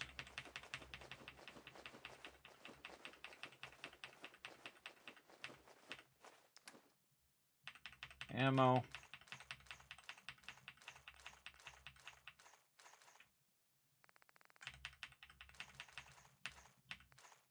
Somewhere there's a whole bunch of missiles. Okay, there we go. So we got all that stuff off of us. Now what we need to do, because this area was doing food for me over here. And what we can do is kind of retask Abernathy Farm, I guess, to do that.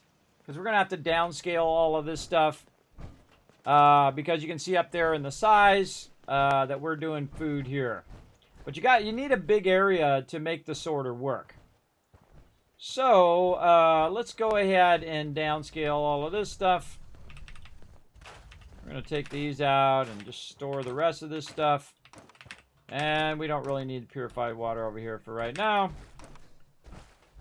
So basically what we're going to do is take everything out. Oh, and Fallout 4 is going to crash, so we might have to do some of that again. Wherever we last saved, we're going to be doing that again. I think it was trying to tell me that I went for a very long time there, 4 hours without taking a break. All right, let's go ahead and get back in there and see where we have to start over. I bet you we're back at Norhagen Beach. Yep. Back at Norhagen Beach, we got to do all that again. We got to fly back over and all of that. It happens. But that's okay. Now, again, if that happens, no big deal. Just make it better the second time. That's what I try to do. Also, I might change my mind because I have that doing that. Man, where else could I build a sorter? Grey Garden, Oberlin Station. Man, I could build it at Grey Garden. Because I've already built up Starlight Drive-In to do antibiotics and stuff for me. And Grey Garden's not too far from there, and we could just fly that stuff in. We could run it over to Oberlin Station if we have a bunch of resources. Maybe make Grey Garden the sorter, and then Oberlin Station where I do all the food. Or we're going to have Starlight Drive-In be the food. So you want it within easy run distance. That's why I feel like these three right here is so great. They work so great together. But I'm producing lots of food at Abernathy Farm. I could just move the food from Starlight Drive-In to Abernathy Farm. Or I can move the sorter to Abernathy Farm and just leave the food over here at Starlight Drive-In. That's a good question. See, this is doing purified water, and this is just doing food. I can just make Starlight Drive-In just do all the food. 23 people worth of food over there. That'd be 23 times 6. So that'd be a lot of food that it'd be producing. In theory. I got another level up, too. Yeah, see, sometimes when that stuff happens, it's trying to tell you that maybe your decision was wrong. And that maybe you shouldn't be doing that thing that you thought. And I always feel like that's kind of fate trying to help me out. That I'm going to regret taking Starlight Drive-In and taking it all out and whatnot. Though, again, I can move all the stuff that Starlight Driving is doing over to Abernathy Farm and just scale up the farm over there and just take all of this and move it over there. Because then I can just let it run and do its thing over there and just kind of stop by, grab all the food and stuff, and then move it to where I want to produce food. Or I can move all the food to Grey Garden. And then just have robots doing it. But there's not a lot of room at Grey Garden, though I could build up above the area and build out. You can actually build up on the freeway up there, too, which is really cool. But I could build up above and then just have it all the way across. See, these are the tough decisions. Same thing with Tavern and Boathouse. I could build up on top, but the Starlight Drive-In is huge. Abernathy Farm Sanctuary is big. But again, this is doing purified water. Norhagen's doing purified. Finch Farm. Country Crossing is another one that we could use. I mean, Oberlin Station is like the center of the wasteland. What if we could build it there? Do something different.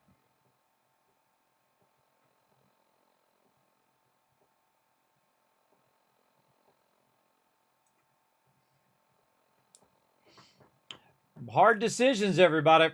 Because it's basically wherever I build that sorter is going to be the center of the whole entire world. Normally I build it over here at Spectacle Island, but we're not going to build it over there. We could build it at the castle. But again, we want to pick up that loot, and we're going to want to put it in that location. Greentop Nursery is one I very underuse as well. But that's another one that could be just doing tons and tons of food or collecting resources. See, these ones here that are on the side, I typically just have them doing resources, just collecting resources nonstop. And then they'll fill up with resources, and then those resources will help me in the rest of the wasteland. What do I want to make the center of my playthrough here?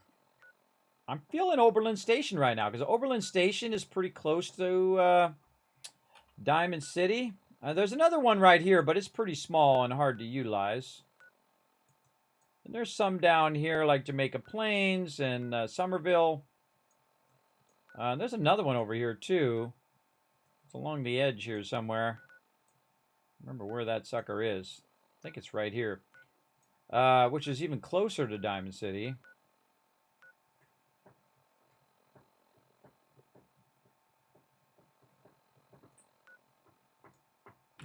I don't know, everybody.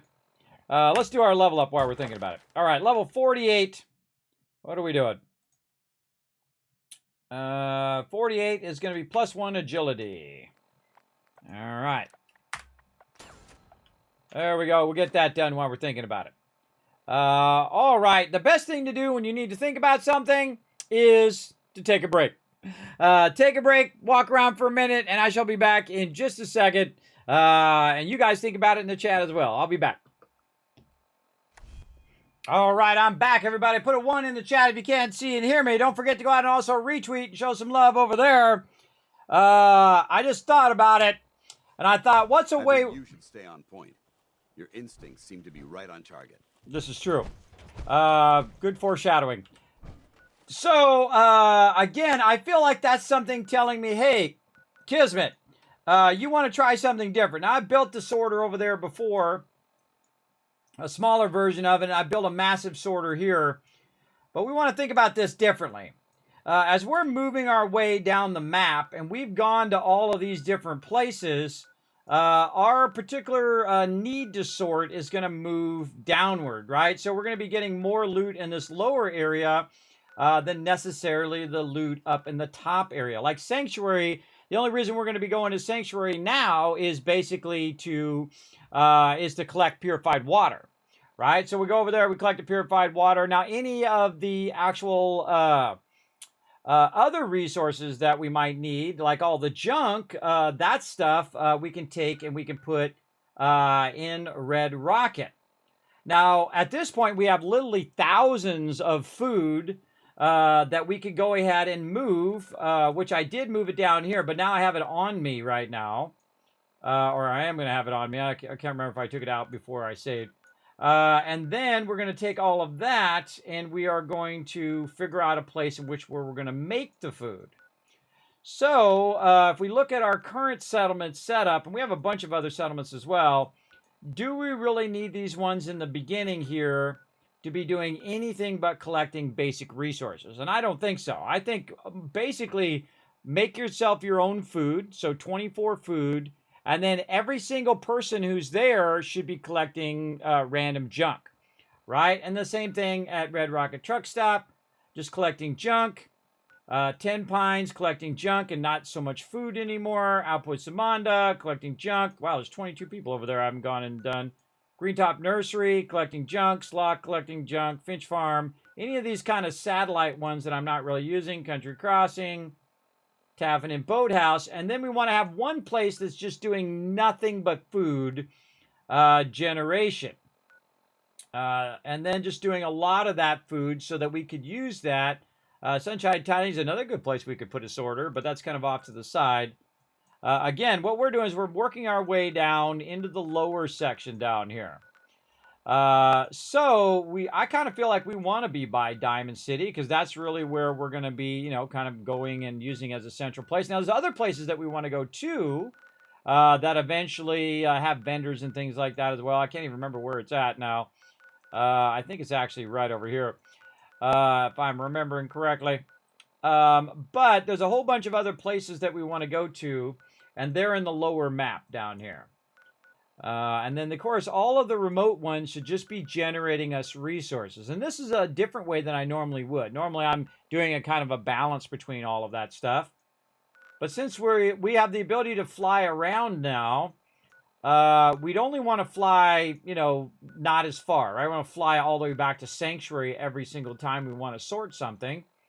Or when we get a bunch of loot and we wanted to just, you know, take that loot and have it auto-sorted. So Overland Station is a good option. It's probably the biggest, either it or Grey Garden. It's one of the ones that's closest to Diamond City. What else we got? Jamaica Plains just way too small. Rourke Homestead is big, but it's so... Dang, Somerville Place. That one's got a big old house in the way. There's a marina over here. Pretty big, but it's kind of off to the side. And down a bit. Though it's not too bad. Right there. It'd be great if there's one right there. It'd be great if you could use home plate. I probably could. I probably could work a Contraptions Workshop inside home plate. But do I really want to go through all of that? I mean, because it's not big enough. If it was way bigger in there, then I could do it.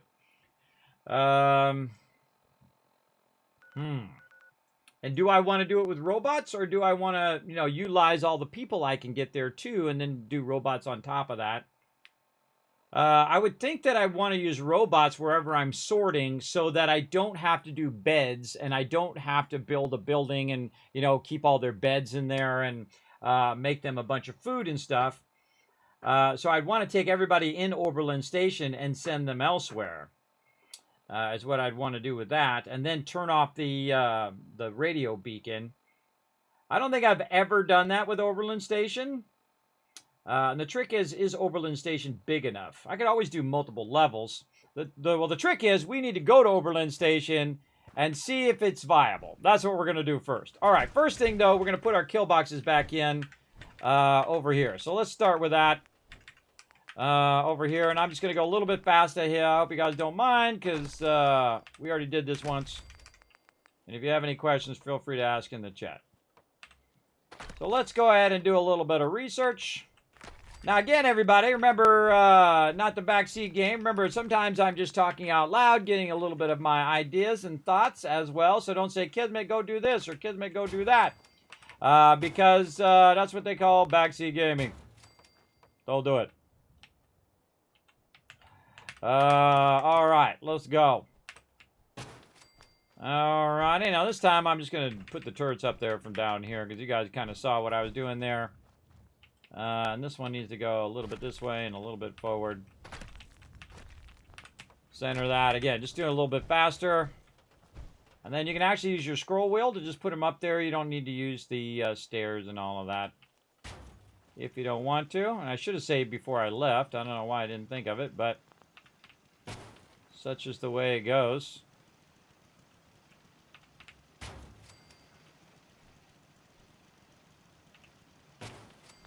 Now what I can do is just hold it down with E and then move it right into position.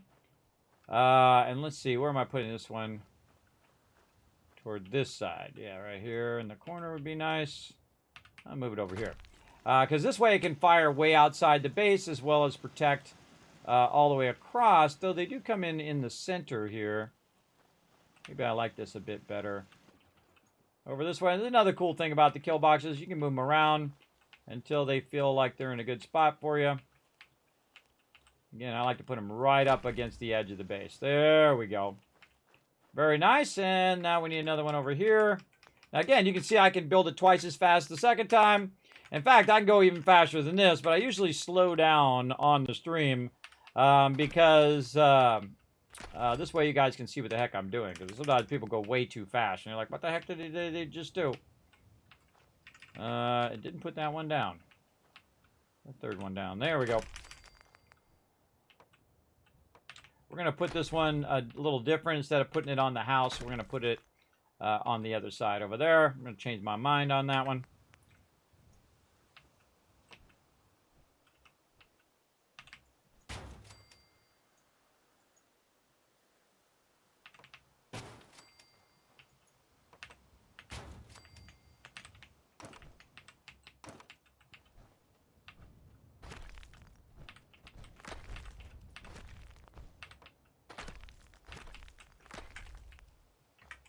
And you can see I've built a few of these.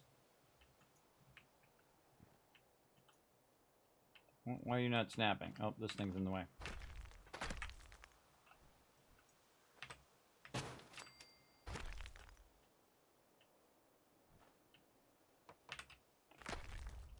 Okay. Oh, man. Oh, no, it was way back there. Oh, before I took all this stuff out and I built the sorter and all of that. Oh, that's a bummer. See, that's what happens. You forget to save, you got to redo. All right, I'm just going to get focused here for a minute. Think Oberlin Station's a good choice? Well, we'll see. All right, everybody, I'm going to get focused for a minute, so I'm not going to be talking to the chat unless you got a question.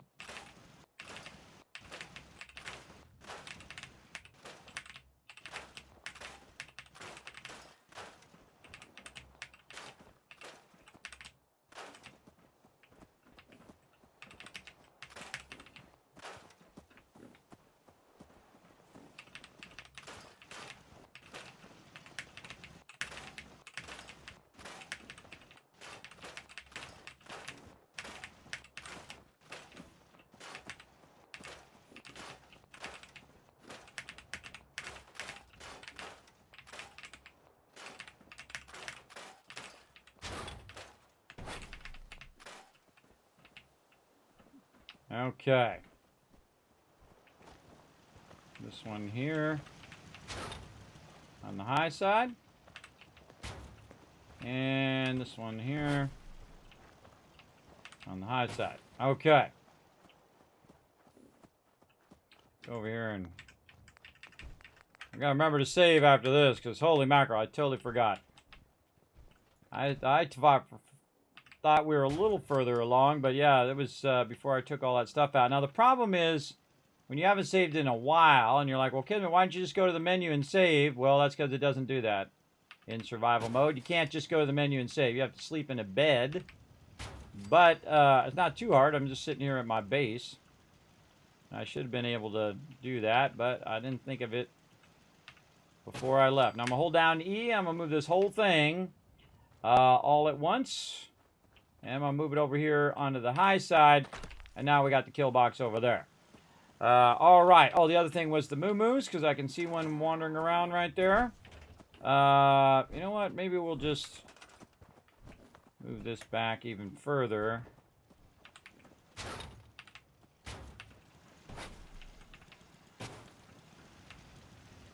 Also pull that out of there, because that's like blocking my shot.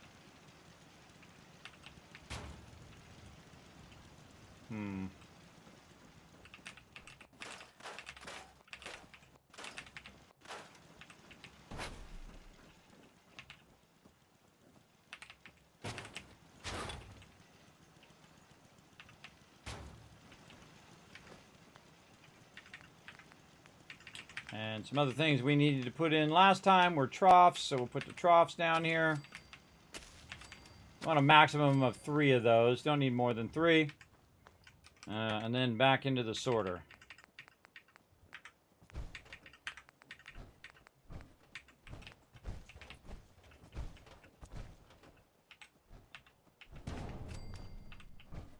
Oh, we used the foundation to fix that.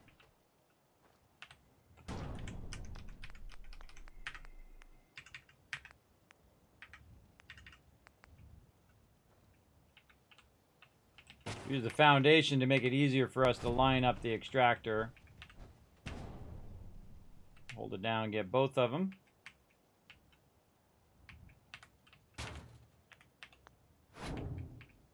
That's too high.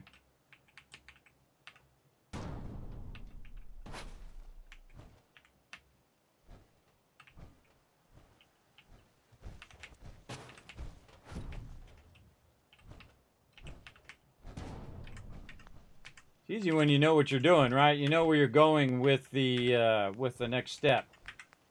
Much easier. Regular sorter.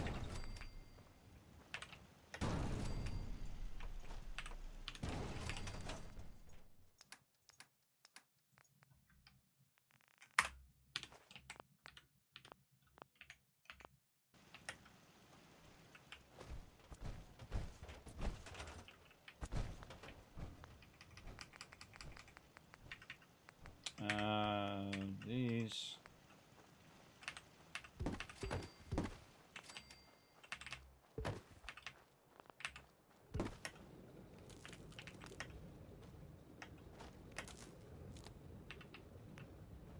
Come on, pick it up. There we go.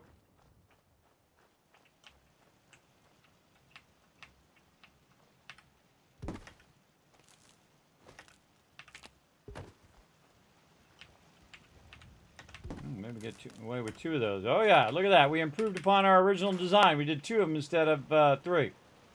All right, here it goes. It's going to do the sorter again. We actually want to turn that off and actually have the ability to turn it on and off.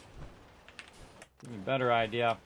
Here's what we're going to do. Again, do another upgrade where we can go ahead and just do this. Lock this into here. Turn that off. You showed up just in the nick of time. Jesus. Jeez, guy.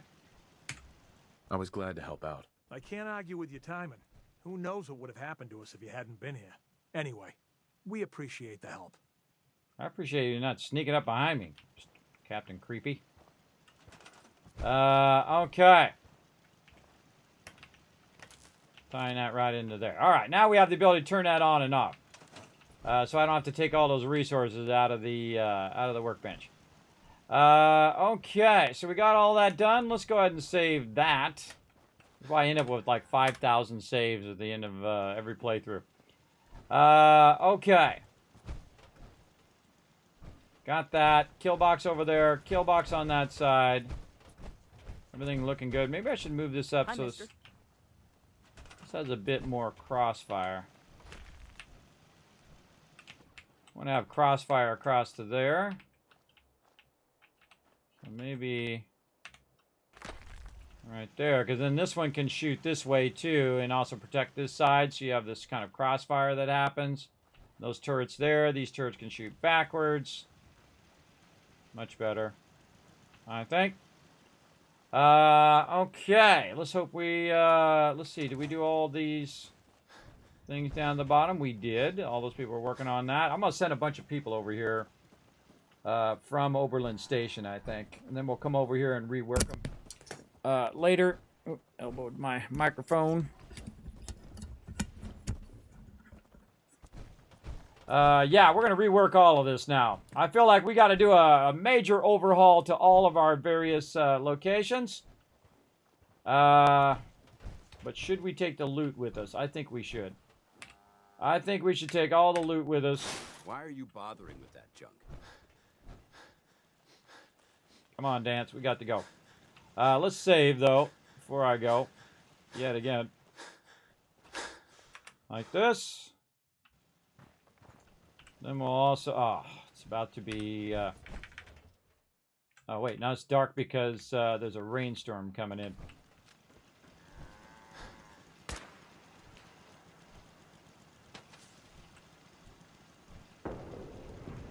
Eat that, rainstorm. All right. And then the power armor. Oh, wait. No. Vertibird signal grenade. And then power armor. And we're out of here. All right. Let's try something different, everybody. We're going to revamp and really make this a mega run. We're going to revamp all of our bases. We're going to focus on moving all of our resources to a central location as opposed to having it at Spectacle Island or having it at Sanctuary or something like that. Or even here at Norhagen Beach. Now, Norhagen Beach is better as a water extractor and then also resource generator. And then, of course, also generating caps. So that's what we really wanted to do. But we also need to be generating lots of food. So we might want to move that food production more to the center of what we're doing. All right, let's try something different.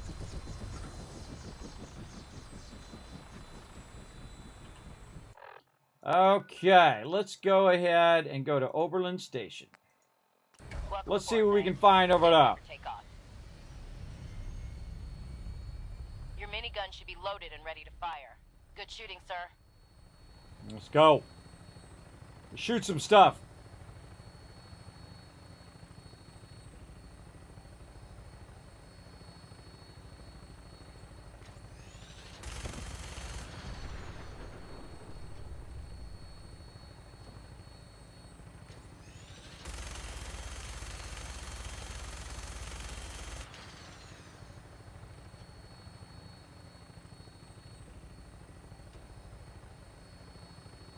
Yeah, I love it when you fly to different things because it goes different routes.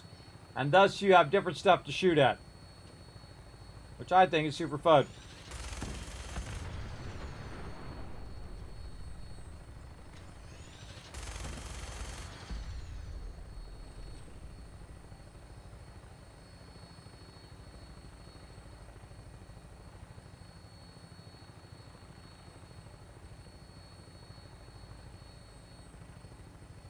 If they did this in HD, you could be able to see all the cars from up here. But he's way up right now, so it's kind of hard for me to see where the cars are and where there's targets. I just want to shoot randomly.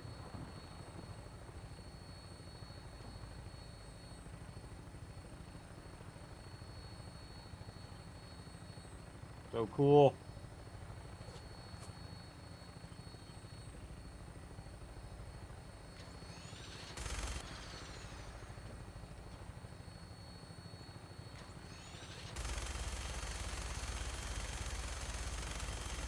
There's a bunch of baddies down there.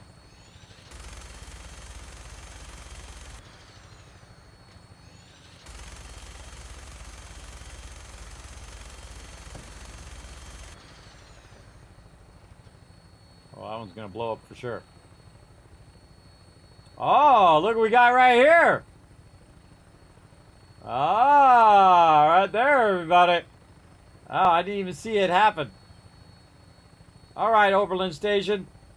Stand by for landing. Yes. Okay, Dance. Let's see how big this area is.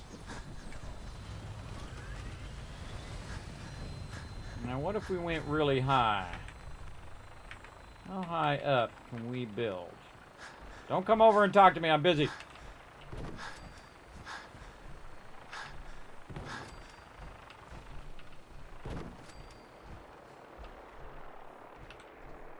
Actually, pretty high up. Holy mackerel. Wow. I don't think I've ever tried to build super high here at Oberlin Station.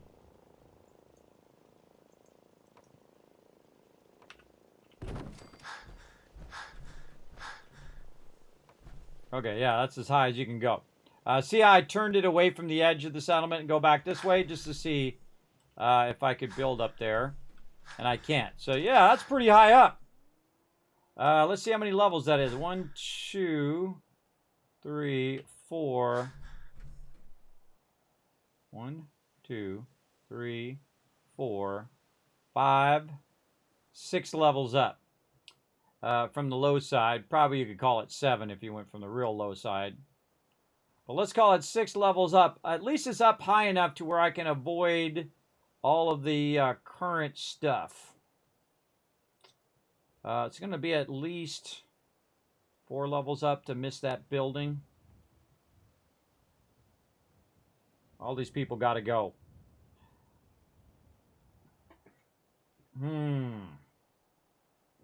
Maybe I can even make a vertibird landing area in here.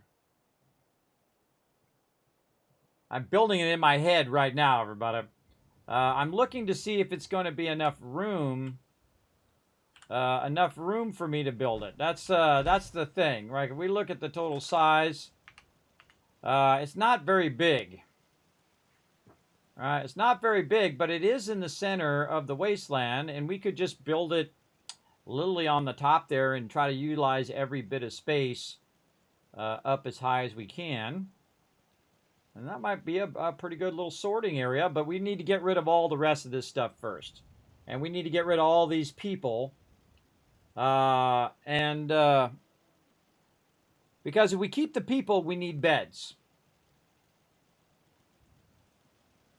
And we need to think about their happiness. And we need to think about all of that stuff. And right now, we don't even have enough beds.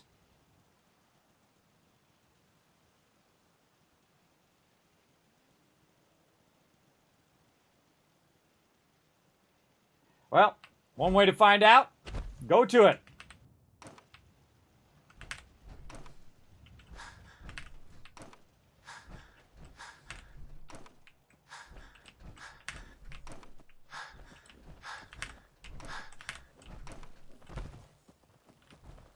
I don't think we've met.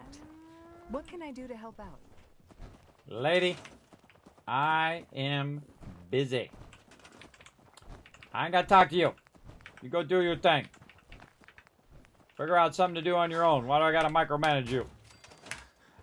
All right. Let's put all this stuff down. Otherwise, we're just going to be overburdened the whole time while we're building. And there's already a bunch of stuff in here, too. And this wouldn't be too bad, because we can get all the places that are nearby and bring all the random stuff that we have over here.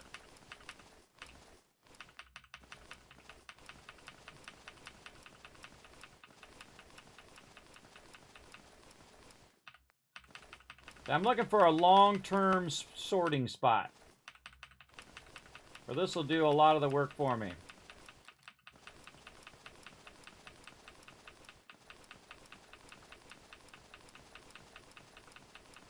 And there's 3 things we need to figure out. How high up we need to build.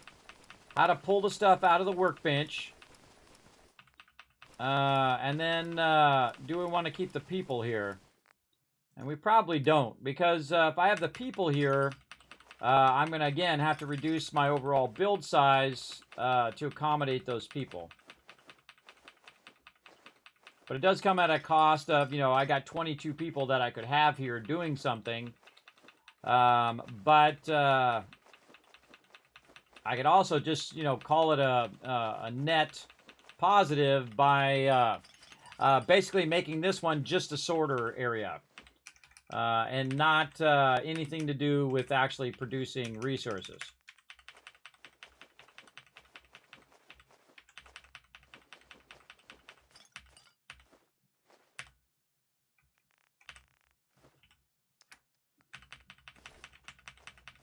And this will be the center of all of my stuff that I do, because also I'll bring all my other stuff over here. And just have this as like my settlement. Normally I use Spectral Island because you can build massive structures in Spectral Island. But, again, never bothered to build it in the center like this before. And again, that's what we're trying to do. We're trying to do something different in this playthrough that we haven't done before and see how it works out. And this would also make Grey Garden one that I would use a lot more. Get some of those fusion cores out of there for now. Okay. Dropped all that stuff in there. Okay.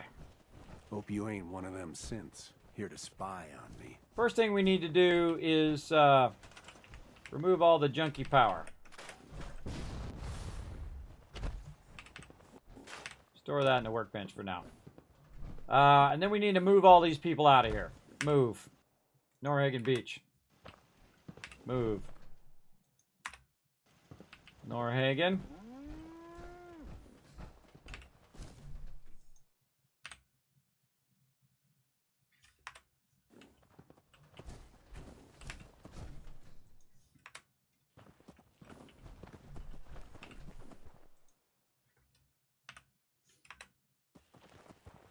We need to hit the bell. Where's my bell at?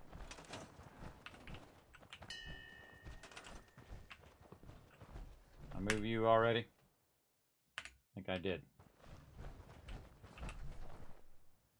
Oh, out of room. Okay, go to Taffin and Boathouse.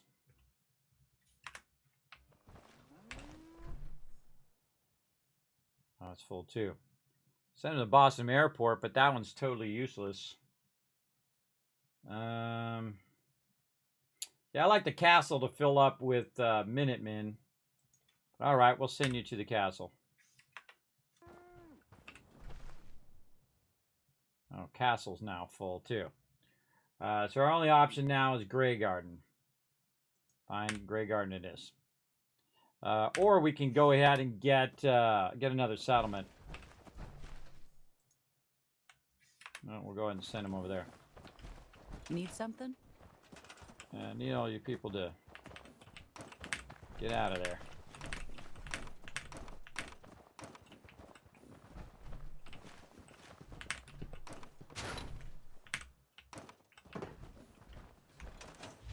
What's going on?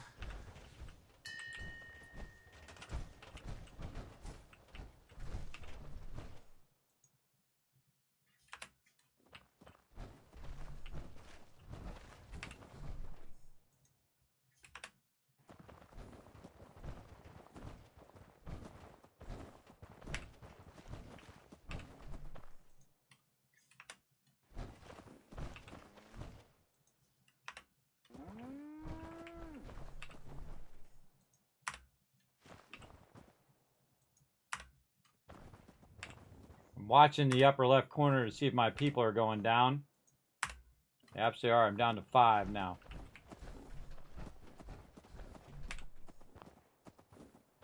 Oh, I can't move that person from this settlement. Ah, see, that sucks. That one person I can't move. Well, now we're down to 4. I think we have 2 provisioners.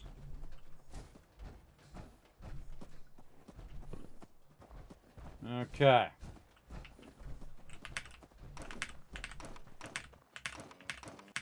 Stupid cow. Stupid crazy Momo.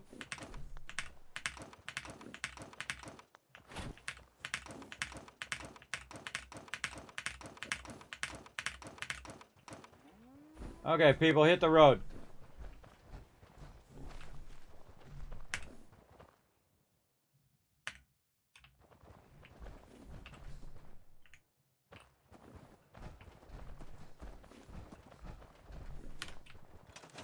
Huh? Huh?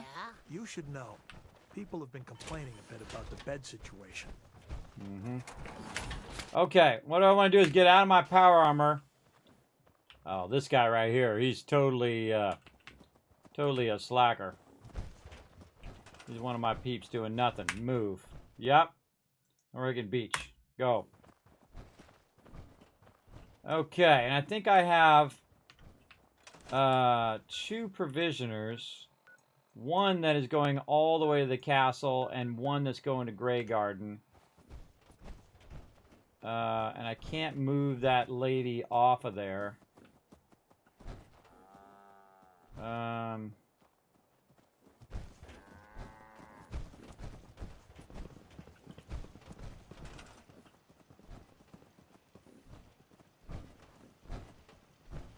need some robot provisioners. That's what I need.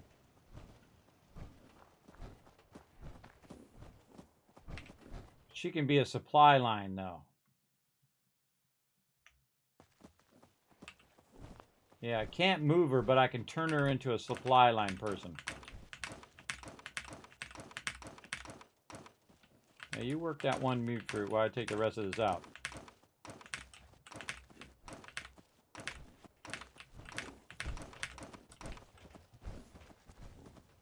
Cows everywhere.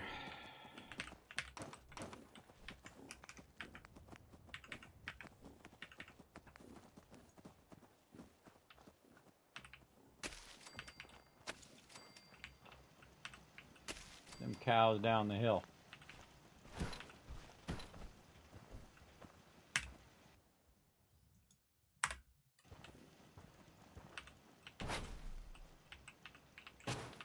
I'll have that there because it's the edge of the sediment. Okay, now we're down to 2. So I must have only 1 provisioner here, and the other provisioner is coming from the other side. So what I want to do is find that provisioner.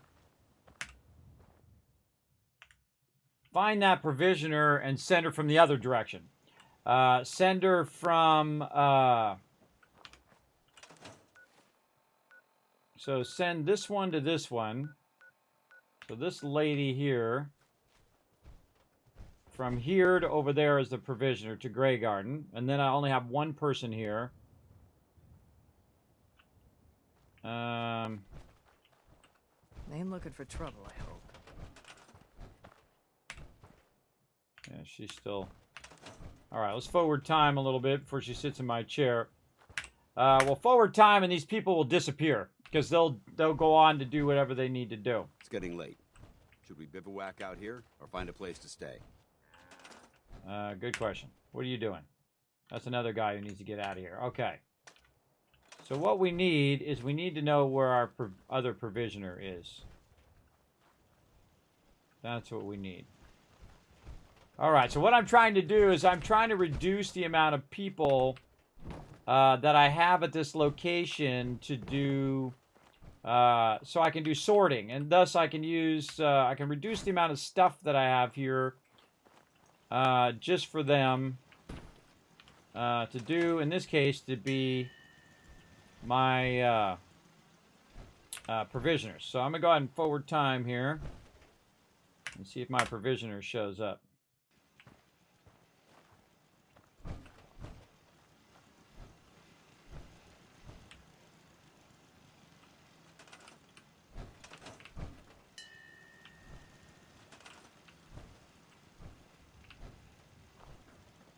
Who is this person? Yeah, see how it says move it to Oberlin Station? That means that person is supposed to be moving. So definitely another person. Need something? What's going on? Looking for my provisioner. That's what's going on. Oh, a couple peeps up there. Yep, there it is. Now, see, I didn't go and mark whether this lady was, which direction she's coming from. My back hurts, my feet hurt, everything hurts. Just wanted to trade a few things. Of course. Dang,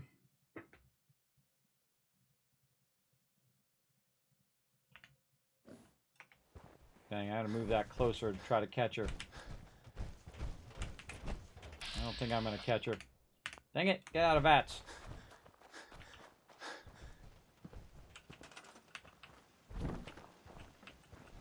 By the time I get it going, she'll be too far out. Yeah, dang it. Bro! Get out of my chair. Why don't you people leave already? Hi, how are you? I'm doing good. Get out of my chair.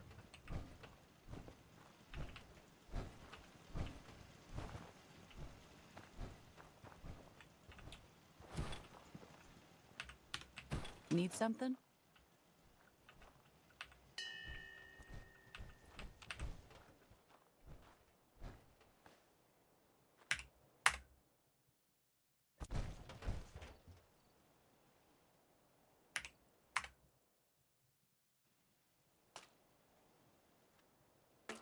Again, watching for that provisioner.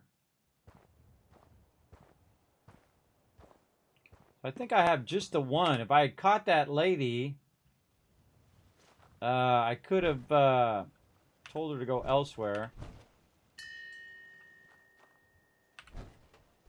And see if I can move that lady and just have the one lady left. I think there she is.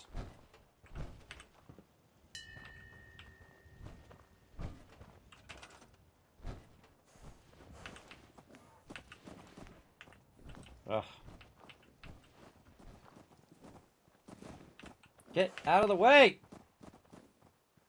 Ugh. So aggravating. Need something?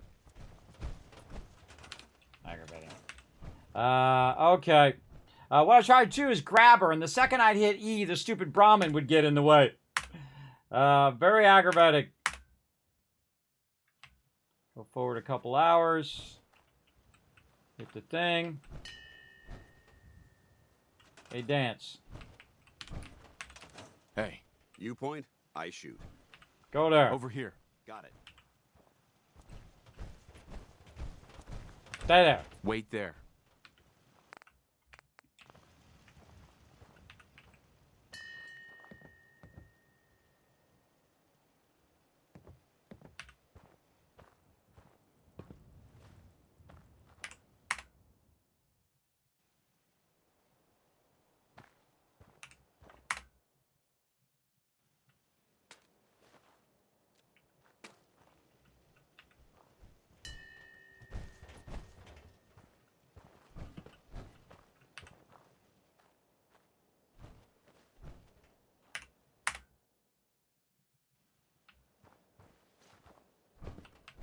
Another day of hard work. It never changes.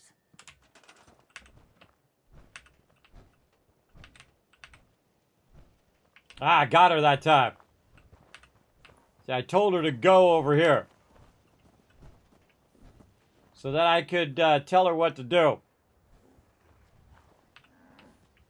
Go down there.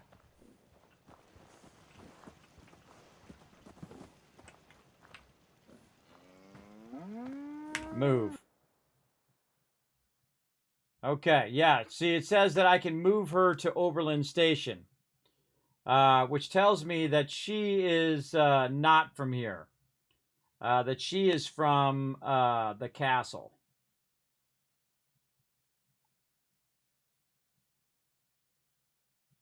So there's another provisioner somewhere as well. Farming's as honest work gets. I just want to trade a few things. Sure thing.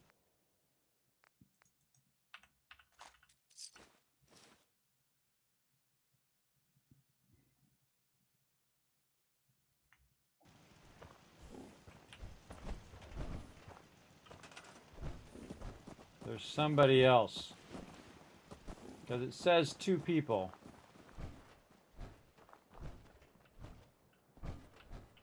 And again, since I can move that lady here, that tells me that it's not that lady. But where's my other person at? What's going on is I'm trying to find this other person. You're stuck with 2 of them. I know, but they should be... The farm's not much, but it's something. Need to know who's coming from that side. Who is my provisioner from this end? Who's going between Grey Garden and here? That's what I need to know.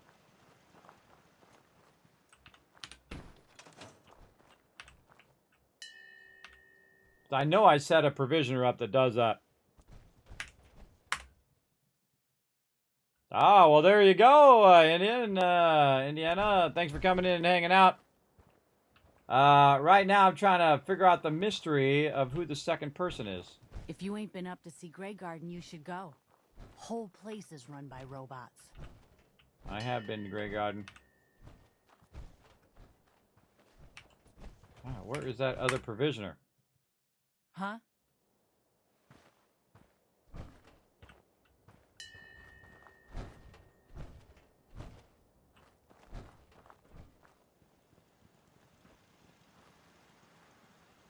Kind of feel like I should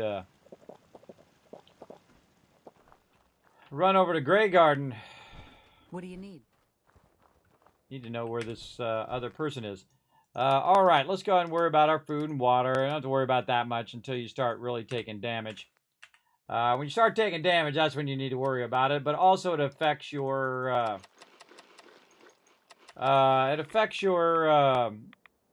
action points. All right, let's just run over there and see if we run into the provisioner. Like the provisioner's stuck or something. Yeah, right there. She's got a helmet on. See, she's different. The other one had a trilby hat, and she got a helmet on there. And I gotta wait for her to get over here so I can control where she goes and what she does. So yeah. We found it, finally.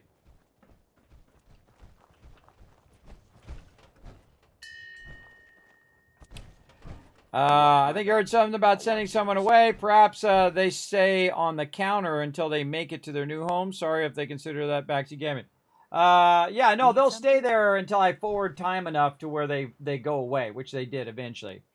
Again, this ain't my first playthrough. I've been playing for 3,000 hours. This is my 10th playthrough of the game. I played it since it came out, and I play it every now and again. We're doing a mega run right now where I need to get this lady over here. And she's turning around, going back the opposite direction now. Come on, lady, get over here. Let's go. Again, I want to get her within shot here. Need something? Big time. Yeah, I need that lady to get over here. You can go. Though I'm going to need you here in a minute. Oh, I know what I need to do. I need to take her off provisioner. That's what I need to do. Let me put down some food. Ugh, somebody's on that one. Put it down enough where no one's on it. All right, now I need to get this lady and say, lady, you're on that food. Okay.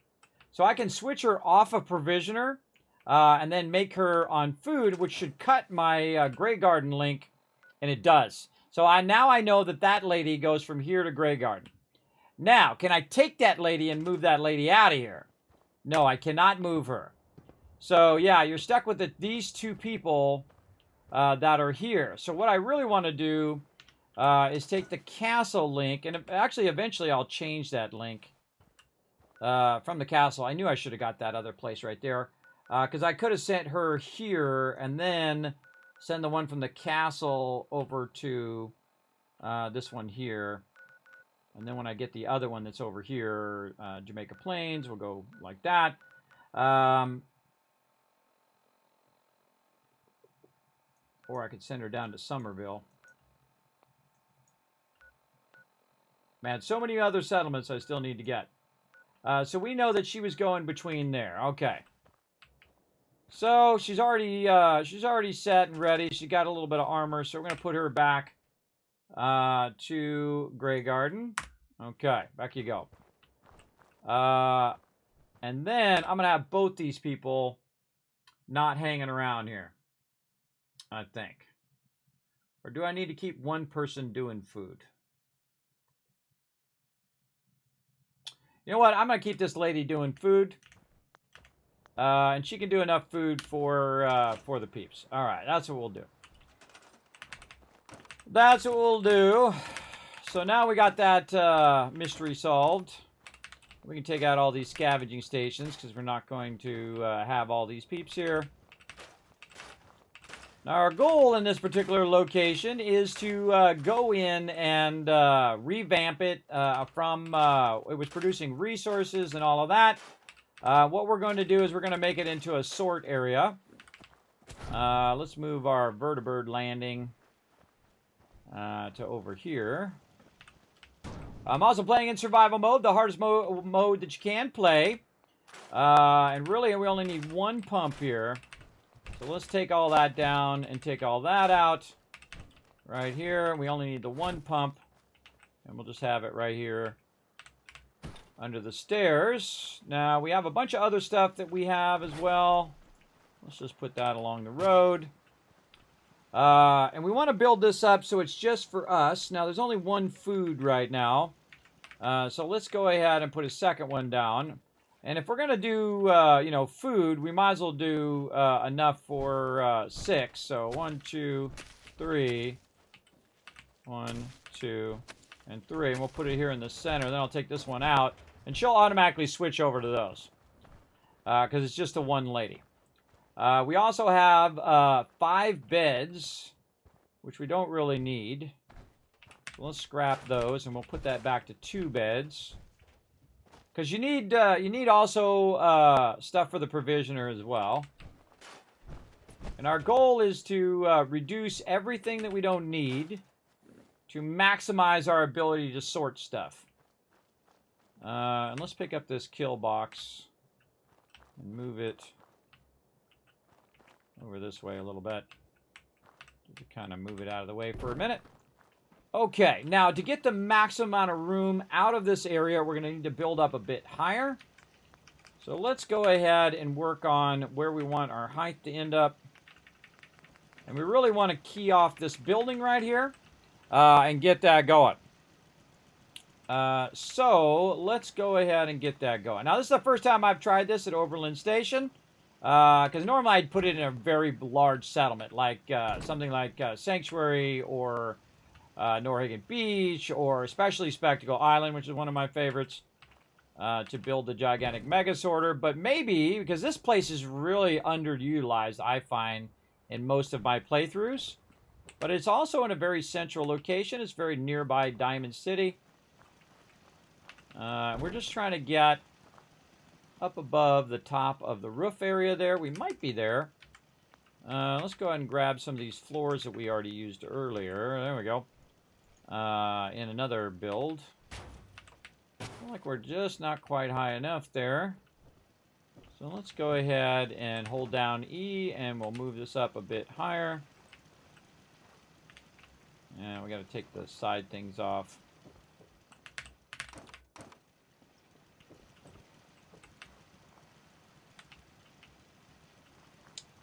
And let's say there. Again, our goal is to get just above the building here. And I think we nailed it.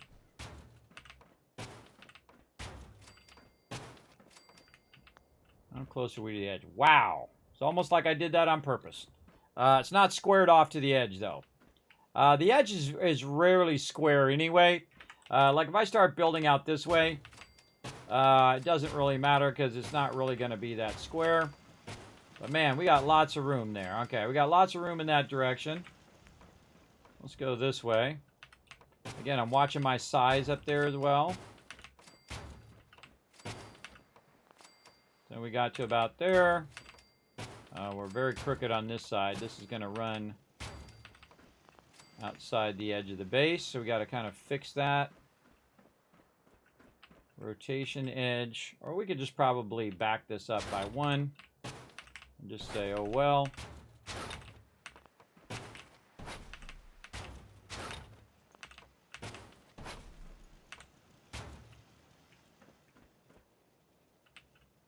Now also we're going to need to be able to take the stuff out of the workbench and run it up here. So we'll double run it up, and then maybe run it down the line, or we could run it this way and bring it up. So that'd be the next thing I'd work on. Now again, before you build out the whole entire thing, you want to take it a little bit at a time and not just, build a big giant thing and then realize you did it wrong. The best thing to do is take it just a little each and every time. Now remember everybody, again, I like to commentate what I'm doing. So watch out for the backseat gaming. Don't say, Kismet, go do this. Kismet, go do that. That is totally backseat gaming. Again, I'm not asking. I'm just talking out loud. If I ask, you'll hear me ask. Now, there is some times in which backseat gaming is okay. Whenever you see me doing a learn to play, that's just me playing a game for an hour or two, learning a little bit about that game, and then you can backseat game all you want. The best way to know is just check those tags right down below, and it will tell you whether that's cool or not. It'll say either no backseat gaming or backseat gaming is okay. I think I'm going to take this one and turn it around the opposite direction. There we go, and then we can go ahead and run, maybe run that to the side. Let's run this to the side. That way, maybe. Put that in there and see how I like it.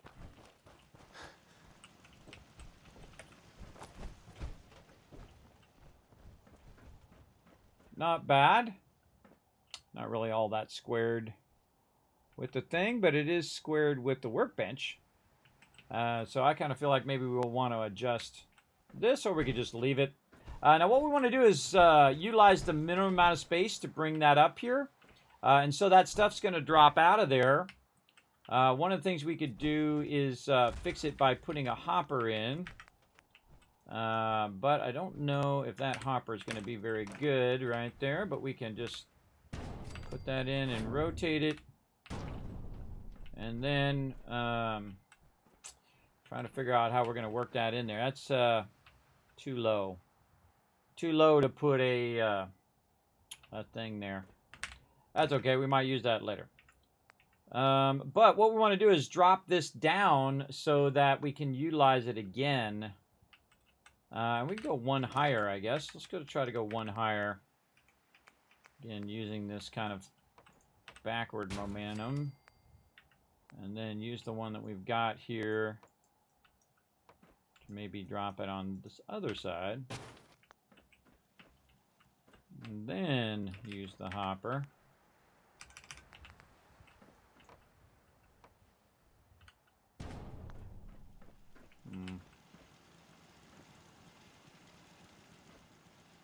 Really should have gave you the ability to adjust the height of those things.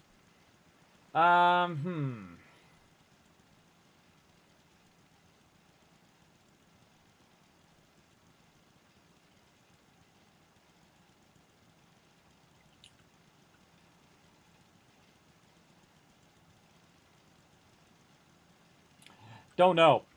Let's move this over here. Take a look. It's kind of like Minecraft. It's kind of like it, except for this came out in a whole different engine. But yeah, it's kind of like that. You're kind of this is called the Contraptions Workshop. This is actually a DLC. This doesn't come with the base version of the game. I really like it. I feel like this could be even more awesome than it is now. I kind of feel like also that this... I wonder if we could just do a double hopper.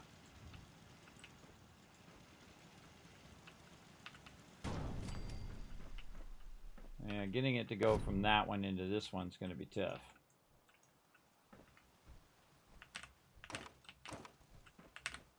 Just experimenting. Good idea to experiment as much as you can in the beginning.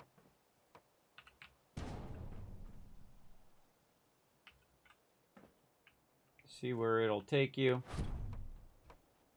Man, what's that snapping to?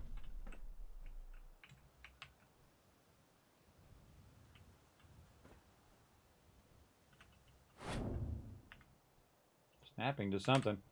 Snapping underneath there. I don't like any of that. I don't like it.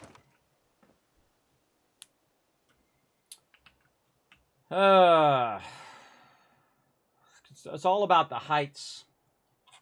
Maybe we could reverse engineer this. Let's try to reverse engineer it.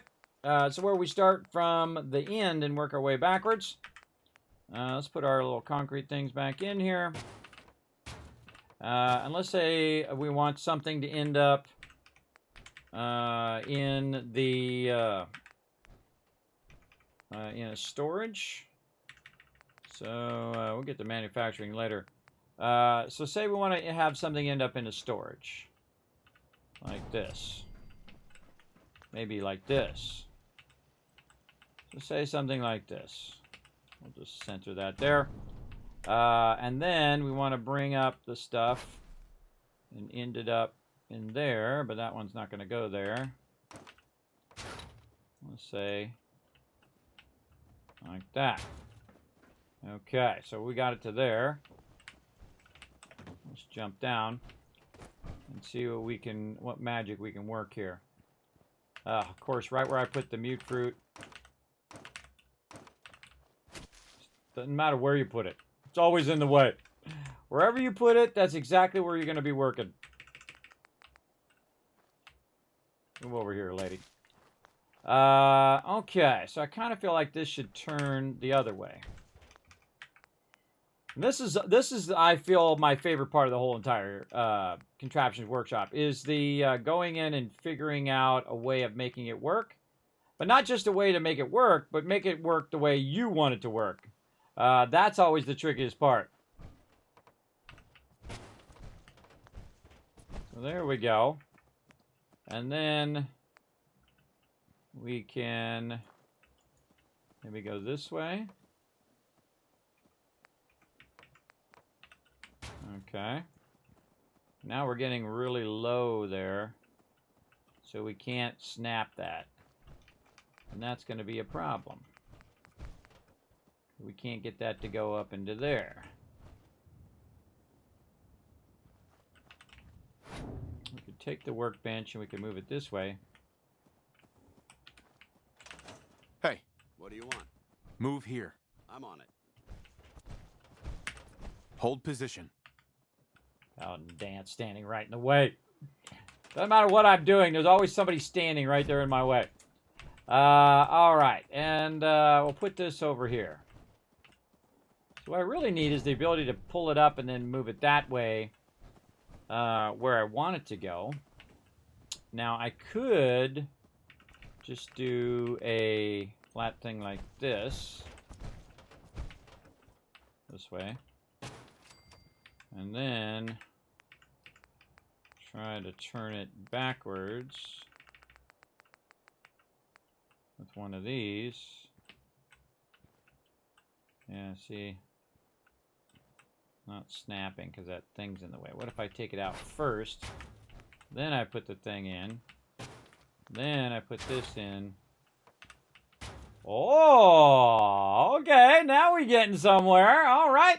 Again, see how the build order was very important? Instead of putting the belt in first, that I put the lifter in first. Very cool. All right. Now we're getting somewhere. I don't feel like it's very aligned to that, though. So we'll pull this one back out. And let's move this over just a bit. We'll take this back out. Put this back in there. Take this. Put that over there. All right, so now we're getting somewhere. Now the problem is when I'm extracting it, a lot of those resources are going to fall on the ground. And that's one of its biggest problems, I find, is that the resources fall on the ground and just make it very, very difficult. Now, what I could do is just put the sorter on the ground level and not really have to do all of this tricky stuff to get up there. And then not have to worry about it. I mean, we have a reduction because of the building, but I might be able to use this whole backside here and just run it clear off the backside and just square it out over there. We take our little moo-moos over here and we move them way over here to the other side. Like that.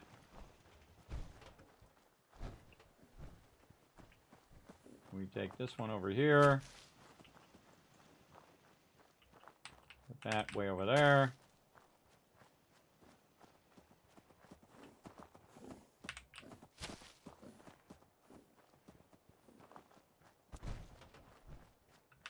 Get them way out of the way. So again, you need to consider, even though if you get really far in, you need to consider, is it worth your time to raise that all up like that and do all that stuff? Because what I really wanted to do is come out of there and just straight start sorting right away.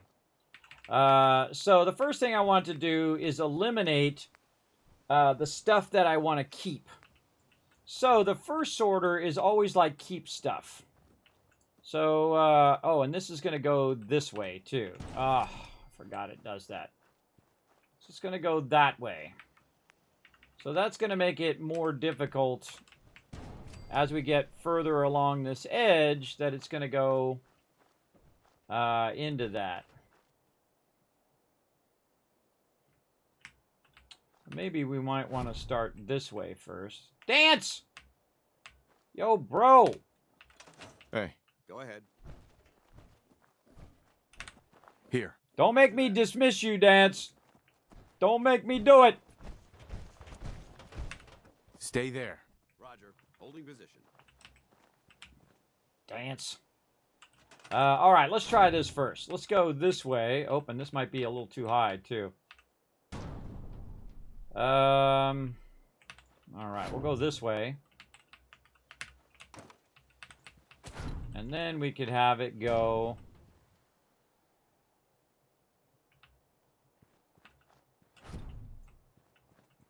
Huh. Because that's going to be what I tell it to sort out. And then the rest of this, I could have it just go out the other way. Now, we don't even know if it's going to work. So let's first just start with a bit of power and see how we go from there. Let's run it and see if anything comes out of it. Oh, yeah. That definitely works. Okay, and let's put a switch on it. We can turn it on and off. Okay, can we move this closer? Not really. Getting a bunch of helmets out of there. Okay. So, this is going to put what we want to keep right there. I feel like we also just want to do some foundations as well.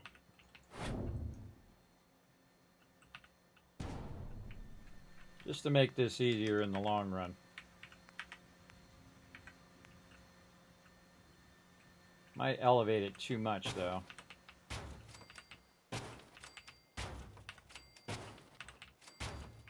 Get to there.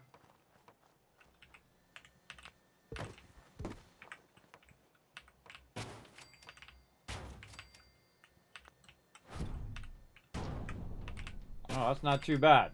That actually is not too bad. All right.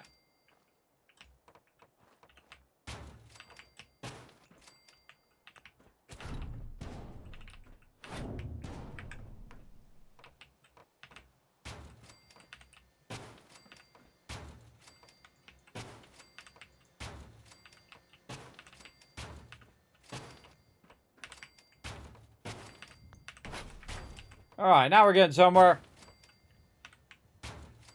You can factory like Satisfactory? Yes. Well, not as good as Satisfactory. But you can totally do a whole bunch of stuff. You can make ammo, you can make weapons, you can make armor, power armor as well. You can do all sorts of stuff with the Contraptions Workshop. Even make like all sorts of cool stuff, like a piano and logic gates and all sorts of cool stuff that you can get going.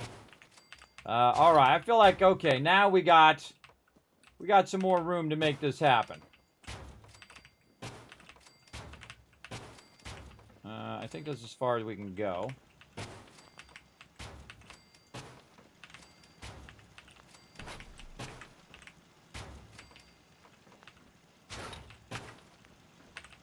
Let's check our maximums here. Okay, now we're getting somewhere. Now, does the vacuum hopper work from this height? Because that's pretty high up. I wonder if I could just do vacuum hopper this way. At the same level. And this is what I was trying to do at Sanctuary, and it was exceedingly difficult. Like this, and then just vacuum hopper again. And I could just put it in that thing instead of actually putting it in the storage. And then using another vacuum hopper to vacuum it out of the actual storage there. And then we can start our sorting however we want. Then we can sort across this way. Not really have to worry about it. Try to line it up somewhat. So in theory, that would vacuum hopper. We should really take all this stuff out of here because it's going to get out of control. It's going to get out of control what we're doing. Eventually we want to put it all in there, but for right now we want to take all this stuff out. Now basically what I'm setting up is a mega sorter. Now I've done a mega sorter before many times, but what we want to do is just use some purified water and see if it works. And we want to see if it goes into here and comes out up to here, which it's not doing. I can see it's running into there, but this vacuum hopper over here is not working. So what I feel like I need to do is take that off of there and try to put this directly onto this so it has its own power and see if that affects it. Nope.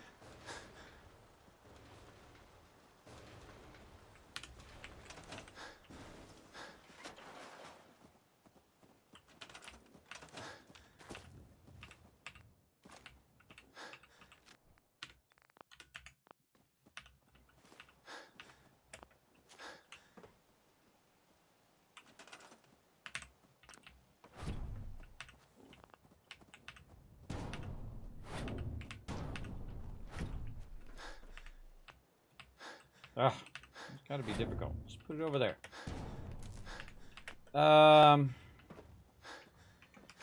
Okay, we got lots to do.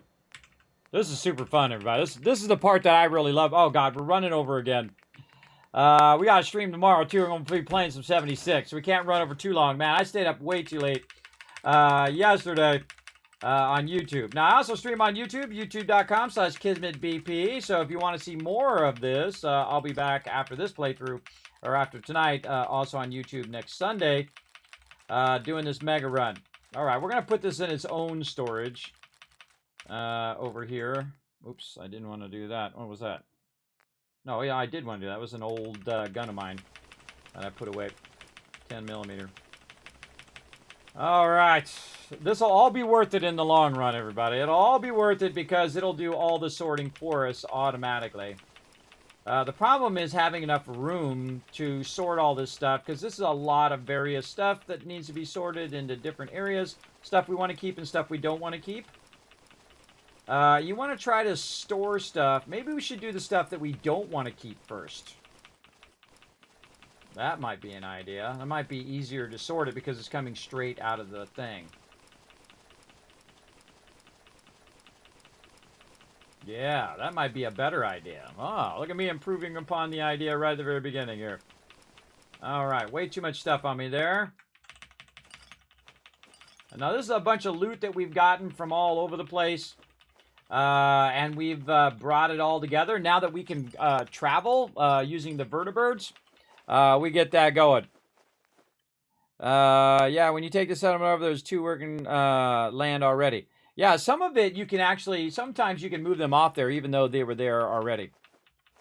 Oh, yeah, no idea you can set up production lines? Oh, yeah. Oh, yeah, that's pretty cool. It's not like satisfactory in the fact that you can go in and, you know, do all that stuff, but this is the toughest part right here, is constantly taking the stuff in and out of the thing. But we're going to take it out of there so that when we're testing it, it won't run all this other stuff that we don't want it to run. We're just taking a bunch of stuff. Did I just put my lockpicks in there? I think I just did. Again, putting all this random stuff here. We need to get all of our other stuff out of here, too. And put all this stuff in a separate box. All right, close enough. And then... and this is the sucky part right here. Is all of these resources that I have to just manually put in there now. See, all of this stuff I should have took over to the Boston airport and drop it off. But that's okay. We'll do that later.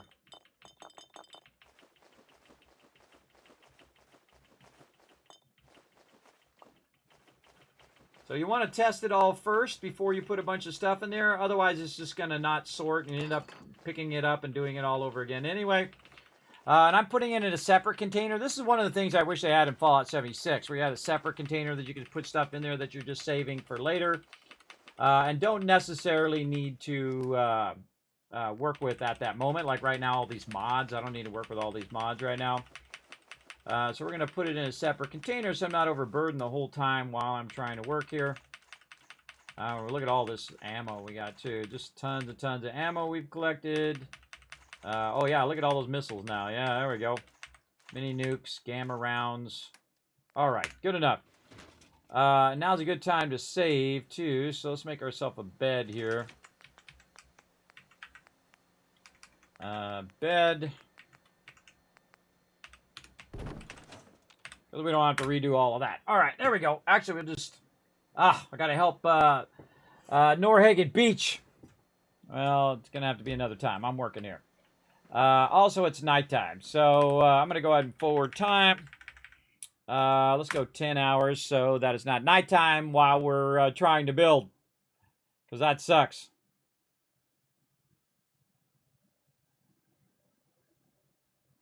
All right, there we go. Oh God, we don't have a kill box up either.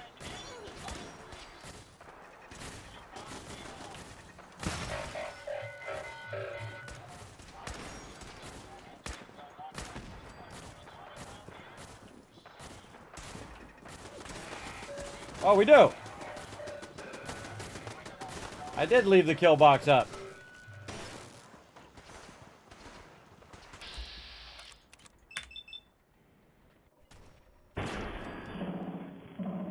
Overseer's Guardian for the win. Yeah, I left the Kismet kill box up, and that just saved me right there. Very nice. The ultimate protection in the wasteland, by the way, everybody.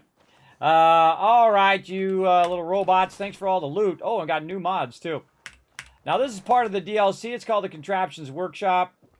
And you know, whenever you try to do something... Still hear someone shooting. Whenever you try to do something, you always get distracted in this game. Where mobs are attacking, or you see something, you want to do the other thing with the stuff and the thing. When you're really just trying to, you know, build out your base. That's what I'm trying to do here. But let's make sure we get this loot, because there might be some other stuff in there that we could utilize as well. All right. Now, what we're trying to do is get this to be high enough to match up to this. So, we're going to very awkwardly take that out. We're going to move this back. And so, at what level can we put that on there and have it extract? So, we're going to use one of these ones so we can adjust the height. I think we already tried it at that height and it didn't work. I think that was definitely too high up. Move all this stuff way out of the way. And so what we want to do is just try it a little at a time. We'll take this out and this out. And straighten that out a little bit. And just take this and run it over here and see if it works.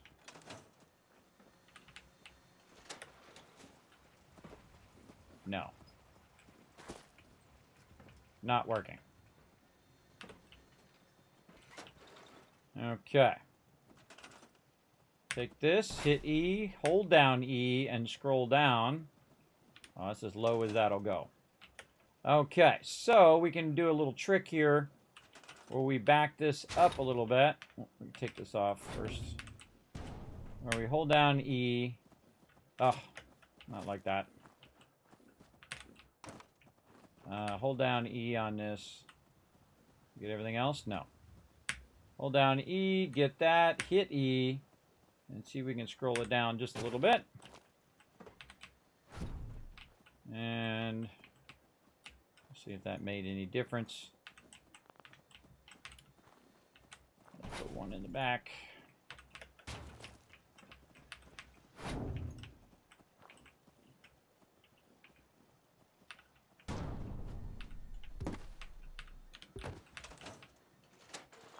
Or is there anything in there, too? That's an important thing. Let's put purified water in there. No.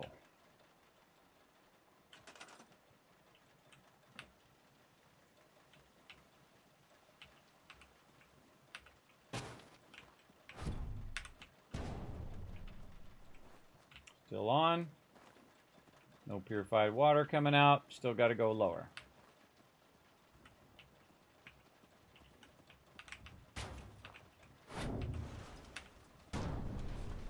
Oh, I saw some coming out. Okay.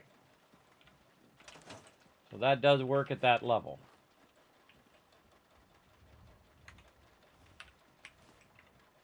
So if we look at it, we can see it just needs to be about halfway down on that back part.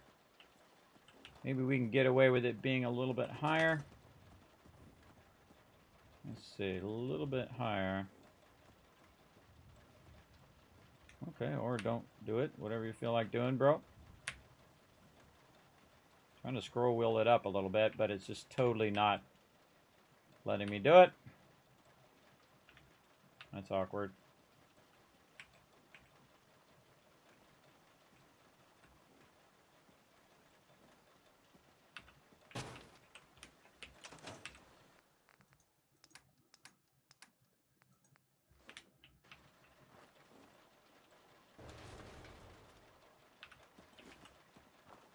That's working.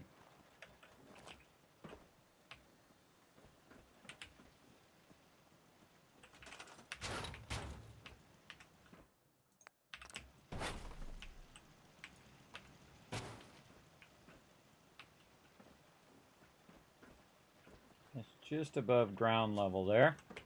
Okay, now what we wanted to do is to come out of there, right there, and get vacuum hoppered right into there.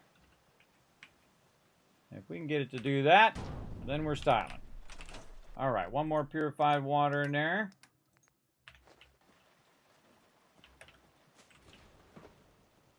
Okay, it's taking it out of there. Run that up there. Ah, and there it is. All right, we figured it out. Awesome. Okie dokie. So now that's in a perfect position. And now what I can do is I can control. I can just run it into that first one there and then control it by bringing it up to here. Now I'm a little tempted to do a sorter right there at the beginning to just take all the stuff that we don't want and just sort that straight away. Move this out of the way. Put that over there. Am's coming in with 32 months of sub love. Show her some love in the chat, everybody. Yeah, so this would go that way. Right? No, it's got to go this way. It'll be whatever way I don't want it to go. It'll be the most awkward direction. This is I thought. Yeah, so that sucks.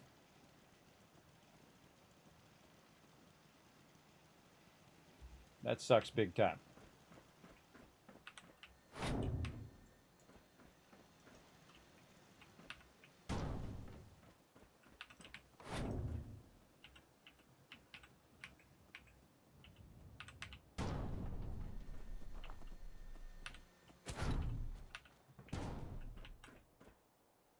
Okay, so same thing over here. Let's take this out. Let's take this. And figure out how we can do it maybe from this side.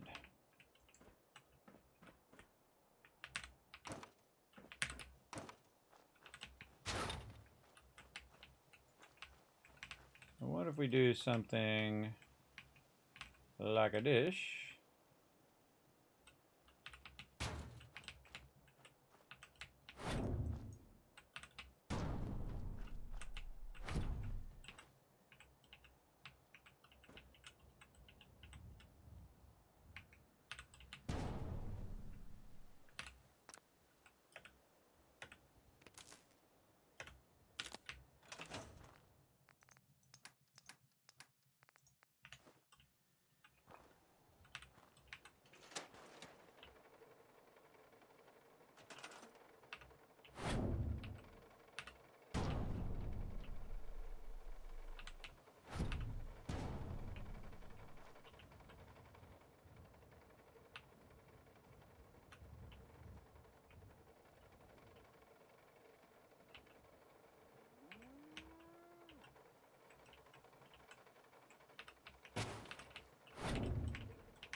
Something in there. Again, this is how you test stuff, everybody. Little by little, you do this kind of stuff.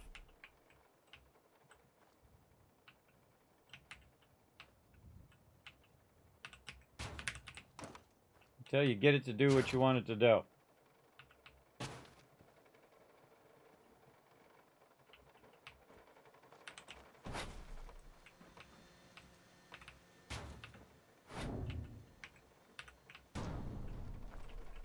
There it is. Okay.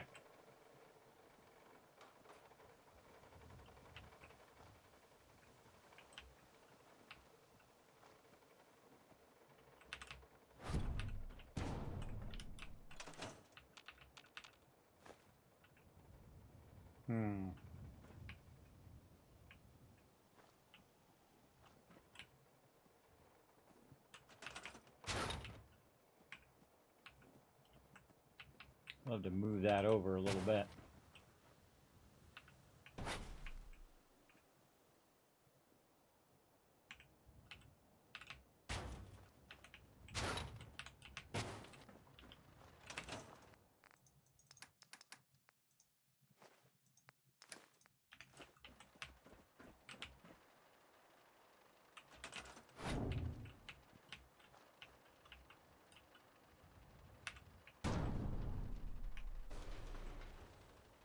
Okay, little by little, everybody. Again, I kind of reverse engineered that.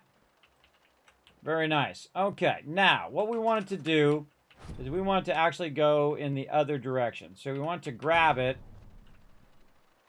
What is the minimum point? What's the furthest point out in which we can grab that purified water? Oh, let's turn the thing off. And then... fingers. Work with me. Okay, so let's move this back a little bit. Let's get our sorter, which is now going to go in the other direction. Yeah, there we go. And then we're going to go ahead and get our storage. We're going to say that anything that we don't want is going to go right here. So it's going to come immediately out of the workbench and say, I don't want that. Put that in here. That's the first thing that's going to sort. Okay. And then maybe we could square this off to this somehow. Like that. And then use one of these to bring that up. Ugh. Take that out. Bring it up just a little bit. Nope.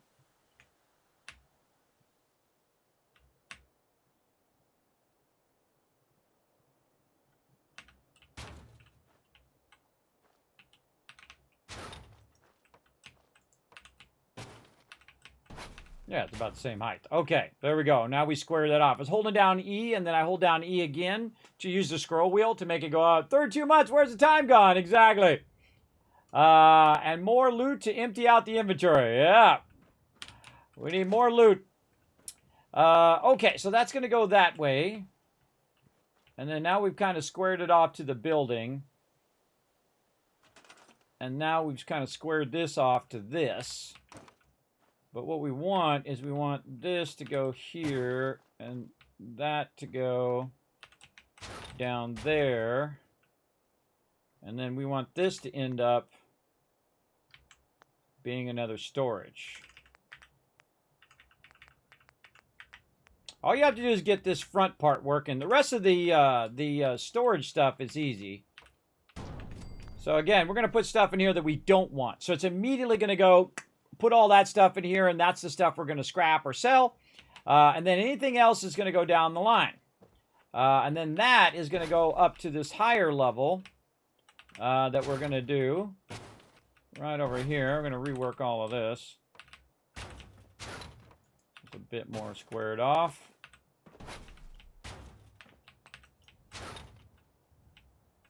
I find that most things I'm doing in a base is temporary. It's just all temporary because I'm going to be doing a bunch of things to get it where it's not only functional, but it's also aesthetically set up to be functional as well. Like we're going to run this nicely right across here. Let's fix a little bit of that first. But we don't want to do too much, though, because we want to use this vacuum hopper to see if this is going to let us pull this out of this. So, let's do that. Let's move this down to this side. We can get away with it. Where did our power go? Oh, our power is way over there. Take our power and... have to take out that wire. Move our power on this side for right now.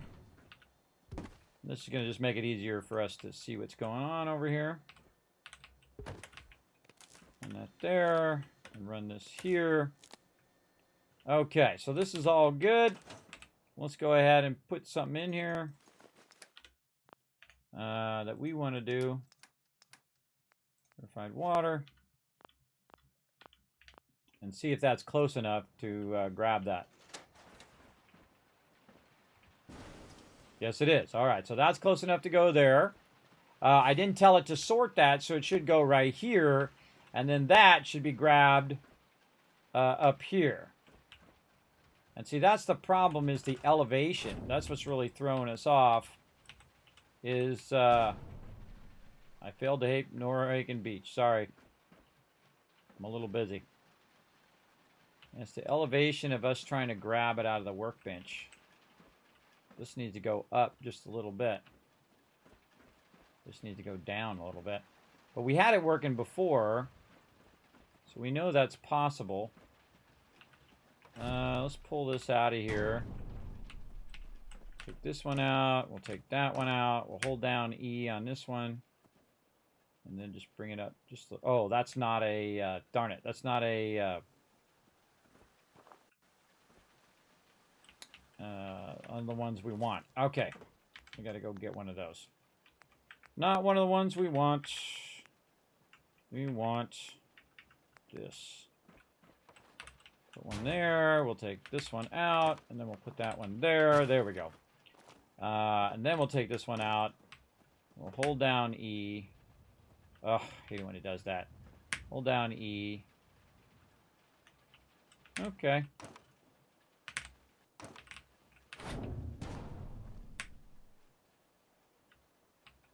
moving.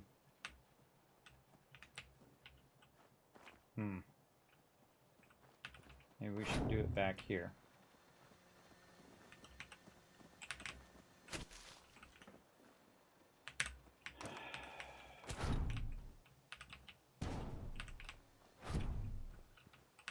This is the key to the whole thing, getting the two elevations to match up.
Yeah, that looks better. Definitely better. Okay. Let's just do that for right now.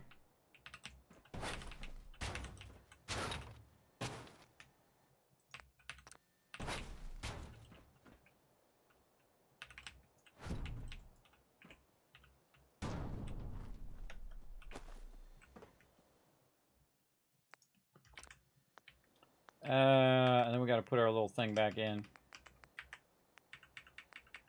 It'll be worth it in the long run, everybody. This is the toughest part, is figuring out the mechanics of how to make it do what you want to do.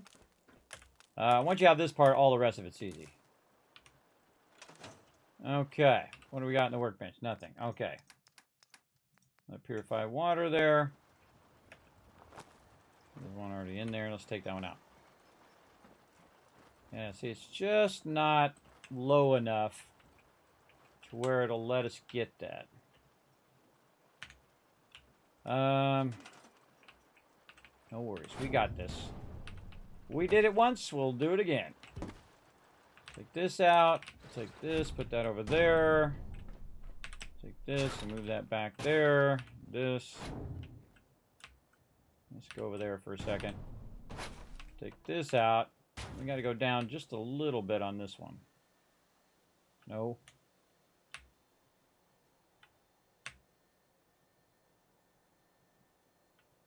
Going to do it manually. Go this way a little bit. I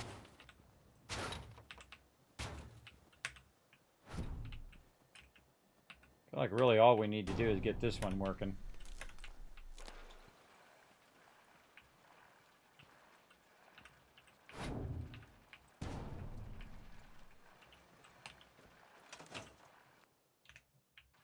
I think we just need to get that side working. Once we get that side working, then we'll be good.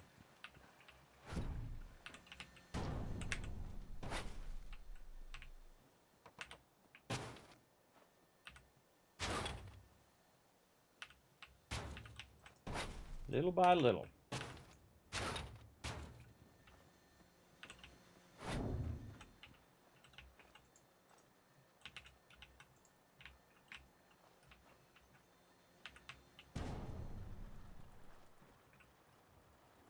Really? I'm using that thing right now. Huh. Okay. Doesn't work. Doesn't work, it doesn't work.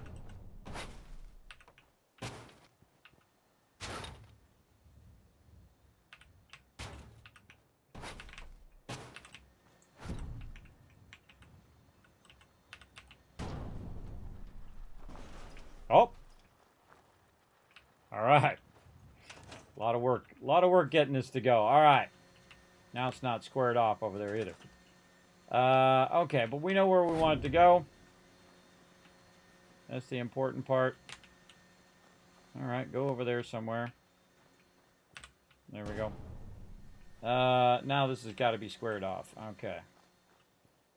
Let's take this. Take this and move it over here. And we're going to take... That's the one that's got to be turned. It's got to be turned like this. So, how we want to do this? I'm going to just take that out. Move this over here. Turn it this way a little bit. And nudge it left.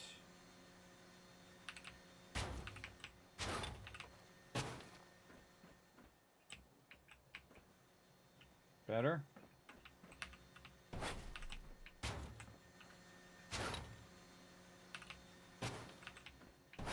Actually, I need to go forward a little bit.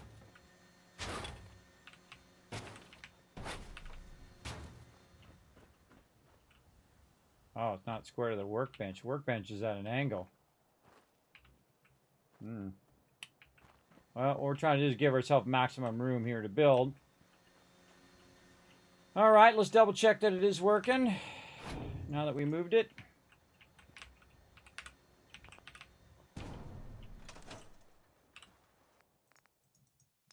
Might have went up just a little bit and then it wasn't working.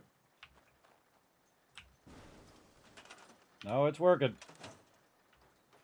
Okay. How you doing tonight? Doing good, Charlotte. Yes, I'm running way over here. We're in like a creative mode right now, trying to get this thing to do what we want it to do. And it hasn't been easy, but I think we're getting pretty close now. We just need to get this vacuum hopper to suck stuff out of this other one over here. That's all we needed to do. And do it automatically would be awesome. All right, so we're going to go ahead and take this in here. I think we're getting close. Let's hope that it does the thing. It's going to grab it out of there. Put it into the conveyor storage. This one's then going to grab it and run it up here to this top side. No. It is absolutely not going to do that. All right, fine. Fine. Okay, now we just need to, we're just going to have to work this side because this is as high, this is as high up as I can bring that. So we're going to have to bring this down a little bit to make that work. But I think if I put it there, it'll just work. Yeah, see, it works there. Okay. So let's go ahead and rework all of this. We'll move that over there. We need our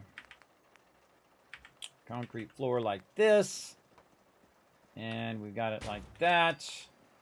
We're going to take this one out. We'll take that one out. We'll hold down E. Nope. We'll hit E, and then we'll just manually move it down. A good amount. Say somewhere in that neighborhood. And then we'll grab the thingy. And see, we got all this kind of dirt here, too. We're trying to avoid running into. See, if we run this across here, it's just going to go through all the weeds and stuff, which I absolutely hate.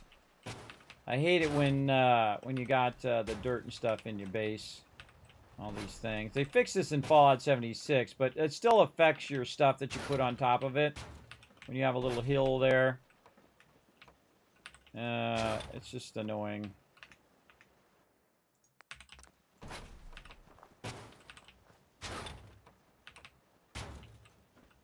But we might be able to get away with it here.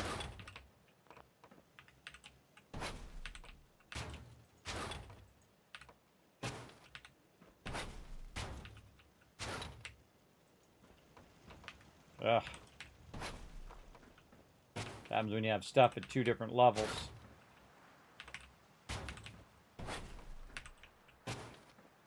Okay. We worked that a little bit. Alright, let's see if this works. And I would do this for as long as it takes, everybody. Just do this part right here. Where you're organizing your stuff for as long as it takes until you get it working. Like that. And once you have it working, all the rest of this is now easy. Because now you've got all the elevations down. Big time. Take out this. Take out that. Take this. Move that off to the side. Now that we got the elevations good, we can go in and now put our sorter back. Let's take this. Put that down there. Grab our primary sorter, which is going to sort all this stuff over this way. Okay, and then this one is going to be everything else, which is going to go straight through.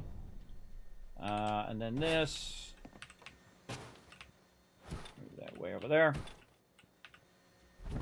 Bed out of there. Too heavy to carry. Well, fine. And I'm just going to leave you under there.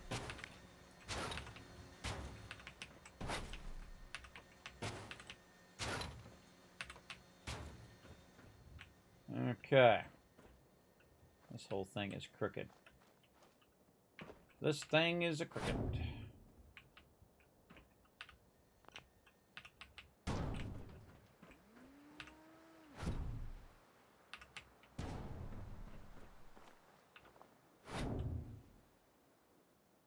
By the way, while I'm doing this, all my settlements are literally making hundreds of thousands of caps.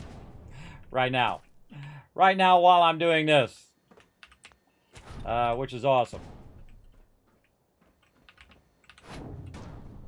I feel like that didn't really change. There we go. That bit straighter. Not enough. Not enough straighter.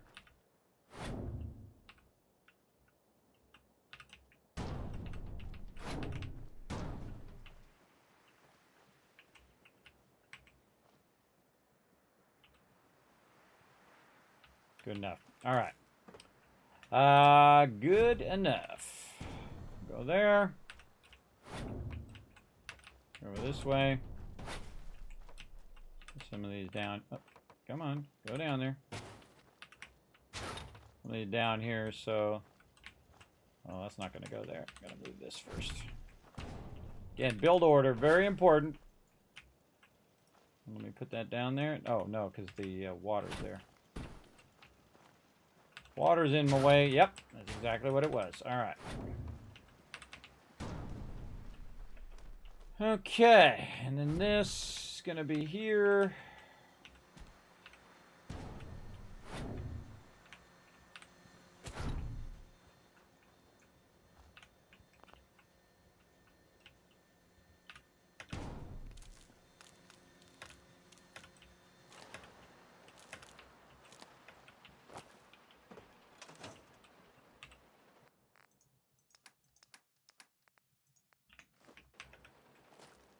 Check it again. Keep checking it until you know you got it right.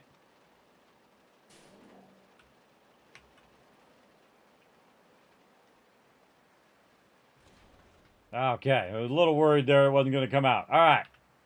Now that we got that going, and it's going to just auto-sort some of the stuff that we don't want into there, then we want to sort out all the other stuff that we want to basically organize. Right, that's the next part that we're going to do. So we're going to try to get that stuff organized right now. Let's fix all this flooring first.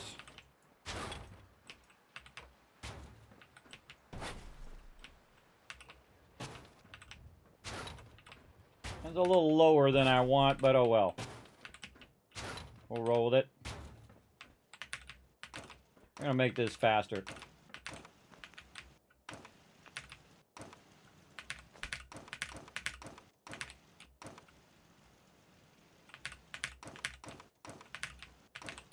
We're just going to store all of these so we can just roll them back out again. And then we're going to take out all that stuff up on the top.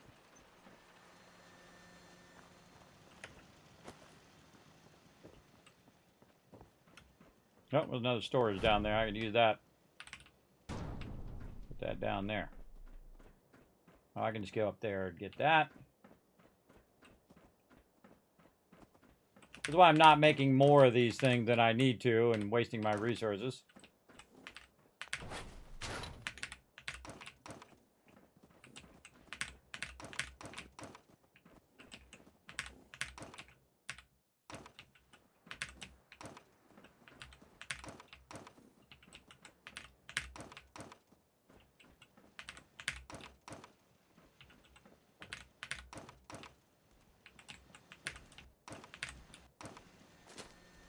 Lots of places under attack.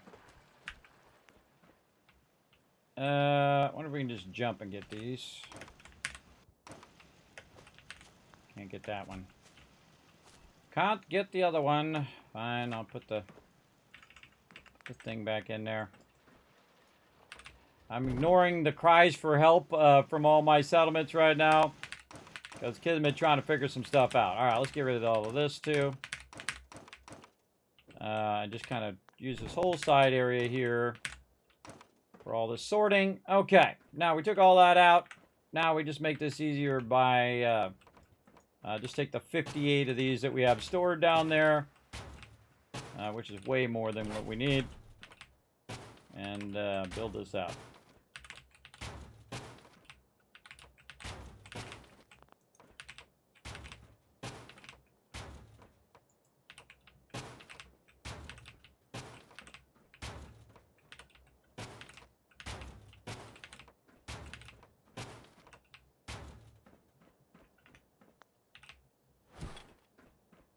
That right over there. Okay. So we've got that going. Now we want to do our sorters. So we actually want this to turn the corner first. And that might be a problem later, but we'll see how it goes. We want this to turn this way. Because this way we could do our sorters across this way. And just have it doing a ton of sorting, in theory, this direction. Yep. All right. And then sorters down the line. And then storages.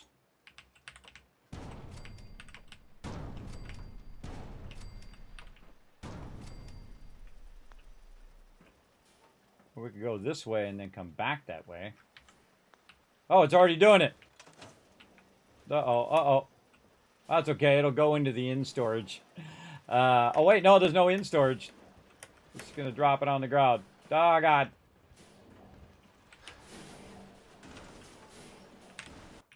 Cut the power. I have to pick all that stuff up. Bunch of cork showed up there. How are they doing cork? Where'd that cork come from?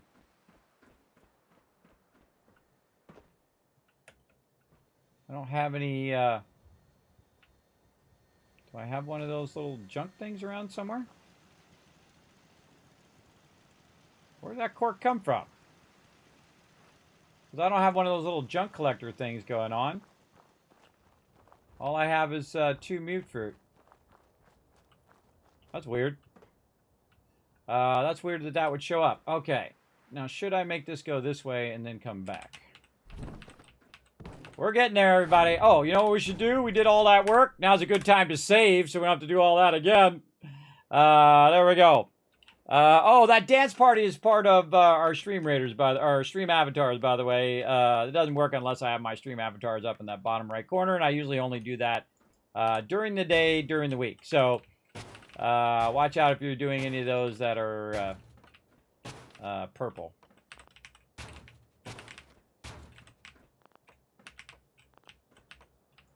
I can put some of these in here in the corner. Let's take those back out. I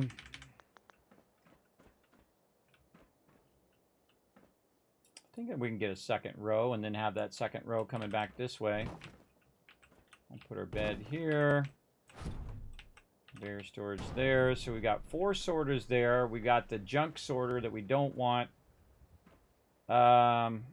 This would probably be the stuff we do want. Here. And then we'll go ahead and turn this way. Straight one. Another straight one. And then a turn the other way one. Oh, I don't think that's going to be enough room.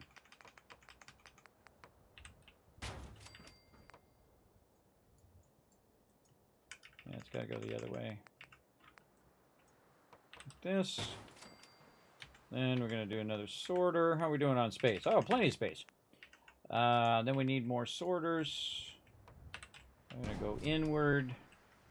And then those sorters are going to go to this. Oh, there we go. And then the ability to walk down the center. Perfect. All right. Awesome. That was a lot of work, everybody, but we got it. Now, once we get to that point, we got this, everybody. We got this. Totally got this. We're running low on screws, though. So we're going to have to track those down.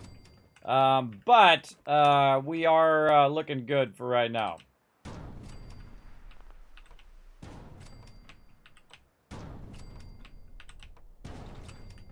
Okay. And I think that's probably enough for now. We'll use our last little thing here at the end for any leftovers. Okay, now we are really getting it going. What we're going to also do is put our thing back in so we have control over turning this on and off. We actually have two separate lines here, too. We have the front line, which is running, and then we have a second line, which is this one over here. Now, of course, I'll move the power around and find better locations for all this stuff later. But for right now, we're going to let that run. And again, I don't know how that got in the workbench, considering look, a whole bunch of resources just dropped in there for no reason. All right, purified water. We'll put that in there. Now, this one over here, we will say that we want this to take out purified water. What other things are we looking for? Radix, Radaways, stem packs, antibiotics. These are all things that we would use for ourselves in there. Ammo would be a good one. I would definitely want some 308 ammo. Right there. Maybe a fusion core. Use your junkiest fusion core, by the way. The one with the lowest power, because that thing's just going to sit in there as a sorter. So there we go. All right. So that's going to run that down. Now, anything that doesn't sort in these sorters is going to end up at the very end. And really what we wanted to do is end up back over here so we can take this out and put it right back into the sorter again, which is a great way of doing that. Or you can just have it go all the way around and just have the top of it just happen to go over the top of this one, and it will just drop down on it and then go again. That works great as well. But you can see that it's just kind of going through and ending up here at the end, all of those gears, which is something I'm going to need in the long run. Now, I took all the gears out of there to basically get this started. Now, what do we don't want? What do we absolutely want to sell? And that's a good question. Pipe pistols. And I should probably rename this stuff too, but you know what? We'll put a pipe pistol in there. We don't want pipe pistols. Where's our thing full of stuff? Now is when we take all this stuff out of here and we decide what we want to do with it, right? So the first one is going to be stuff that I need, fusion cores, stem packs, stuff like that. The next one is going to be ammo. And so I'm going to keep the 308 over here, which is what I'll be looking for. But all the other ammo, I actually want to keep all that ammo and utilize it maybe for my peeps or maybe sell it. I don't know. We'll decide. But this will be just one ammo each over there. And actually, I should go to actual ammo. That would make that a lot easier. There we go. 38, 44, 45, 50, 10 mil. One of these. Man, there we go. One of those. One of those. So any fuel that we have. Or ammo. And so that's going to get sorted there. Gamma round. And so all of this kind of taking stuff in and out of the workbench and reorganizing it and doing all of that. Again, it'll be its job to do that. Now, larger items you're going to have trouble with.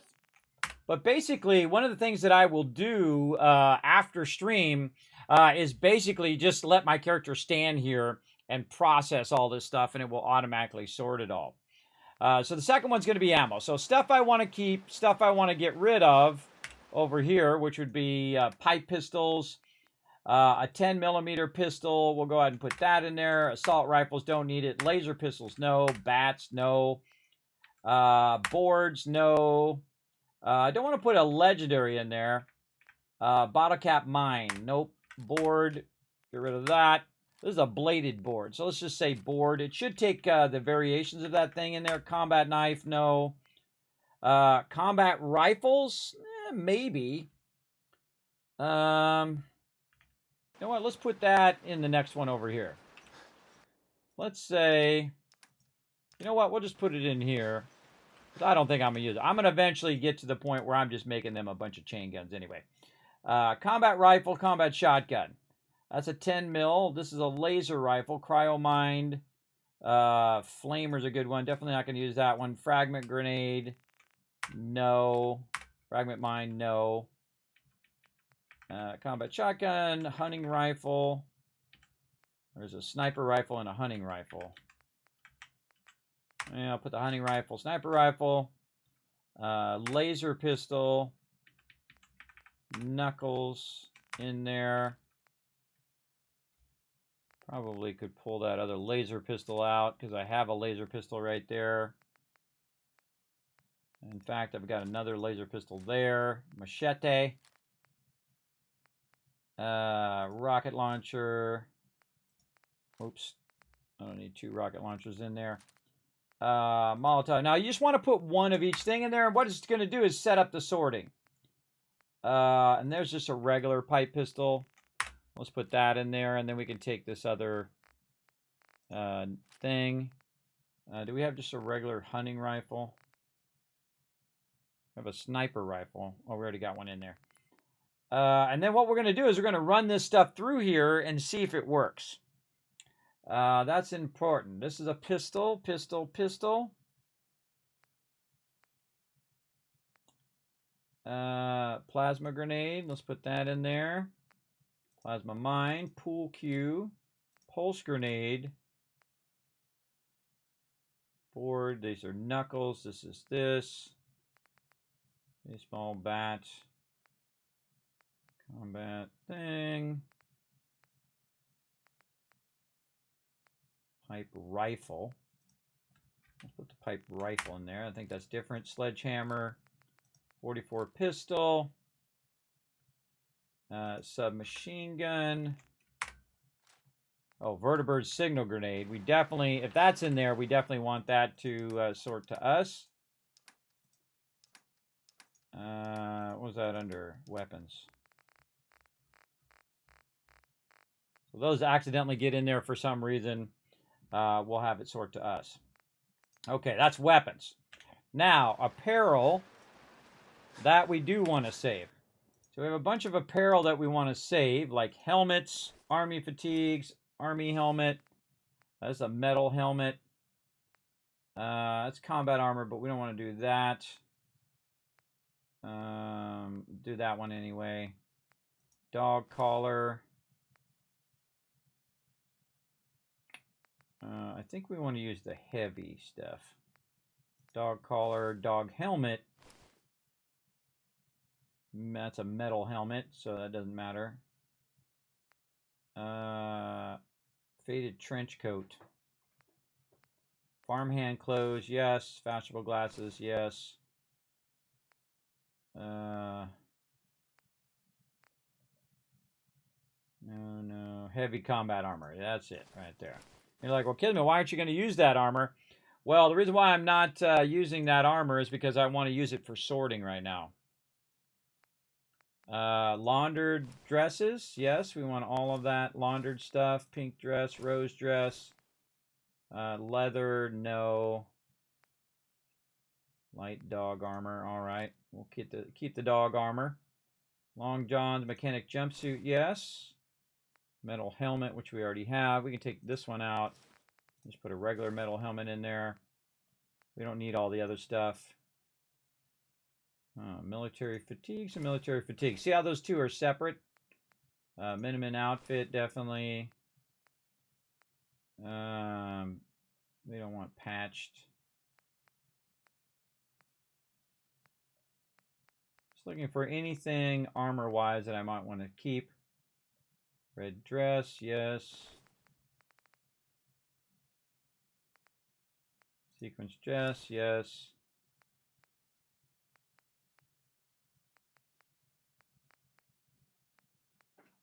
Sunglasses are perception. That's why we've been keeping all of this stuff. And that we can just put one of those in there. I'll take lab coat, yes. Wraparound goggles, that's what it is. Yeah, wraparound goggles. And there we go. So basically, I put a bunch of stuff in there that I wanted to capture so that it ends up where it saves that stuff so I can give it to my settlers. Look out, we got some love going on in here. Josie Wales coming in. Time for some more Fallout. Yes, I know, right? I'm running over again. I'm running over into my Fallout 76 time for tomorrow. All right, now we got a bunch of stuff also we know we don't want out of the apparel as well.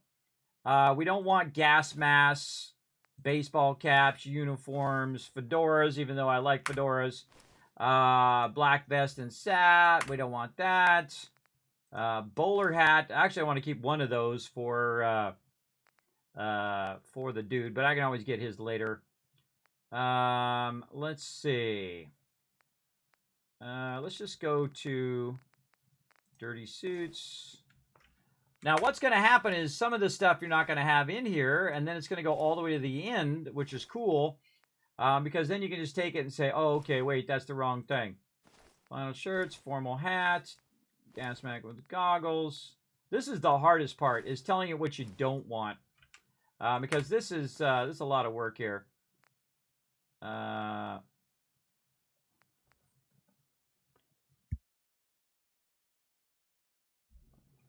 Try to keep from sneezing you guys' ears.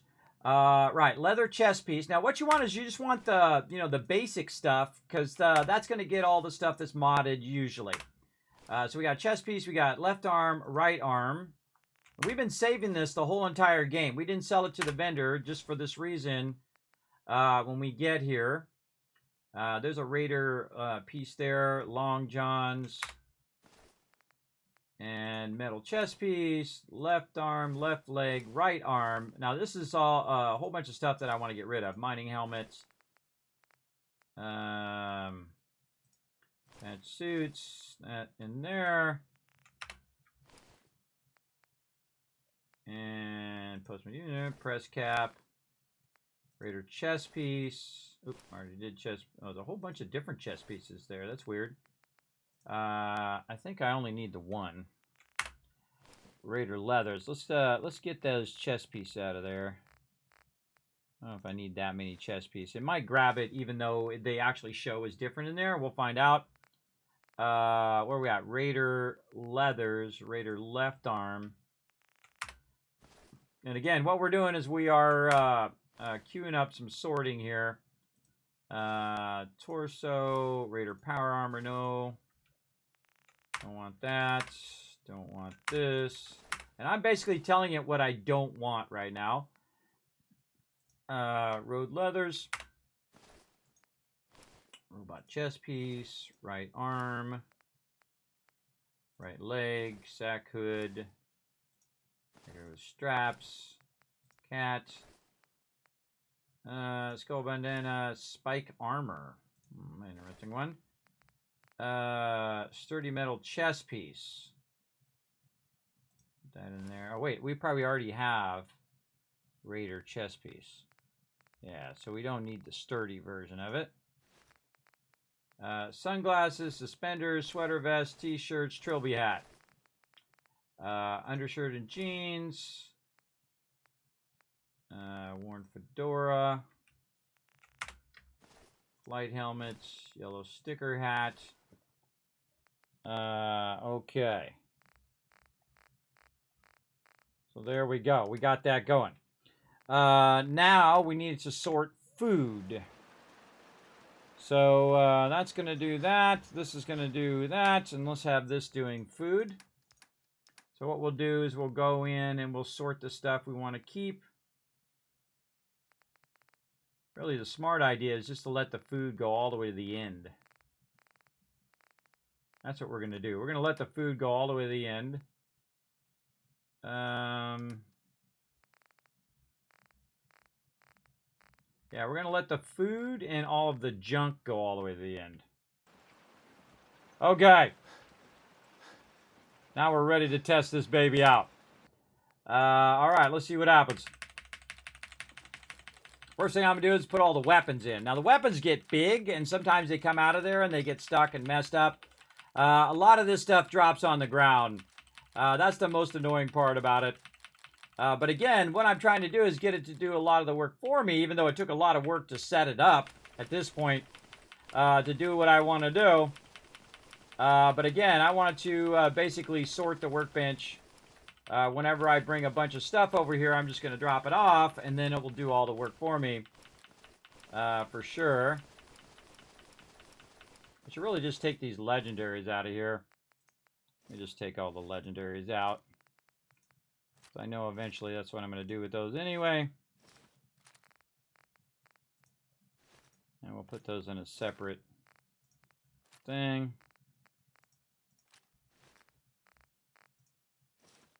Should have did that originally there. Start from the bottom, work my way up.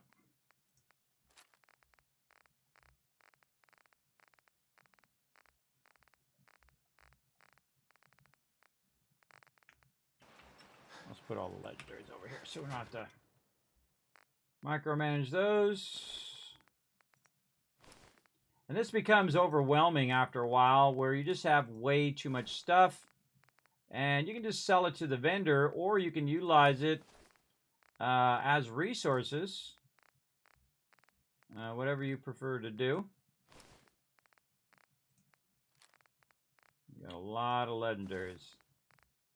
Some of these legendaries I bought, and some of these legendaries are... actually, I can just go to weapons. That'll go faster. And some of these weapons are drops.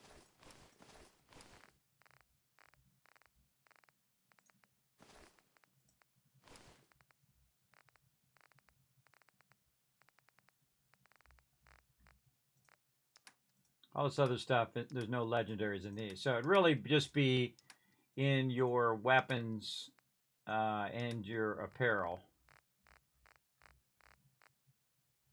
And the other legendaries are my legendaries. All right, there we go. That'll take care of that. And again, we got our weapons in there. Let's get all of this armor in there.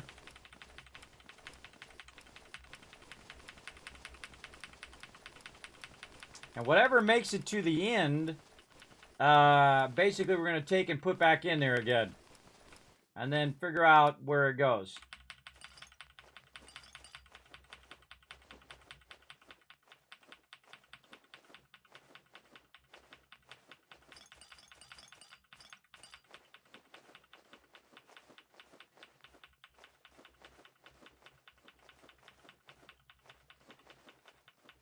Good luck sorting all of this. There's a lot of stuff to sort. Now, all of the food also I'm going to take out of here, and I'm going to move that elsewhere. For sure. Oh, robot repair kit. That was one we should have told it to save. Get one of those back as well.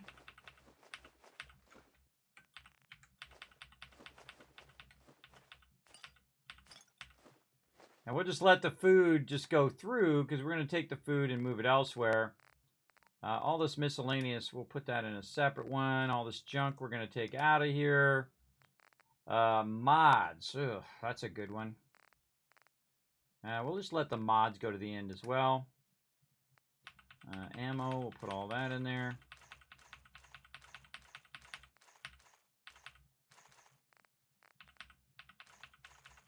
It's going to take a long time to sort this stuff.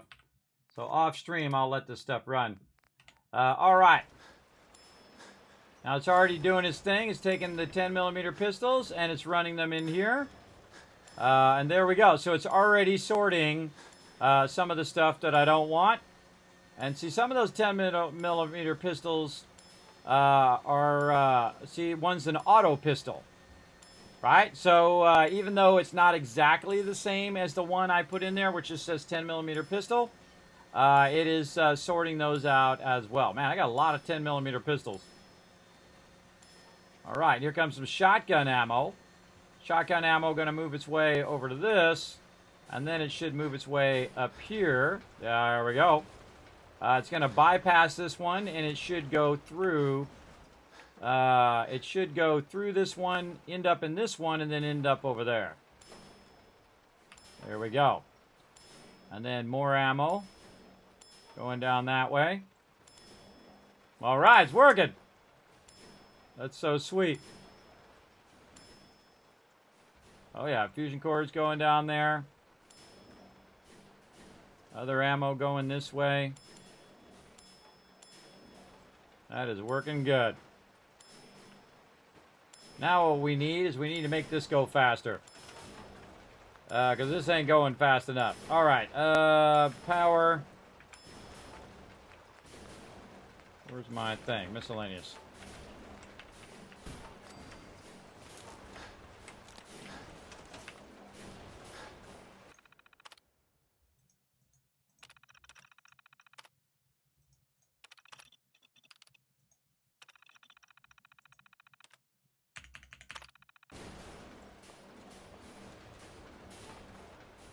There we go. See it coming out faster?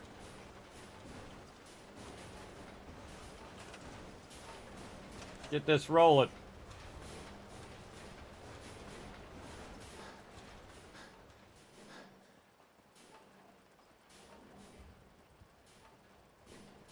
Kind of feel like I want to separate the stuff like whiskey from stuff like potatoes and all the other stuff that I want to keep.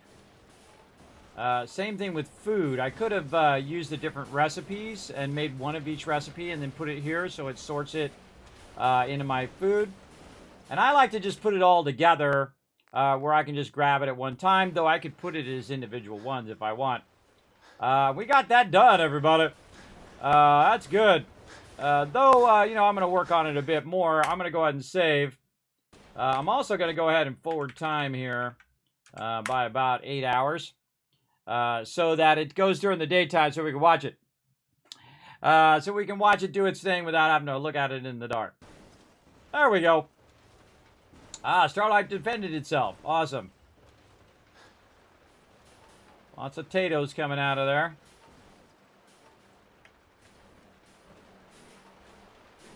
And then, see, this stuff's all ending up at the end over here. So, yeah, various different resources ending up at the end there. Along with food and stuff. I kind of feel like I might want to take food out of there. Let's see. Let's get the potatoes.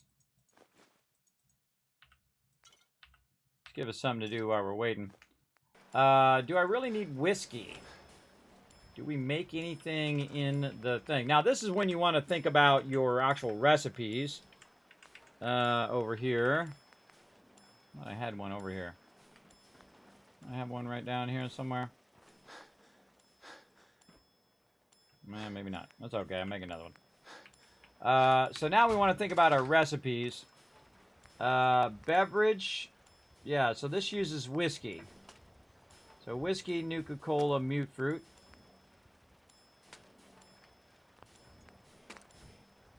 And then these are all like cooked foods.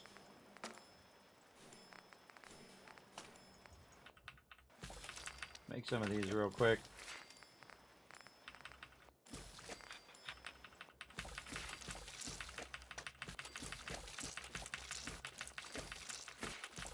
Man, we make a lot of those. Those don't go bad, by the way.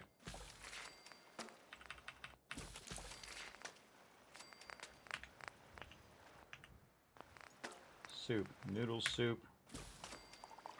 Vegetable soup. Yeah, we can make a bunch of those. And utility vegetable starch. Just in case. Okay, so all of that stuff. Let's go ahead and put that here at this finish sorter. Let's go ahead and have it sort the raw resources, which would be potatoes here. Potato flour, vodka would be a raw resource, whiskey would be a raw resource in there.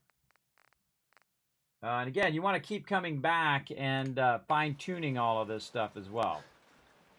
And so this is general stuff. Oh, we'll just put it in this one.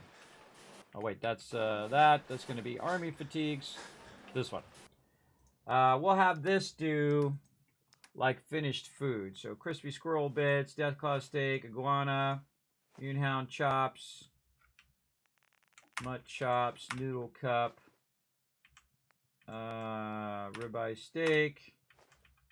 Oh, we forgot to do robot repair kit too. Vegetable soup, yagai ribs. All right, we got to do robot repair kit over here.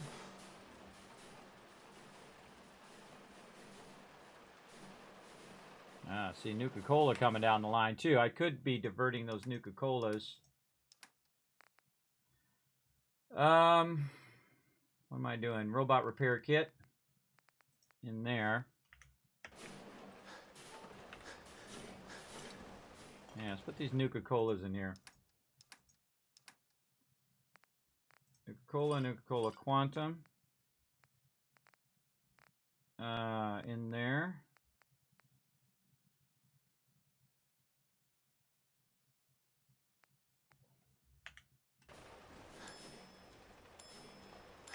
Oh, look at those quantums on the ground.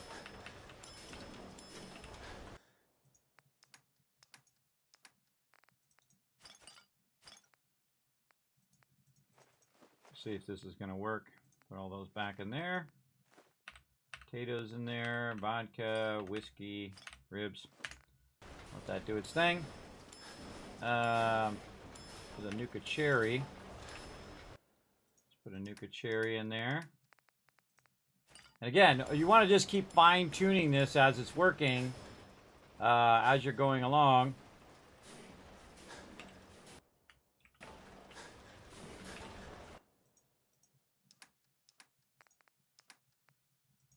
Mutton chops, yagai ribs. There we go. Watch out when you're jumping over there because you can knock stuff over like I did. Okay. Yeah, there goes the Nuka-Cola coming this way. Now, some of that is going to end up way over here on the other side. And again, whatever ends up on this side, we want to think about, okay, do we want it to end up this thing? Let's see. Plastic, sure. Potted meat, preserved, instant mash. Oh, yeah, robot repair kits made it all the way through. So let's take all this stuff out. Squirrel on a stick, sugar bombs, tar berries, potatoes. Maybe this one should just end up being resources at the end.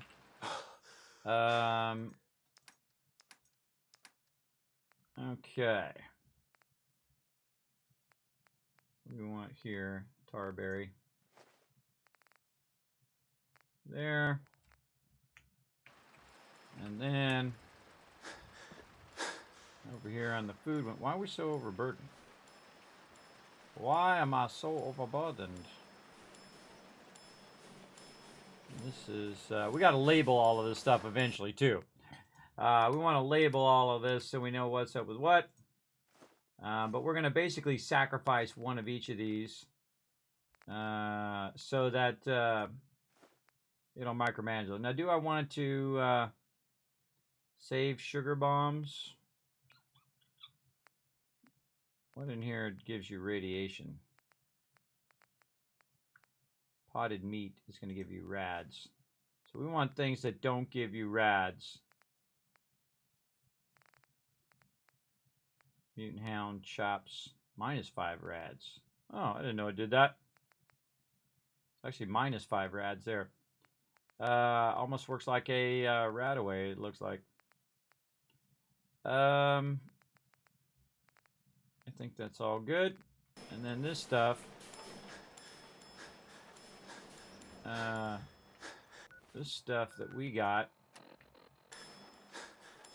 we want to end up at the end. This potted meat at the end. What else? Salisbury steak, rods, sugar bombs. Yeah. Man, why am I so overburdened?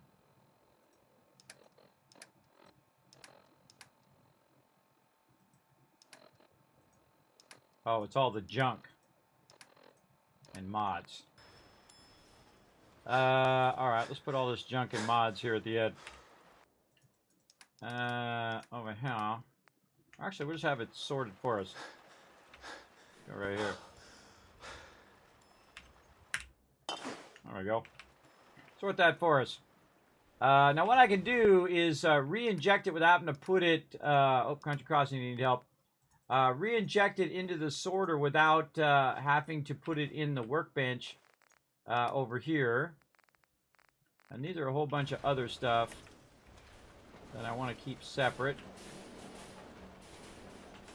So we're going to grab this, run this over to this side, because this is really where we're going to be hanging out.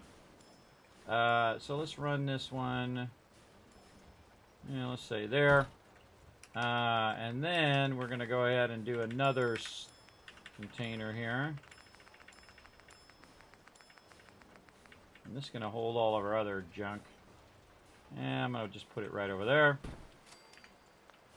And this is just going to hold a ton of miscellaneous stuff.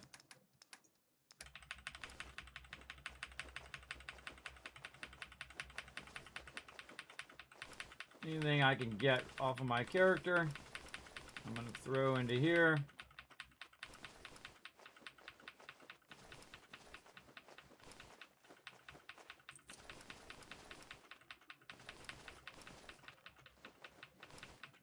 Anything from miscellaneous that can get out of there. Alright, now I want my bobby pins back.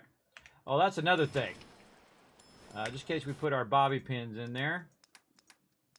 I'm going to put one of those over here, so it'll sort those out too. Okay, now we also have a bunch of mods, and those mods can be moved to where we're going to be working. Of course, I'm not overburdened. I just keep them on me.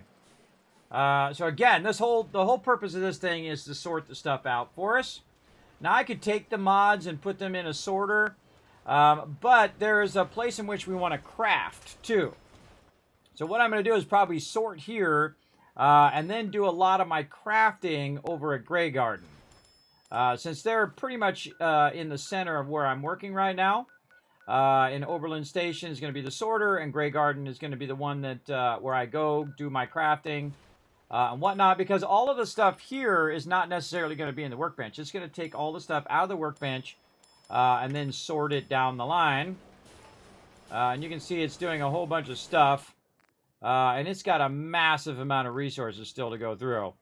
So it's got to sort all of that stuff into its like final destination. Now I could go through and manually do it way faster, but that doesn't help me in the long run. See, spending this time now helps me in the long run when I walk over here with 10,000 tons of resources from the various different bases and throw it in there. It's going to go ahead and automatically take care of it, which I think is awesome. Oh, a bunch of robot repair kits coming down. And those are getting sorted over here. Okay, and again, we better save again. Right there. Now, one of the problems with standing around is all of your bases are getting attacked. And so they're going to, like, not be happy with you because you're not helping them defend themselves. Which is not good. But you got to do what you got to do, you know, in the wasteland. Especially when you forward time a lot. That really screws you up as well. So I think that's probably good. Now I'm going to let this sort, and then we'll come back to it on Sunday on YouTube and see how all the sorting... Oh, there's those Nuka Quantums. Let's see if it Brings them over. Oh, yeah, there they go. Oh, yeah, going down the right line. It's kind of cool to watch it sort all the way down the line as well. You just watch it do that. The number one thing you want to watch for when you're watching your sorter is stuff falling off the line. Now, when I leave and I come back, that's when it has the most problem because it's reloading the sorter, and then anything that was on the sorter drops onto the ground, and you got to go pick it up.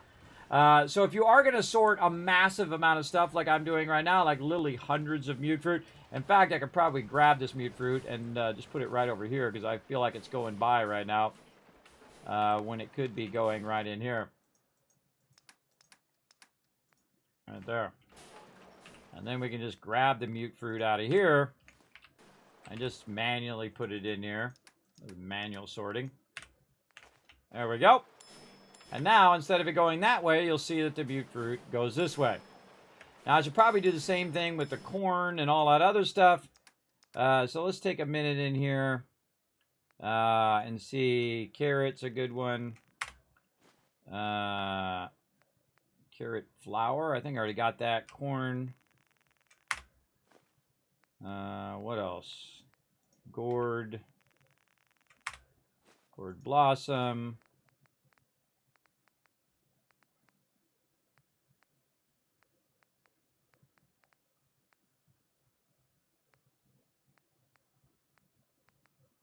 I'm thinking whatever. What's the name of that other stuff? I forgot what name it's called.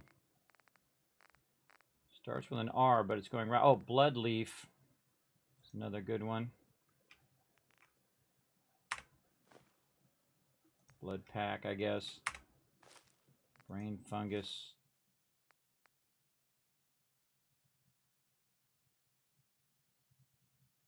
Yeah, things like this, we want to get rid of these too, I think.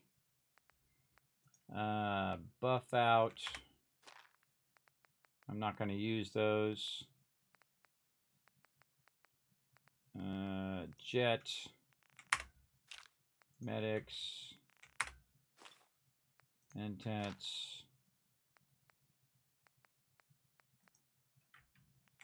Psycho. And we can just put those in the stuff that we don't want sorting. Right over here. Then anything in here, I know I'm just going to get rid of it. Buff out. Jet, Med-X, Mentat, Psycho. That's good. Now again, I can go in here and just look at what I've got right there, and then I'll take care of that. So, because I don't want to have to go all the way down the line to the end before I figure that out, before it figures it out. Carrots, corn, all of that stuff. Now, one of the things you want to do, too, is go in here and look and see if you have multiple of them in there. If you do, then you put too many in. You should only have one of each thing, and it should be able to sort that. Also, if you have a lot of something, like a great example is this mute fruit here that is going right now. You probably be better off if you have something that's 475 just to pull it out of there and just manually put it over here. Now, in the future, most likely I'm not going to have 400 mute fruit in there, but it just kind of helps your sorting a little bit. If you have a massive amount of something, just grab that out. Like I've got asbestos in there and a whole bunch of stuff. I can also sort by value.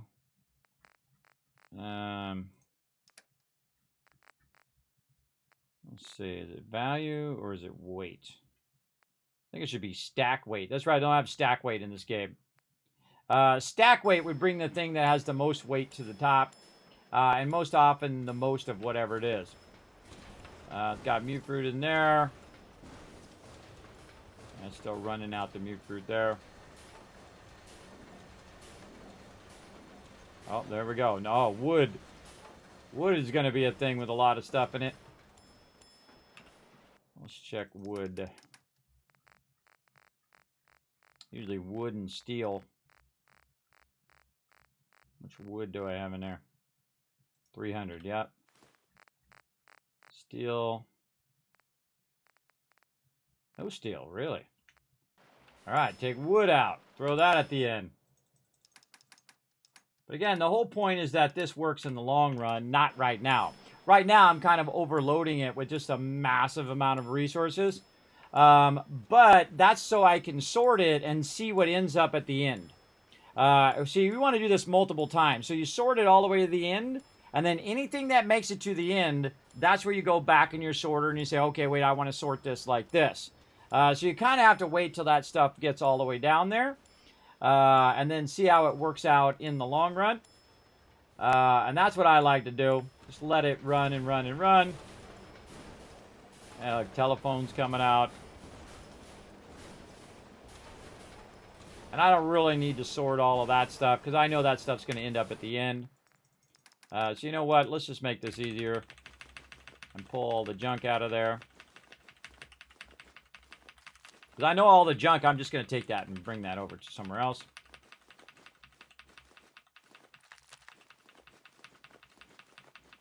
God, way too much of it in here. I don't know how I got so much of this junk on my character. This probably was already here. I probably dropped this loot off at this location. So let's just save ourselves like an hour worth of sorting by pulling all of this. Because it's just going to run all of this junk before it runs all the other stuff. And really the other stuff is what I want to sort. I know this does not belong here. And I'm not going to put it in a certain box. Because it's going to run all the way to the end. So there we go. Pull all those out. And then it will switch from that to something else. Mutant Hound chops. And do all the other stuff that I wanted to sort. Lost a Nuka-Cola there. And then we'll also go here to the end. Like this. And then just grab all that stuff out. I think there were some pork and beans in there too.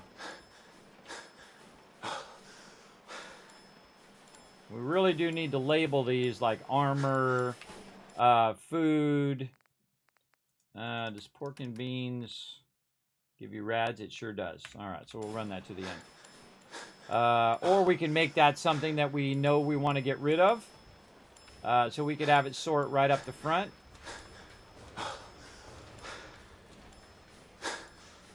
So let's put that stuff up here.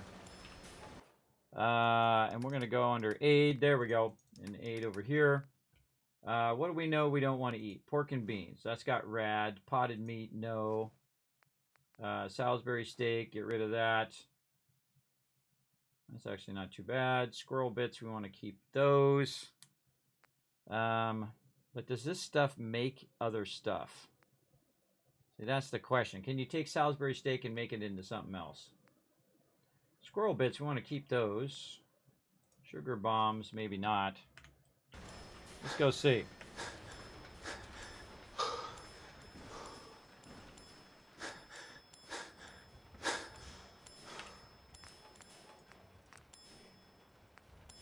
All right, so that's Nuka-Cola and whiskey. Write all this stuff down. It gives you all the recipes at the very beginning. So you know exactly what you need to make stuff.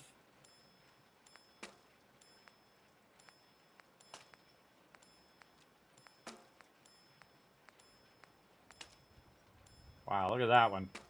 Seasoned rabbit skewers. Look at all that random stuff. Scroll on a stick. Yeah, see, there's nothing in there that uses, at least in that one, there's nothing in there that uses that particular food.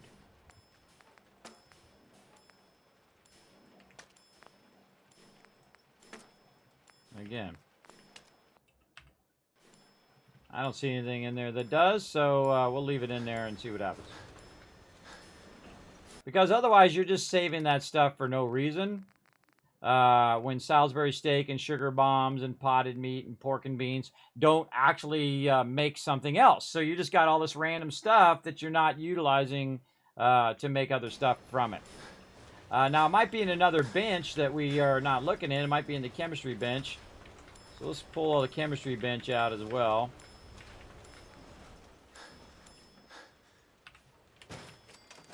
Let's see what we're doing in the chemistry bench. Like, there's berry mentats.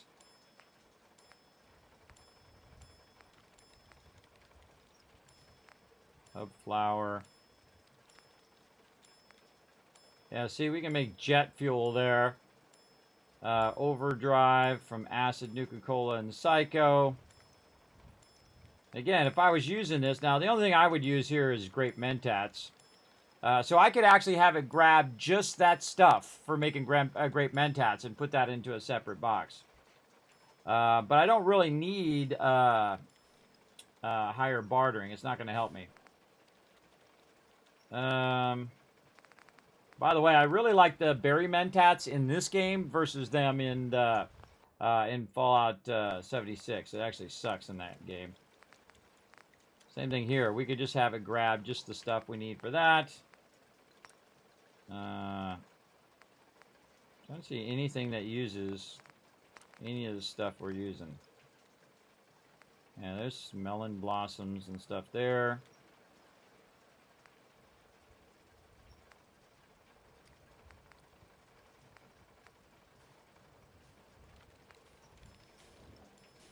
And bullet packs and things like that. And again, this is something we should write down if we're going to be doing all of this stuff. We should write down what we actually need.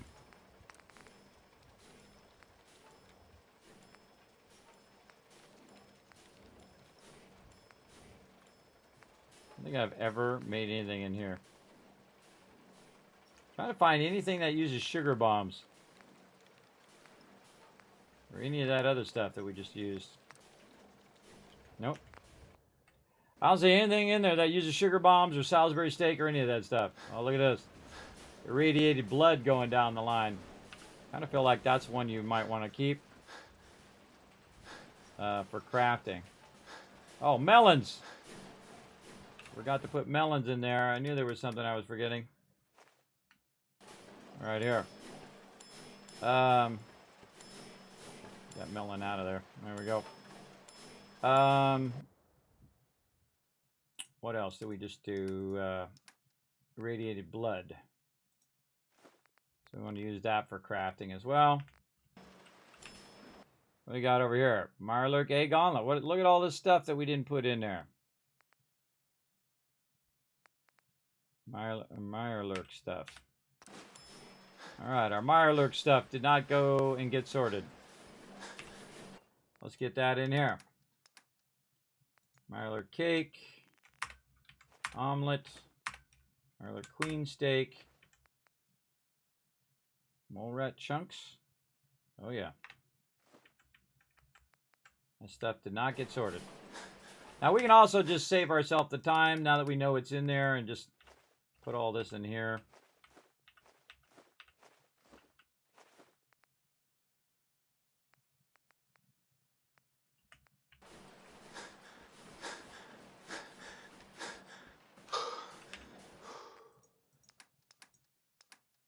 This is how you get all wrapped up in this, everybody. Just put all this stuff on me. Back in there and let it resort all that stuff. Okay.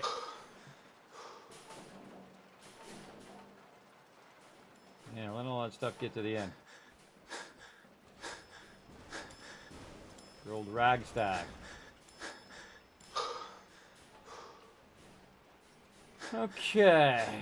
Now, should we... Oh, I should just let this run. I should let this run. Work on my water. Funny irony, we need to eat some food. Now, of course, the more I stand here, the more purified water is generating in all the various places that I can go grab later on. But also, we can come over here and just grab some food. See, this is the cool part. If I made food somewhere and then I said, well, I don't want it to be in my inventory, I can just very easily drop it in there like that. And then more water. There we go. Okay, now let's go ahead and save. So I feel like, and again, we'll come back and fine-tune it some more and fine-tune it some more until it basically just runs on its own and we don't have to do that. So at the end of the night, once we get everything and we bring all the loot in here, that'll be like the last thing we do that. And then I'll let it run for a while. And then next time we come in, it'll all be sorted out into its various areas. And then we can go and do what we need to do with it, right? Crafting or whatever we need to do. All right, so we got to get some rest, though, because we got to come back in a few hours and do it all over again with some Fallout 76. So let's get on to Kismet Love Train.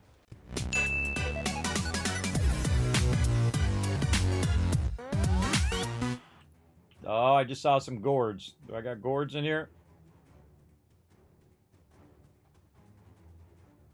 I do. All right. All right, them gourds going to run down the line. Too fun. All right. Yeah, all right. We're going to go ahead and roll on out of here, everybody. Let me go ahead and give you guys some kids caps for being awesome. 3,000, 4,000, 5,000, and 1 to grow on. There you go, everybody. Getting that going on. It's kind of like Satisfactory, but not quite the same there, Keejid. It's had that for a very long time. Right after the game launched, within 6 months or so, they came out with that Contraptions Workshop, and I figured out how to do all of this auto sorting. One of the things I wanted to figure out right away, which I figured out on day one that it dropped, is the fact that you could pull the stuff out of the workbench. That's the most important part of that sequence, is that you can get it out of the workbench and then run it how you want it run, so that it basically runs down the line and sorts all that stuff for you. Just constantly. Now, of course, when you're leaving and coming back and all of that, that makes it very, very difficult for it to not just drop all that stuff on the ground, which sometimes it does. It's very important to try to keep it as clear as possible. For sure. Yeah, it's working pretty good now. All right, everybody. You can go ahead and do a big favor to the stream. First, I'll go ahead and pull down my schedule. Right here, going to be back tomorrow, Tuesday, or later today, depending on your time zone. Playing some Fallout 76 to my crew, then some Hogwarts Legacy hard mode on both Tuesday and Wednesday. And then, of course, on Thursday, some more 76. And then, of course, Satisfactory on Thursday night and on Friday during the day. We're also going to do look for an hour or so over some pictures from the One Last Wave. Kind of finish up that. And then, of course, on Saturday, 10 p.m. Eastern Standard Time, some 7 Days to Die with my crew. So we're going to have lots of fun. Now, you can help out the stream, everybody, by simply just go ahead and pop on over to YouTube, hit that subscribe, pop on over to Twitter, hit that follow button. You can also check out the Discord and the website, and you can most especially help support the stream, just like these awesome people and those awesome patrons right down there at the bottom, by popping over to patreon.com/Kismet, and show the stream some love over there, because that's the single greatest place to not only support here on Twitch, but also support on YouTube, and support giveaways and other fun stuff like that. So I appreciate it. Now I'm going to go ahead and rest up, and I will see you guys again later today. Let's see how many hours it is from now. Let's see, 6, 7 hours from now. So I better get some rest. So I'll see you guys in about 7 hours. I got to roll this back out again. There we go. Again, thanks to everybody right over here. We'll see you guys at 1 p.m. Eastern Standard Time. Bye, everybody.